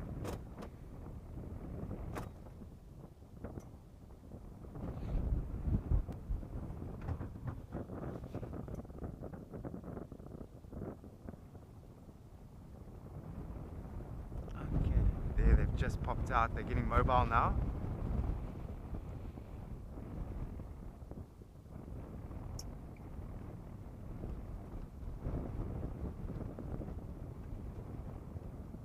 I think this lioness is quite interested in hunting. I think that's why they've moved a little bit from last night in the original area they were, which was on top of Buzzard's View. Look at him, beautiful.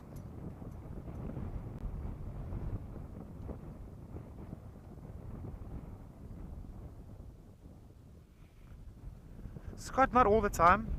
Sometimes you'll find that you'll have the pride, and then the male will mate with the female or females that are in eastern right there amongst the pride. In other situations, they might just section themselves off. It all depends on them and their social sort of behavior. He's still a young male. He's 3 years old now. So even though he has come a long way, he's still got some way to go.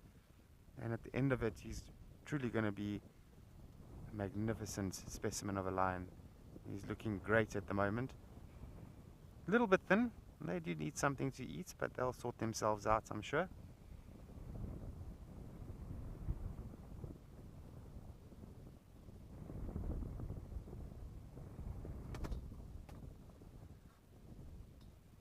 He's just laid down.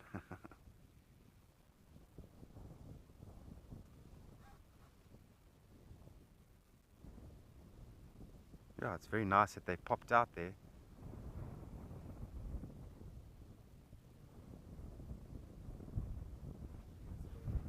Okay.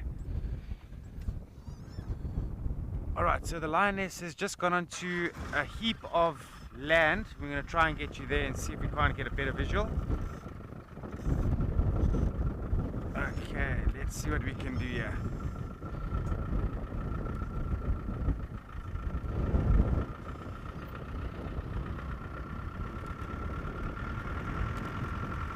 So the male is just in front of us.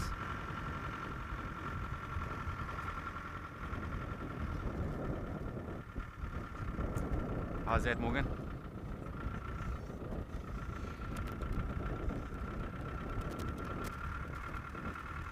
Okay, just gonna go a little bit more here. Okay. Oh, they're drinking water. How cool is that?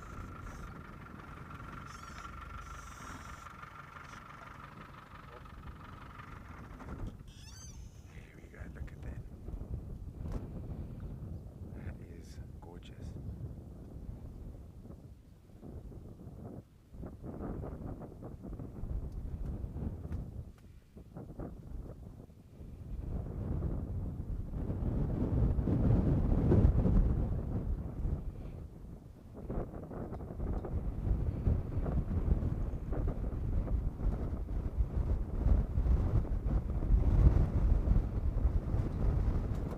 Wow, that is amazing. I never even knew there was water here.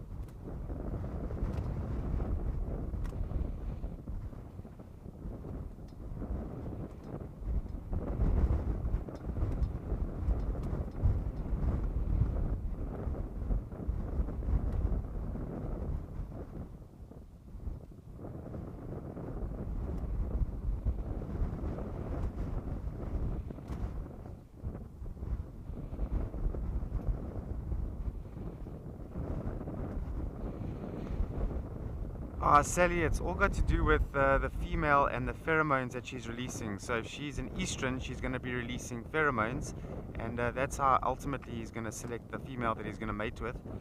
Not necessarily only one, it could be several. Depends if they're an estrus at the same time. I suppose, he could mate with the female if she wasn't an estrus, but she is not going to be interested at all. And he's just going to be wasting his energy because nothing will happen. So he has to wait until she's ovulating and the pheromones are being released, and waiting for that perfect time in her cycle, and that's exactly what we've been seeing here.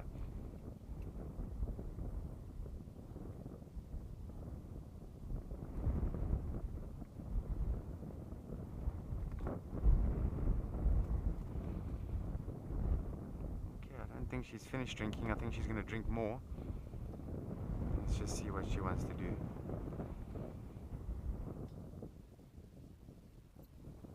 Look how she just goes up that hill. That's beautiful. Truly powerful cats, these. Oh, that's nice, lying on the hill there.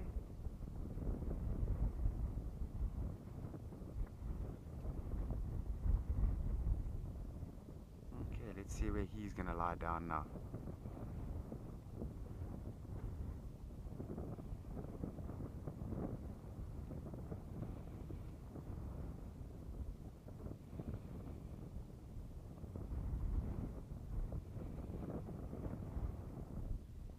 Just having a scan around.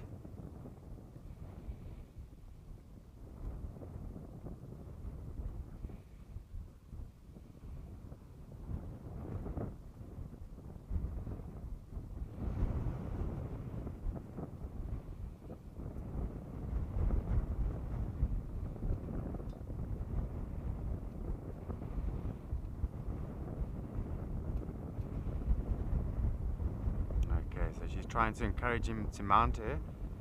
Don't go behind the bush now.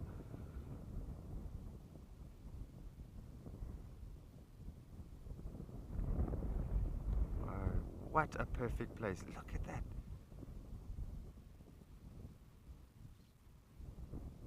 Unreal.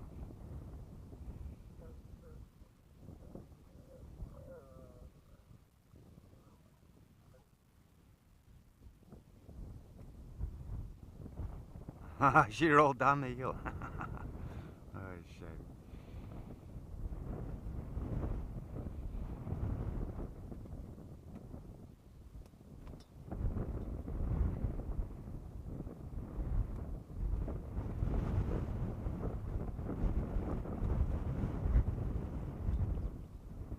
This is picture perfect.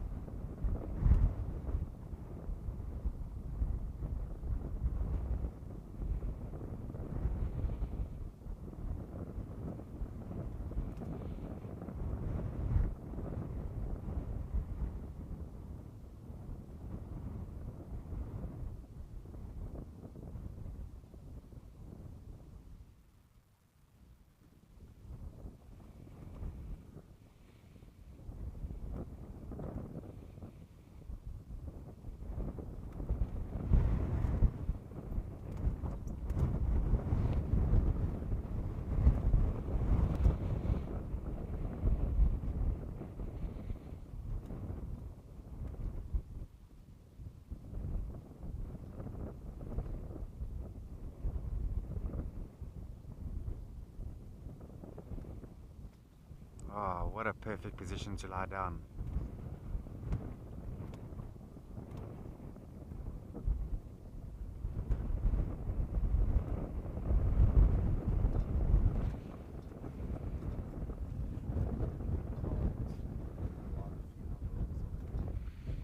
Cara, that's a good question. Thanks for that. So yeah, after the mating process, we have seen she does lie on her back like that. Just sort of cancels him from being able to mount her again. But she was in a bit of a slope of land, and I think she put too much in sort of the roll there, and then she rolled over the bank there. But you'll find that when she's lying on her four paws, that is a good mating position for the male. But of course, no, going on the back is not. And so yeah, that's how she'll stop him from doing it again, because when she's in the mating position, the male's going to take opportunity in that, regardless if he's just mated with her. And so that can be a bit strenuous on her, because it's not a very comfortable thing for her, and I don't think she particularly enjoys it, because it can be a little bit painful. So just to ensure that, you know, there are some breaks given. What I am noticing now is that they're spending a little bit of distance apart, whereas the last few days he's been sort of glued to her side. And does make me believe that we're sort of at the end of the mating process, or heading towards it.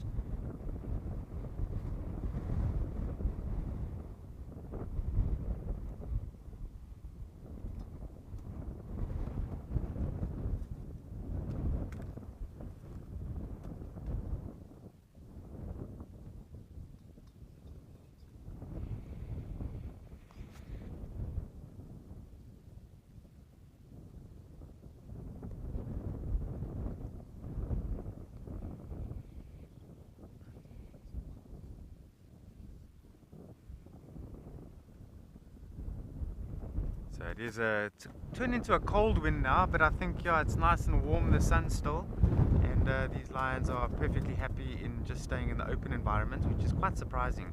Usually in wind they do hide away.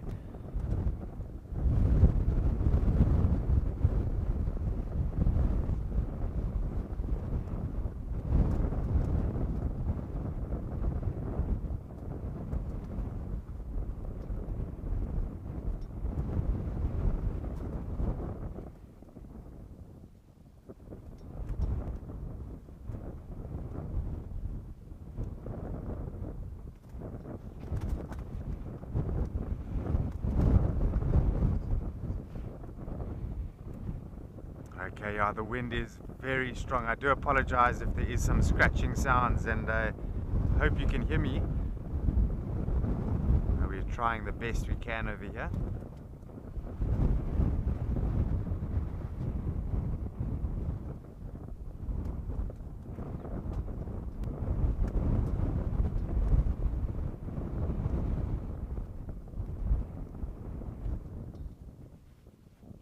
He is beautiful, isn't he? Look at that beautiful mane of his.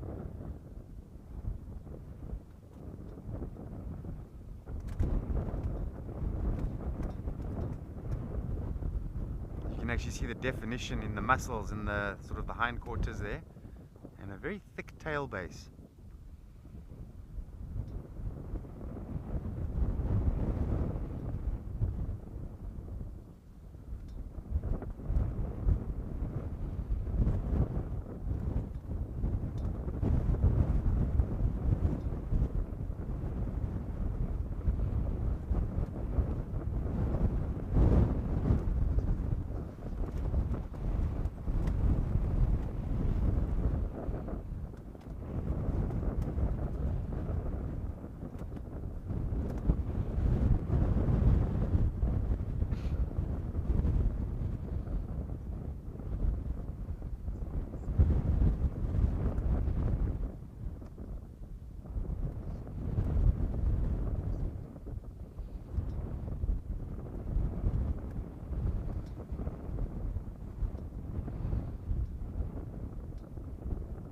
I'm just going to stick around with them a bit and see what they're going to get up to here.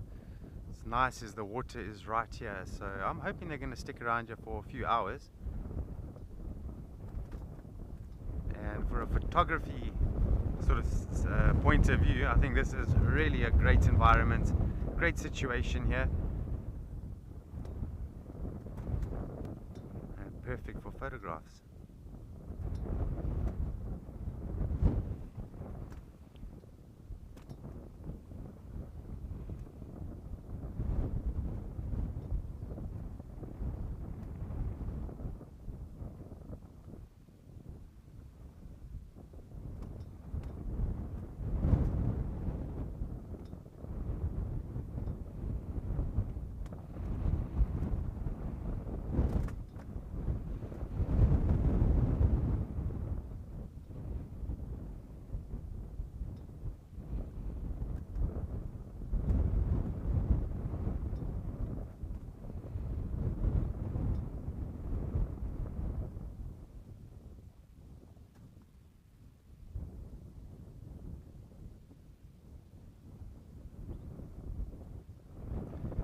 And also, just thinking about it, often warthogs also come down this way.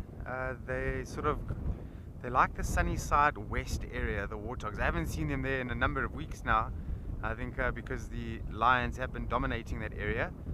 It'd be quite interesting if a warthog did come walking down here. These lions would spot the warthog from miles off because of their position.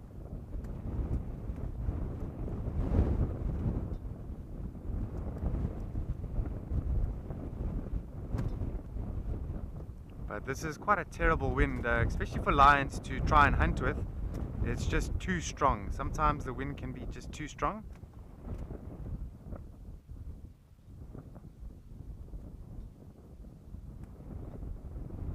And believe it or not, lions also get cold. And as soon as they start getting cold, this is when they really disappear.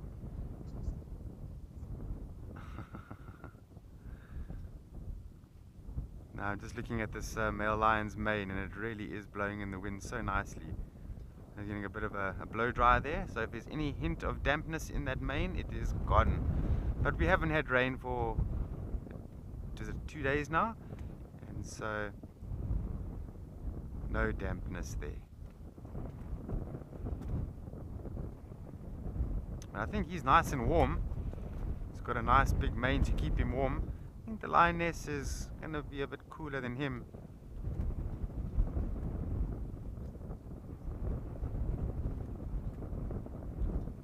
But then also that sort of switches when it's a very hot day like it was earlier this morning. The male lion will really struggle in that heat. But of course they are adapted for it. They do live in a very hot environment and they do it well.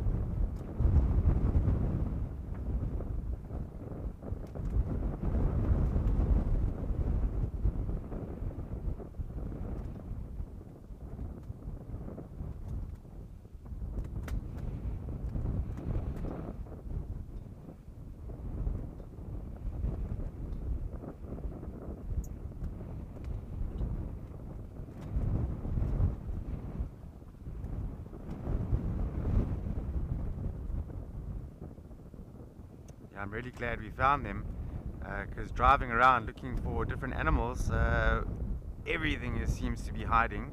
I know the elephants came out for a brief moment, so they've gone back into the river, but all the general animals, they are all hiding. And but really happy that we managed to get these ones, and we can look at them. Otherwise I think it would have been a very quiet afternoon on our side.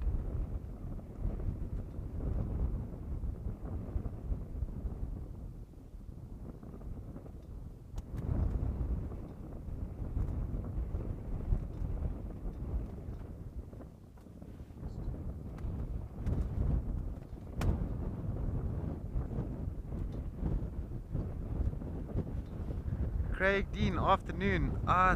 Different books do say different things.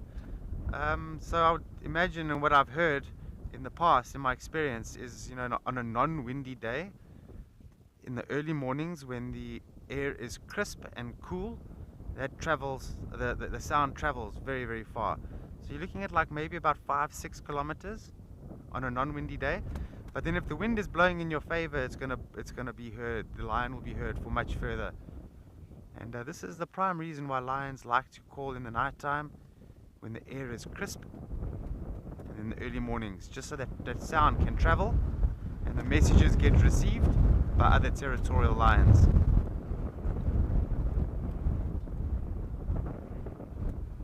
But one thing I can say is when lions roar next to the vehicle, that is, it's a feeling that you can't describe to someone. The sound goes right through your bones, that your bones actually vibrate and the vehicle will vibrate. Very powerful sound.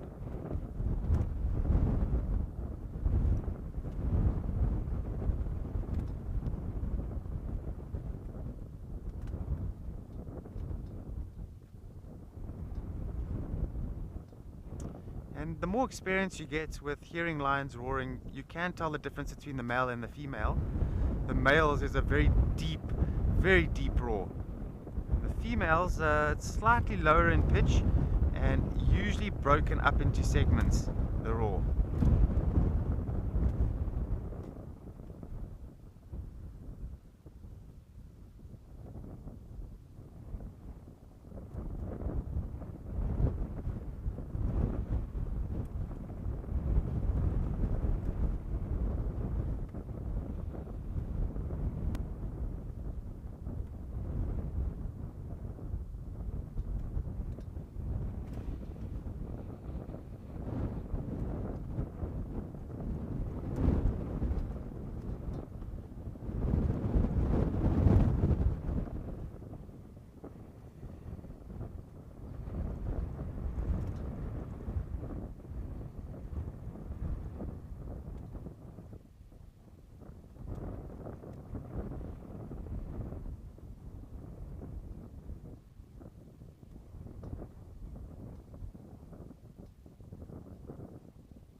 Yeah, no, it's an absolute privilege to be viewing these lions in this very environment, with this sort of this heap of land here with the beautiful basin wall in the back.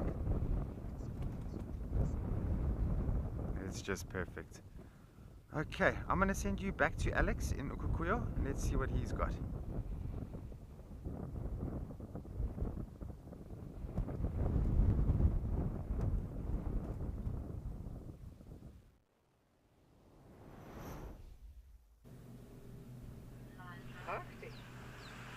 Many thanks, Andrew, and really awesome scenes, and such a different scene going on right now.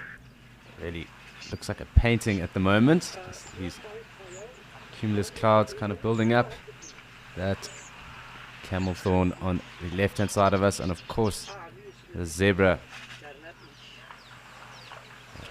across the dam right now. So really picturesque, and I am going to take us in closer.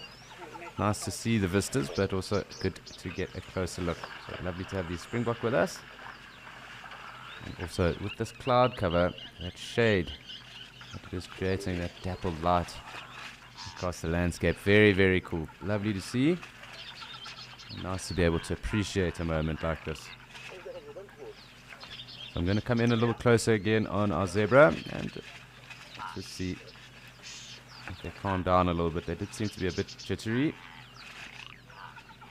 We'll see how that goes as well. Definitely quietened down a bit as the days got on. It's obviously very hot up here in Ukukuyo, but with the cloud cover building, maybe there is some relief on the way.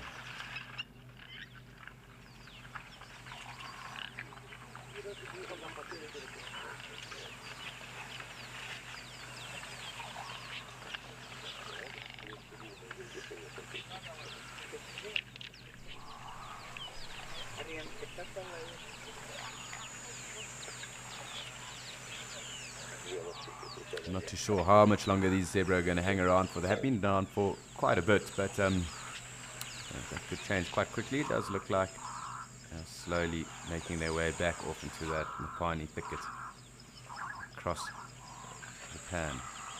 Still some springbok around, and nothing really to complain about this Tuesday afternoon.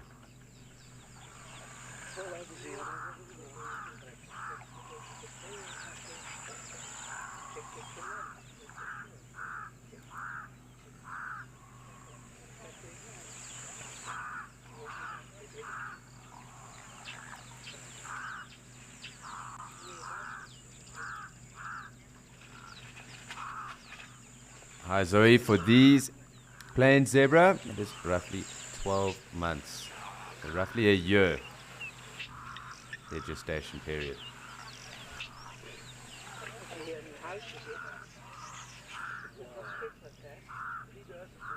It is noted, obviously, there are two separate species of mountain zebra, the Cape and the Hartmans, as well as the Gravies. And the Gravies is around 13 months, and the mountain zebra are both around 12 months as well.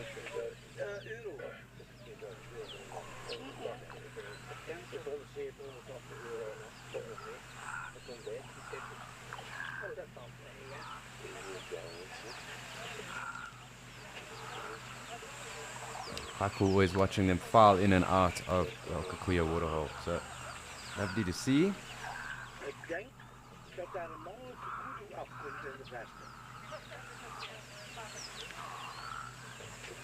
Je hebt de scherpe blik aan. Ja, ik zie heel goed dat ze denk ik. Want er zijn een heleboel bij zonder horens en bij een oryx hebben ze al 2 horens.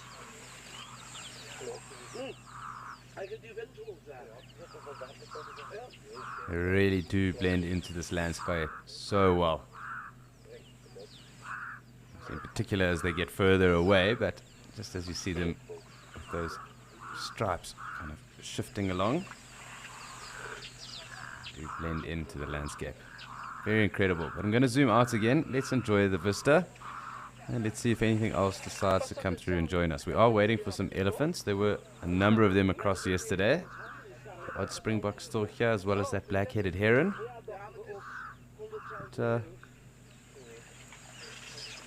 let's just enjoy a very nice landscape for now. Unfortunately, we are obviously here in Okaukuo, the main camp of Etosha, so there are times when we do hear some of the guests that are around the camera, and we do pick up their audio. Obviously not ideal, but it is something that does happen. It is always a very busy waterhole, so good to be able to appreciate what Mother Nature decides to give us in terms of viewing. Great just to take a quiet moment, watch those zebra move off, these clouds build, and the springbok on the other side of the dam. Really picturesque at the moment.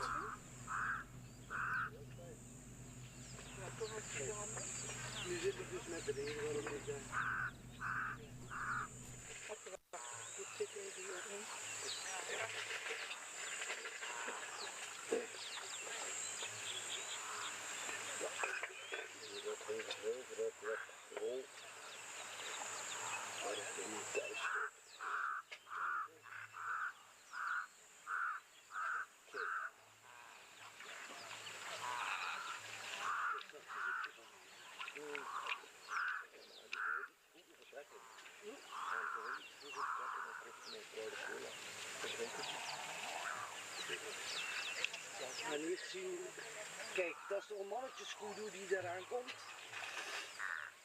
Nee.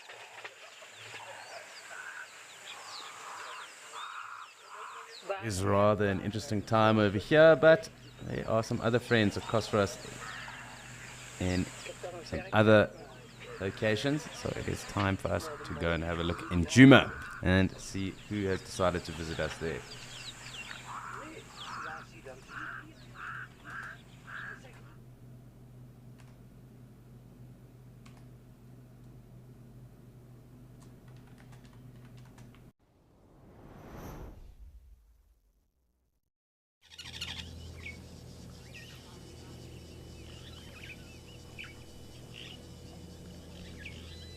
So we are back in Djuma,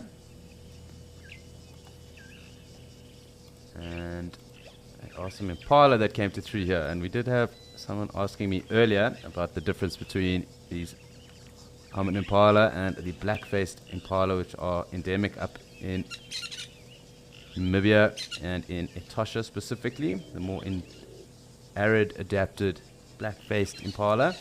And from here you'll be able to see that difference quite clearly. I'm going to get us quite a nice view, and you'll be able to see there on that view what I was talking about. There is some black that is present on these impala's faces, although it's just between their eyes and on the tip of the forehead, the top of that forehead there. When one does decide to look at me, I'm not doing it properly right now. Hopefully one or two can just behave, but there quite clearly you can see there on these 4 U's here what I'm talking about. That black mark on the top of their foreheads, top of their heads, in between those eyes, and the difference then being on the black-faced impala that we get up in Namibia and Etosha. That line obviously extends then from below those eyes to their nostrils. You can hear brown-headed parrots, lovely to hear them. One of my more favorite birds as well in the area. Great to hear them being back. They were actually nesting apparently around here as well.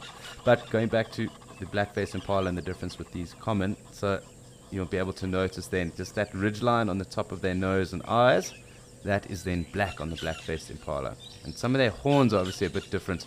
These are obviously younger males, these 2 rams that we have seen just jostling over there. But some of the horns we've noticed also up there in Etosha also being quite big too. Not to say that they aren't impressive rams here in the Sabi Sands either. 1 or 2 of them still looking rather pregnant. They haven't dropped all their lambs just yet. So I know that a few have dropped, but not all the ewes have dropped their lambs just yet.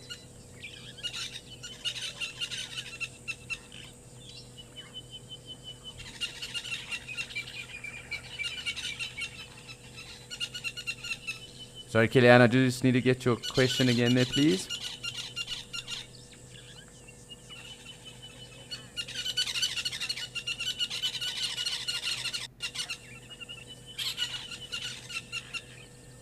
Hi, Kellyanne. So, pregnant zebra, and zebra in particular, are hind gut fermenters. Whereas impala, obviously being antelope, are ruminants. So they don't look the same. Obviously, they will have bloated stomachs, obviously because they'll have foals or lambs, obviously, that have grown in that pregnancy process.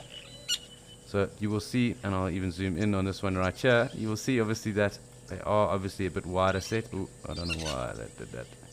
Let's come back. Here, there's one there. Let me just come back here. You can hear our brown-headed parrot again, but I'm going to come back to those ewes I was looking at now. So they obviously are going to be a bit heavier set because of that. And you can see right there that bulge on their stomach and their back, and that's obviously where the womb is and where those lambs will be right now. And with the hindgut fermenters, such as zebra, they always look kind of bloated anyway because of the way that their stomach systems work.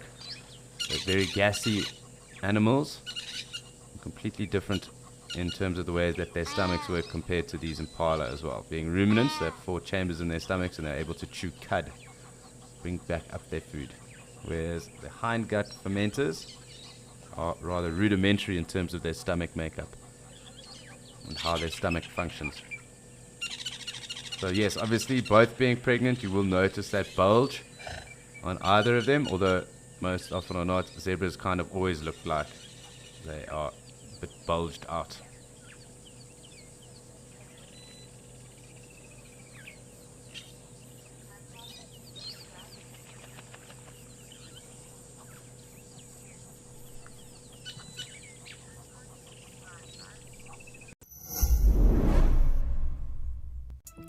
Have you ever wondered what happens behind the safari?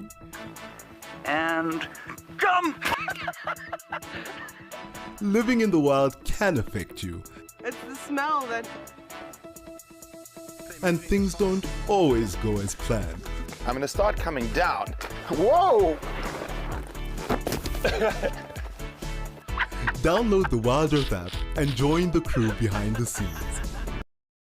It's in your nature.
Giraffe does come back and drink again from that perspective, because it's not every day that you get to actually view a giraffe from, I suppose, from that direction, drinking down as well. And you also be able to just see how its mouth and neck then work from a different side. Very cool.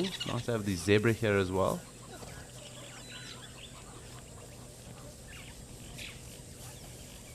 Really lots going on here at Djuma at the moment.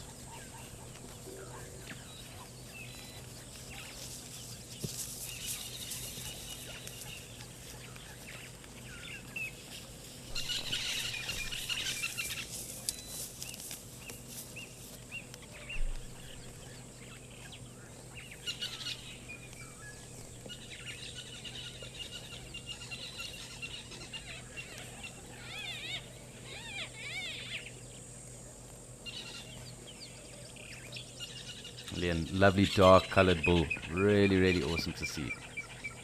And some oxpeckers on top of him.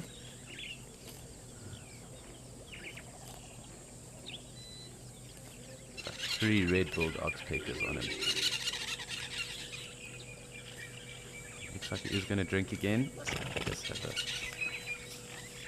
focus in here for when he does decide to come and drink.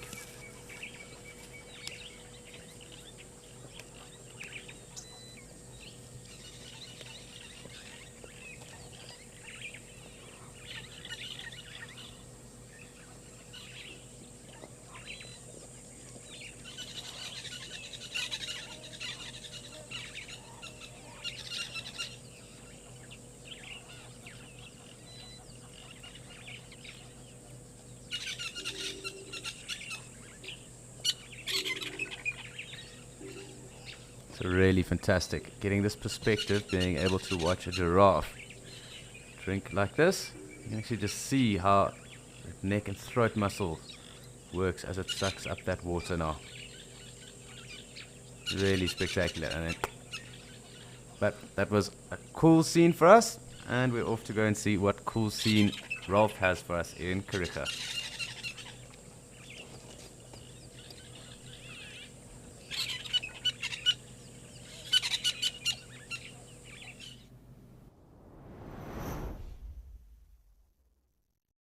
Well, we've got a lot of wind in Kariega, I tell you that. As was predicted, the wind is howling.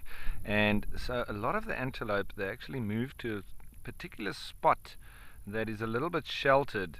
And I've just followed them into this particular part where whichever way the wind blows, then they seemingly move into the sheltered spot that will depend on which direction the wind comes from, but currently it's coming from the southeast, pretty much onshore wind coming from the ocean, and it's probably between 40 and 50 kilometers an hour strong.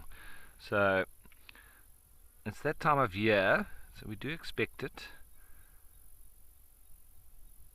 The sun is also out, and it has been pretty strong. The sun has indeed, but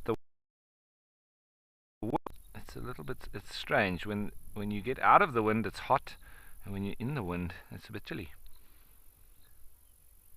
Very clever animals. They know exactly where to go to get some shelter. There's lots of impala here. Everybody just enjoying the lush green grass here on the eastern side of the plains.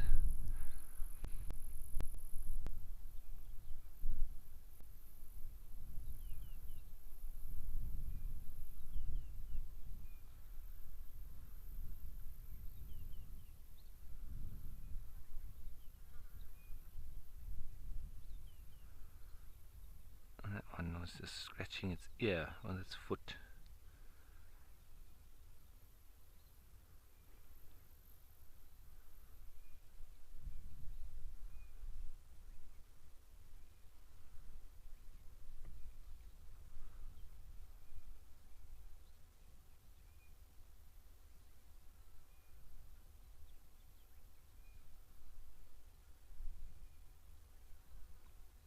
So this is all part of that bigger herd of impala.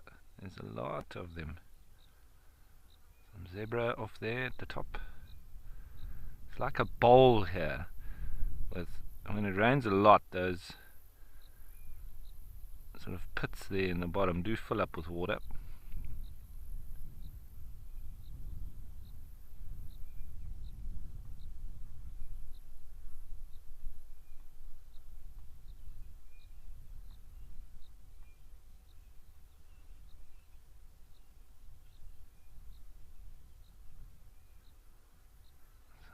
There as well.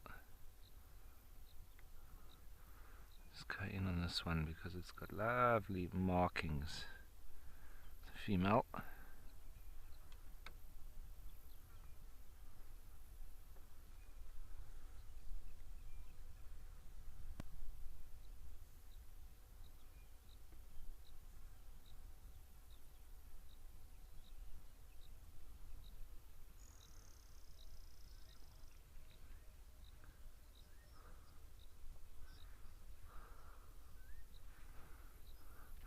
So Ian, yes, impala will share different herds. They will move through in the same areas. It's not a problem. It's just the males that fight with each other really, for dominance and for mating rights.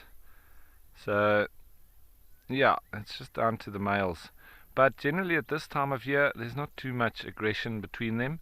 They don't have too much testosterone raging through their blood. So it's not the rutting season now.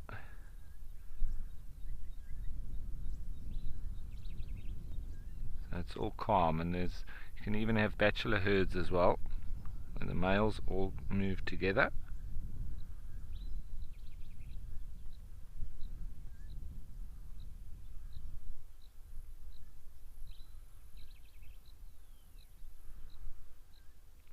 There's a nice bull. There's still a youngster. It's like he's just about got his adult coat, but he's still got small little horns. He's a bit of an adolescent, but getting there. Still the best socks in the business. But the best dressed antelope, I would have to say, goes to the Royal Gemsbok.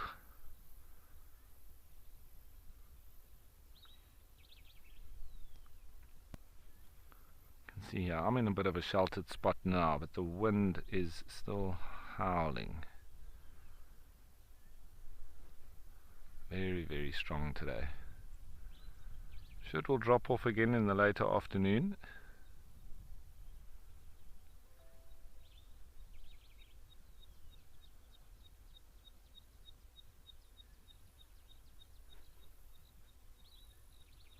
The rhinos still wallowing in the mud.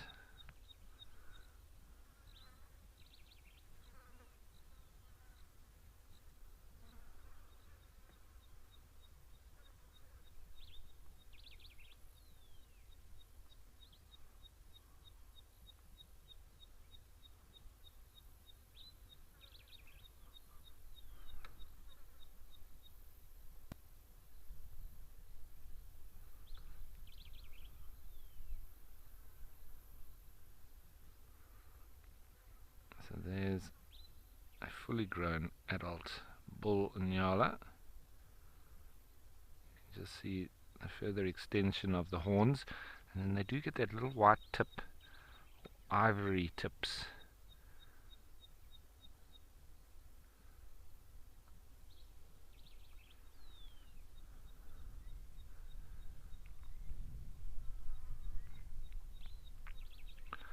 So we do know that Nyala were not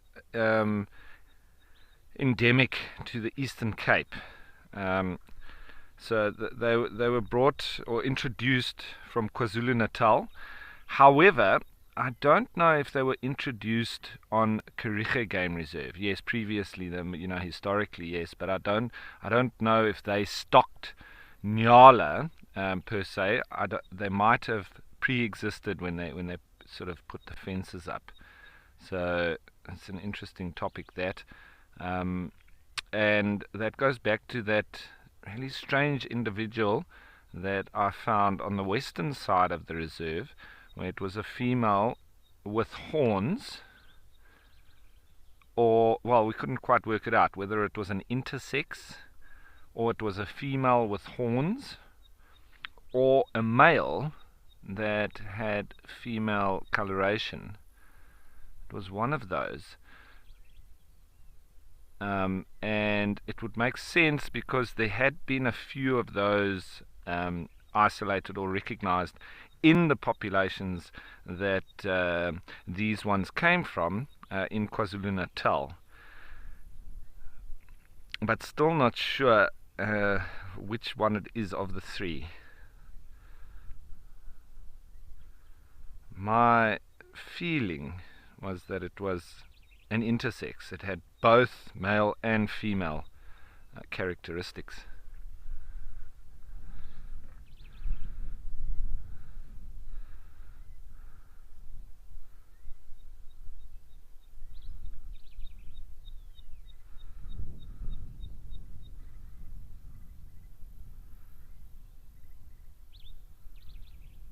So yes, and I've even chatted to the head ranger, and he wasn't sure that Nyala had been introduced here on Kariega. So as I say, they might have found him here already. So it's a naturally occurring population, however previously translocated or moved in here, but not by the Kariega Game Reserve. But that's not sure. We just we didn't have all the facts, but that's what the head ranger believed.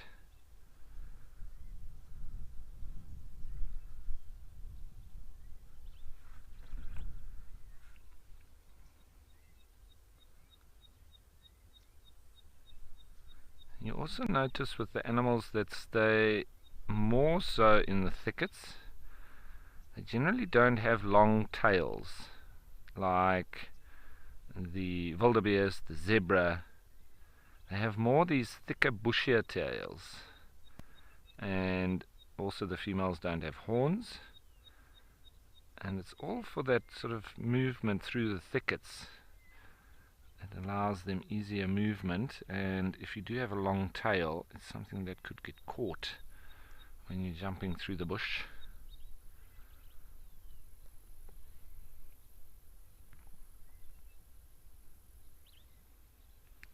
There's a somber green bull calling. And the rufous-naped lark, the tire pump, or the bicycle pump bird. Sweep, sweep, sweep, sweep, sweep, sweep, sweep. It's one of those handheld ones that you need to pump with, the ones that we used to use as kids, that you clip on to your bicycle.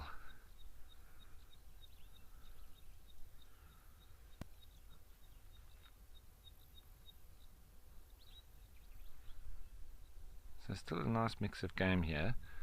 We've got Nyala, impala, as well as zebra. There's some blesbok off to the right too. There's also some wildebeest lying off on the left.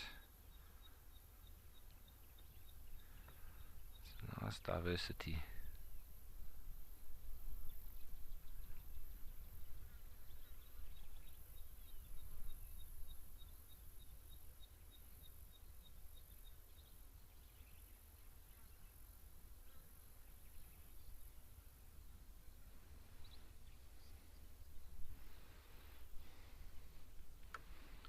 So Megan, those Nyala, they generally they're not very comfortable out in the open, and very often you see them running for the thickets. They're well more adapted to life in the thick bush.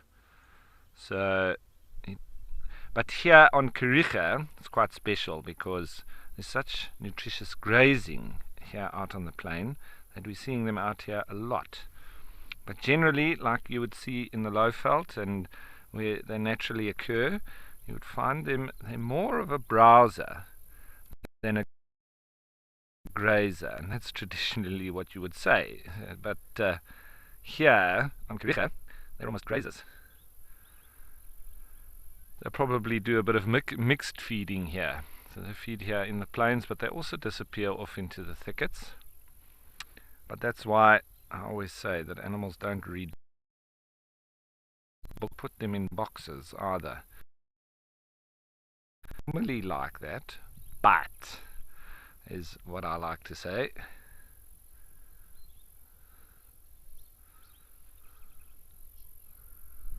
Righty, so speaking about the diffs and the Lowveld, and the Nyala here grazing out in the plains, sometimes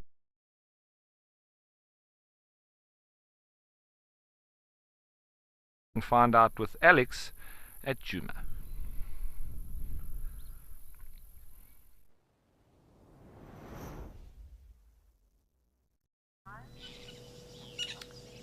Thanks, Rolf. And yes, we're back here with this magnificent bull giraffe. Really awesome.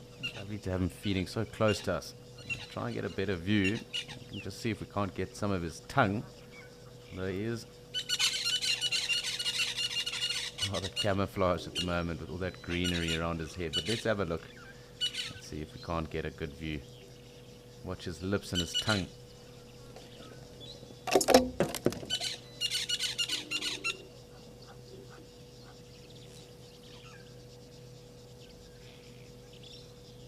See that blue tongue of his? And those lips almost acting like fingers. He kind of strips any of that green fodder away. Again, still the brown-headed parrot in the distance, in the vicinity. That lovely cool chorus.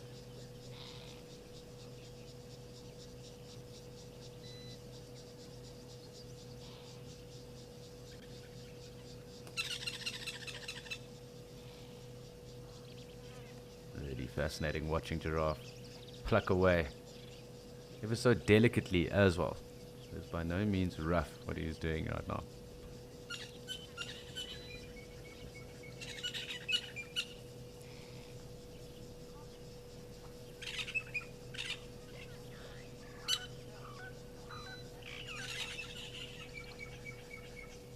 Thank you very much, Quinton. Thank you for tuning in. It's a pleasure to be able to share insight with every one of you guys. I'd like to enjoy and spend some time with us throughout the course of the day. So thank you very much, Quinton.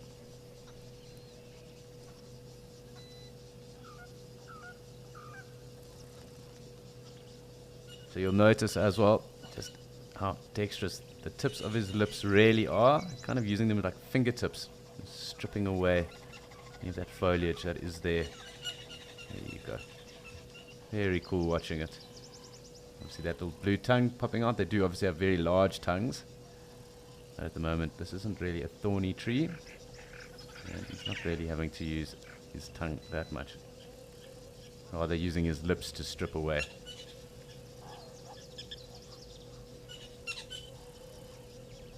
You can also just notice on his forehead there, and it is what male giraffe do have, and it's also another identifying feature to tell between the cows and the bulls. That bony growth that is on the top of his forehead there. And you do notice that on bulls. It is something as they get older that does show a lot more as well. So it is something that obviously grows. I'm hoping this, yes, there we go. So you'll be able to just notice that bony growth that's there, and that obviously helps them when they are necking or fighting. The bulls at least, it does obviously add some protection, as well as it also adds to that mighty blow that they are able to deliver to.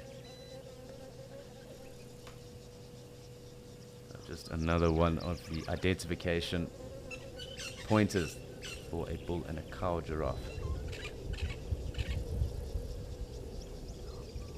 That bony mass that is on its forehead.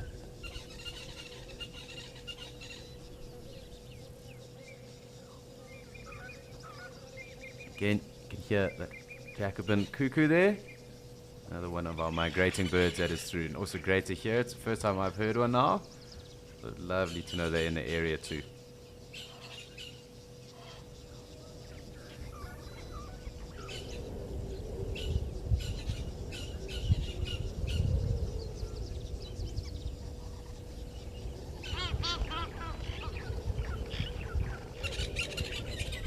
Such a cool scene.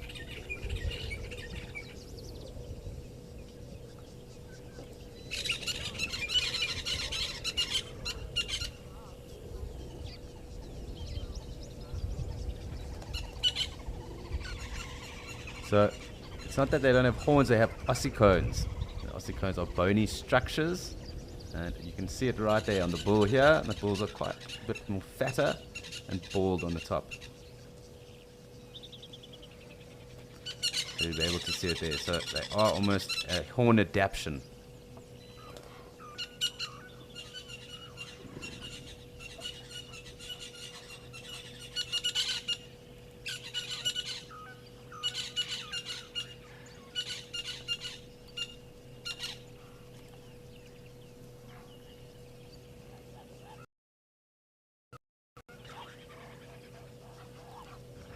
Really lots of fun. It's such a cool sight.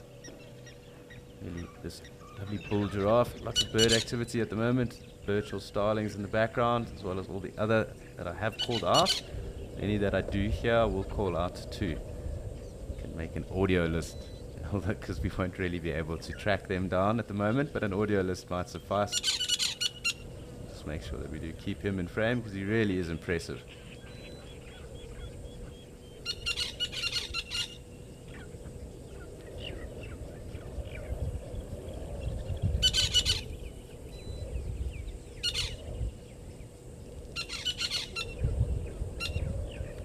Just make out those bald spots on the top of his ossicones as well at the moment.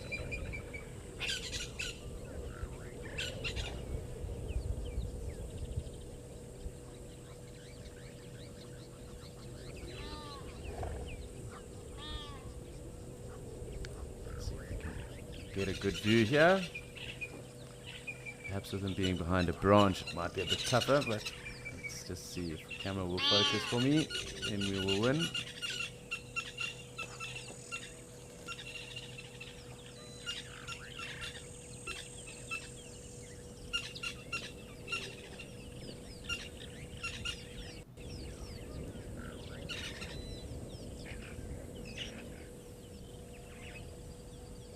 You'll be able to just see in the tree, those are the Birchall's starlings that we can hear calling as well. So there are a number of them around here, and I did allude to it earlier that they are actually the biggest starlings that we do get in South Africa, being in size. And they are quite uncommon in most areas, common where they're found, but they're not found throughout the whole of South Africa either. In this area at least, they are quite common though.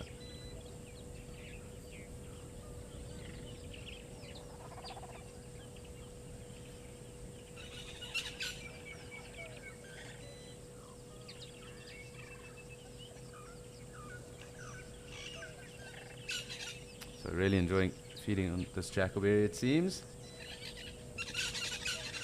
Stand to be corrected, but I'm pretty sure it is a jackleberry.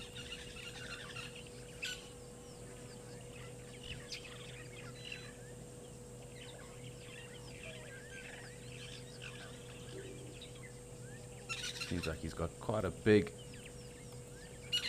twig in his mouth. It did almost just fall off there.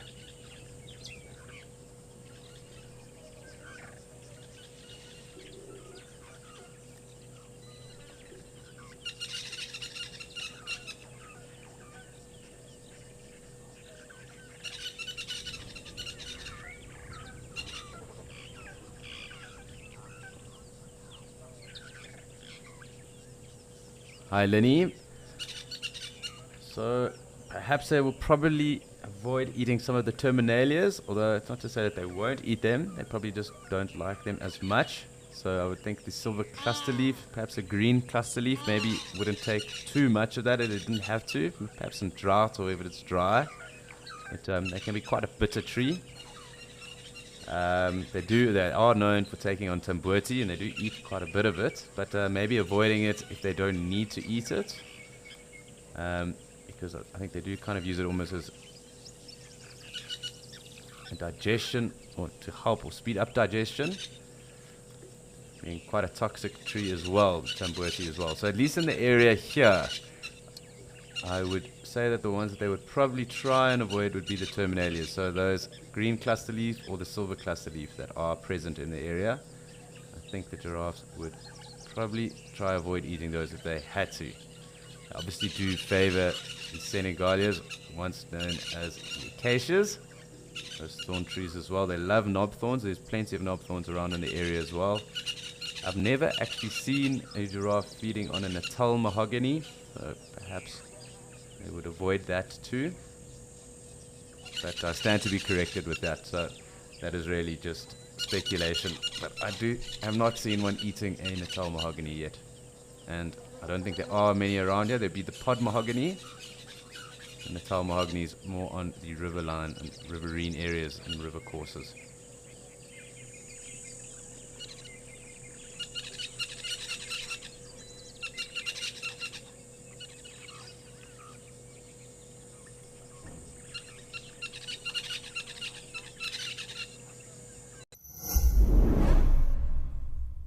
Did you see that incredible sighting with Lauren and the wild dogs?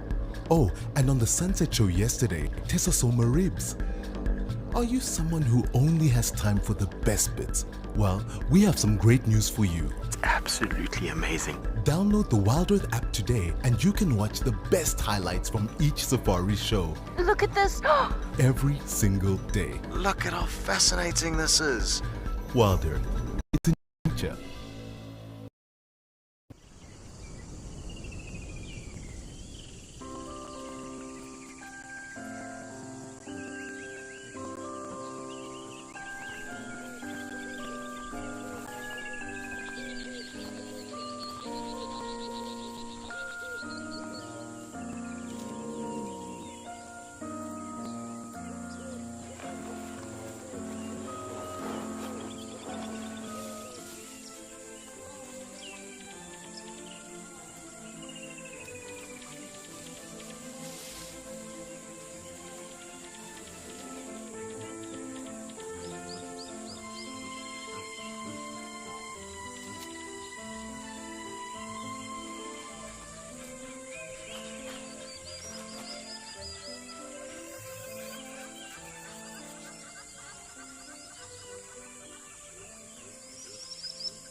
So great to just appreciate some time with our bull giraffe.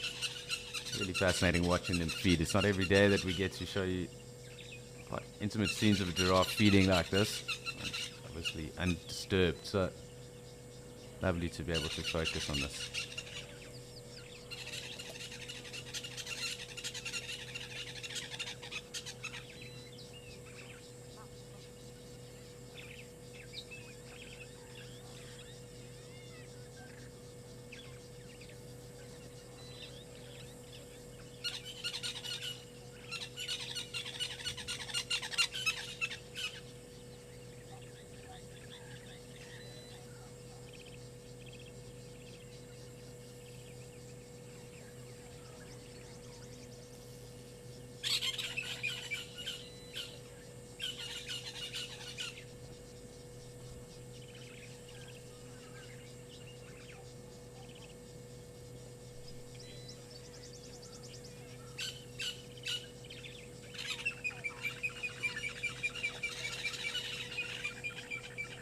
Very peaceful at the moment. He really is quite chilled. Lots of bird life. Just taking it easy. Not even ruminating at the moment.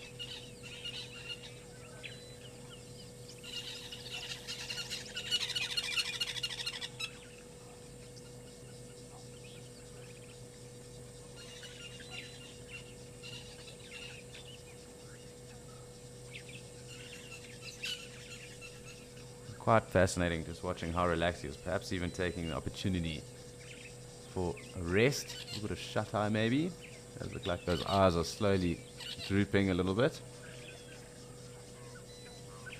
Really long eyelashes as well. As soon as I see if we can get a little bit closer, we can actually have a look at that.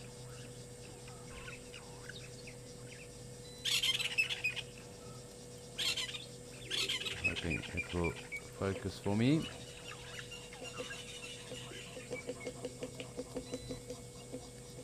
We've got a woodpecker that has joined the fray as well.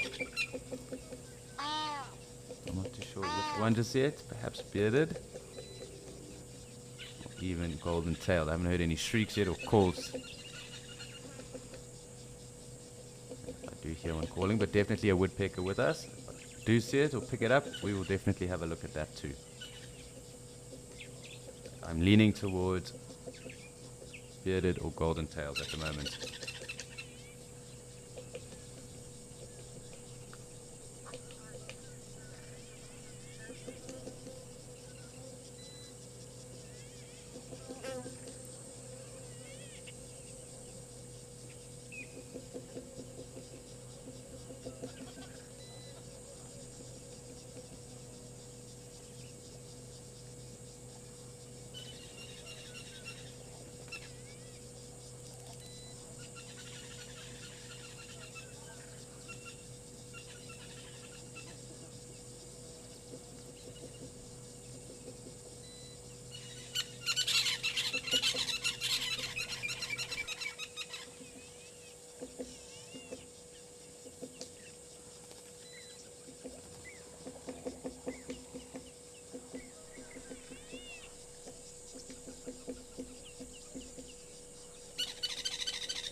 Really cool. I do think he's getting some rest in here at the moment.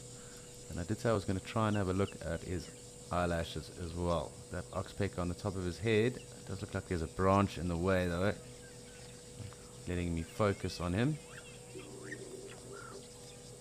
going to just have to come back out. It really is stunning bull. So awesome to see. Really just cool to be able to appreciate some quiet, tranquil moments early afternoon with a nice big bull giraffe.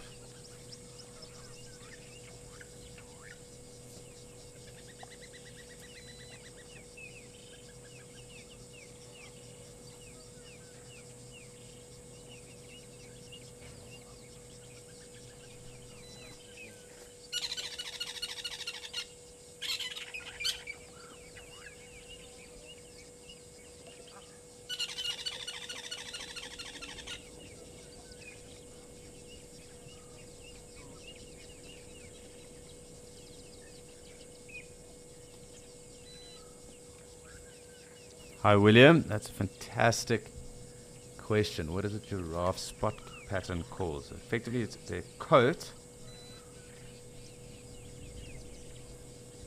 and they do change a little bit as well with regards to the different species.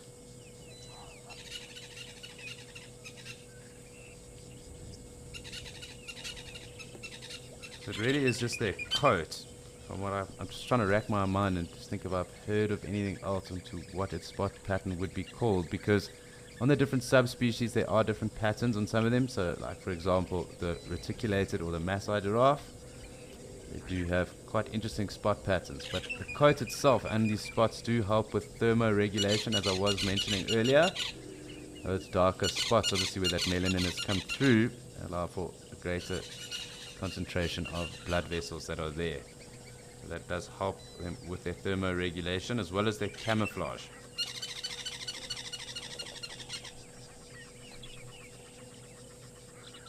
But as I was saying, so certain of the giraffes obviously have different coat patterns itself. So the reticulated being that quite very iconic reticulated pattern on the giraffe, the Thornycroft's or even Maasai giraffes as they were known, or are known now. The Maasai giraffe or Thornycroft's actually form part of that. They have a very interesting coat pattern itself. And these are almost, I suppose, the word I'm thinking of is almost geodatic, but I don't know if that's correct. I do need to just do some research on that quickly.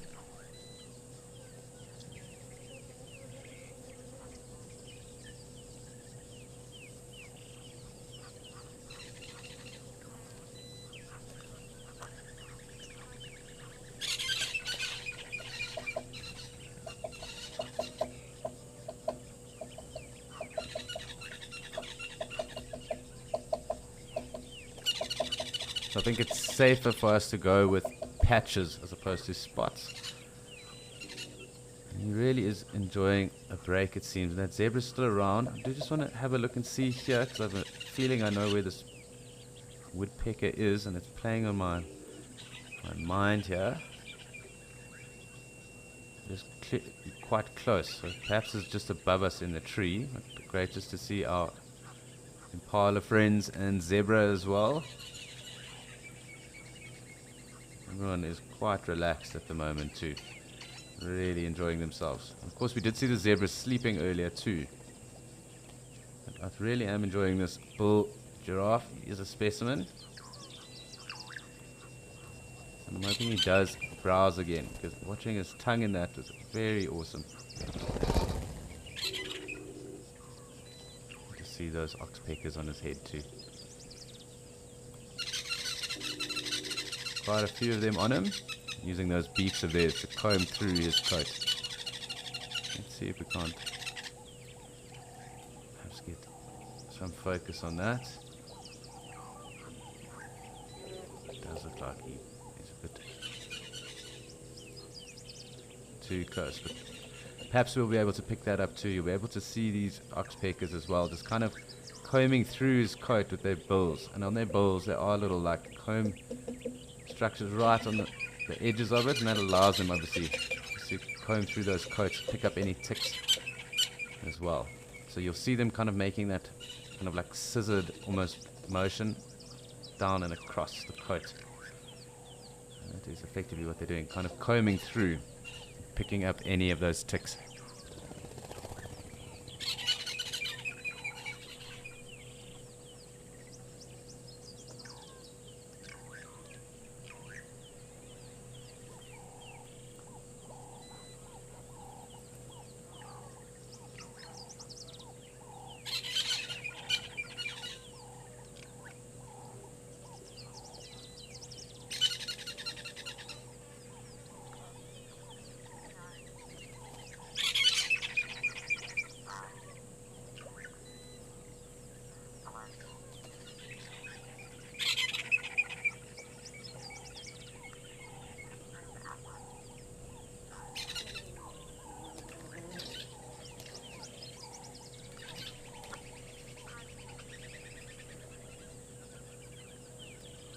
Really awesome with our giraffe here, and it's been so special watching him. He's been a highlight for me at least today. And talking of highlights, if you happen to have missed any of these shows, the sunrise, the sunset, Escape to Nature, even Penguin Beach, please do download our app. You'll be able to then catch our best bits and the highlights from each of those shows. So if there is anything that you've missed and you'd like to catch up on, the highlights can be found on the app. So please do download it, and you'll be able to catch up on anything you may have missed. But quite clearly, it also seems that our red-billed oxpeckers are quite hurriedly building a nest. Lots of nest material being flown in and around as we watch our giraffe and these oxpeckers.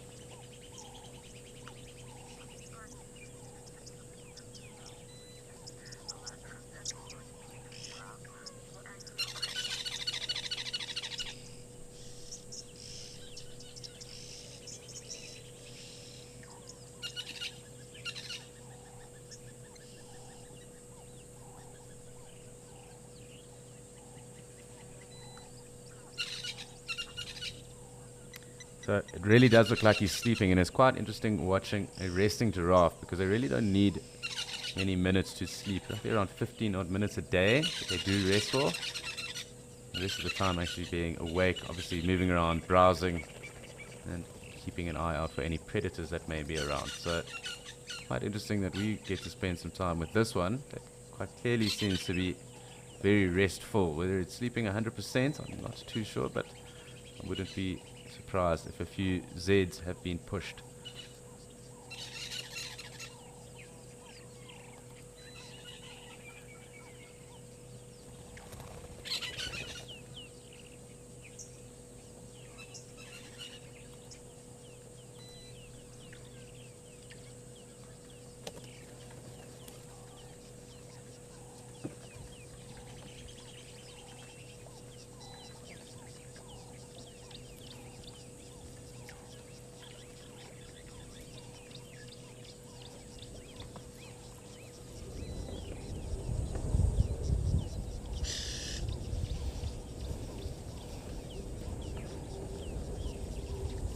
does seem like he's staring off into the blue yonder, or the green yonder, if you really want to call it that, the vegetation that's there. And those oxpeckers really are playing with his ears. So one last look and see what our zebra and impala are up to, and then we're going to just see what is going on with our giraffe. He takes it easy for the afternoon. Really fantastic to spend time with all of these animals. Nice ram coming past us. Just see where the rest of that herd got off to the right here.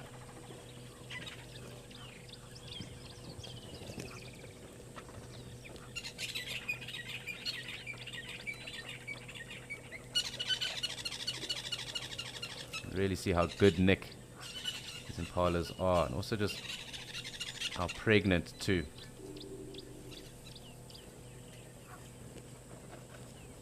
Really, really cool. But I want to go back to our giraffe. Let's see if he does offer us one last feed. Let's see our red-billed oxpeckers as well. He does look like he is in full siesta mode.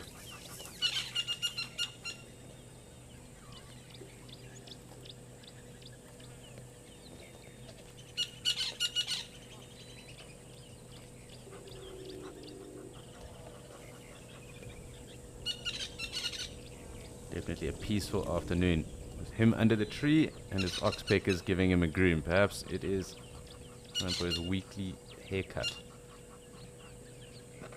Making sure he's looking good for the ladies later.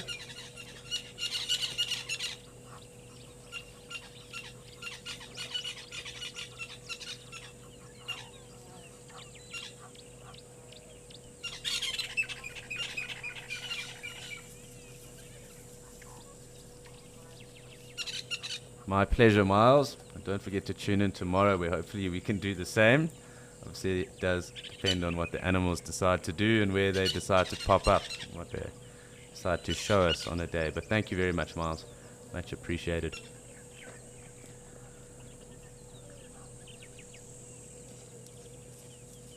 So it looks like our giraffe is quite intent on staring off into the vegetation here. And looks like that is the way we are going to be ending today, sadly, but it is not the end of E2N. We obviously continue again tomorrow morning at 8:30. Do make sure to tune in if you can. It really has been a fun day once again.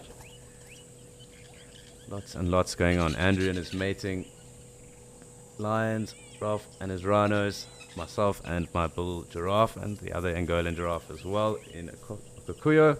It's been really fantastic, but do also stay tuned because Penguin Beach follows just after us, and of course after Penguin Beach we have the Sunset Safari, so do stay tuned. I'm sure we have a fantastic afternoon of other viewing and other creatures and animals and wilderness areas to show you too, so please do stay tuned. Once again, thank you for tuning in anyway, and thank you to our main show characters, all the wildlife that have blessed us with their insight into their life, and as well as everyone else behind the scenes and the other naturalists as well. So thank you for tuning in, and I hope you have a great afternoon and day further from this.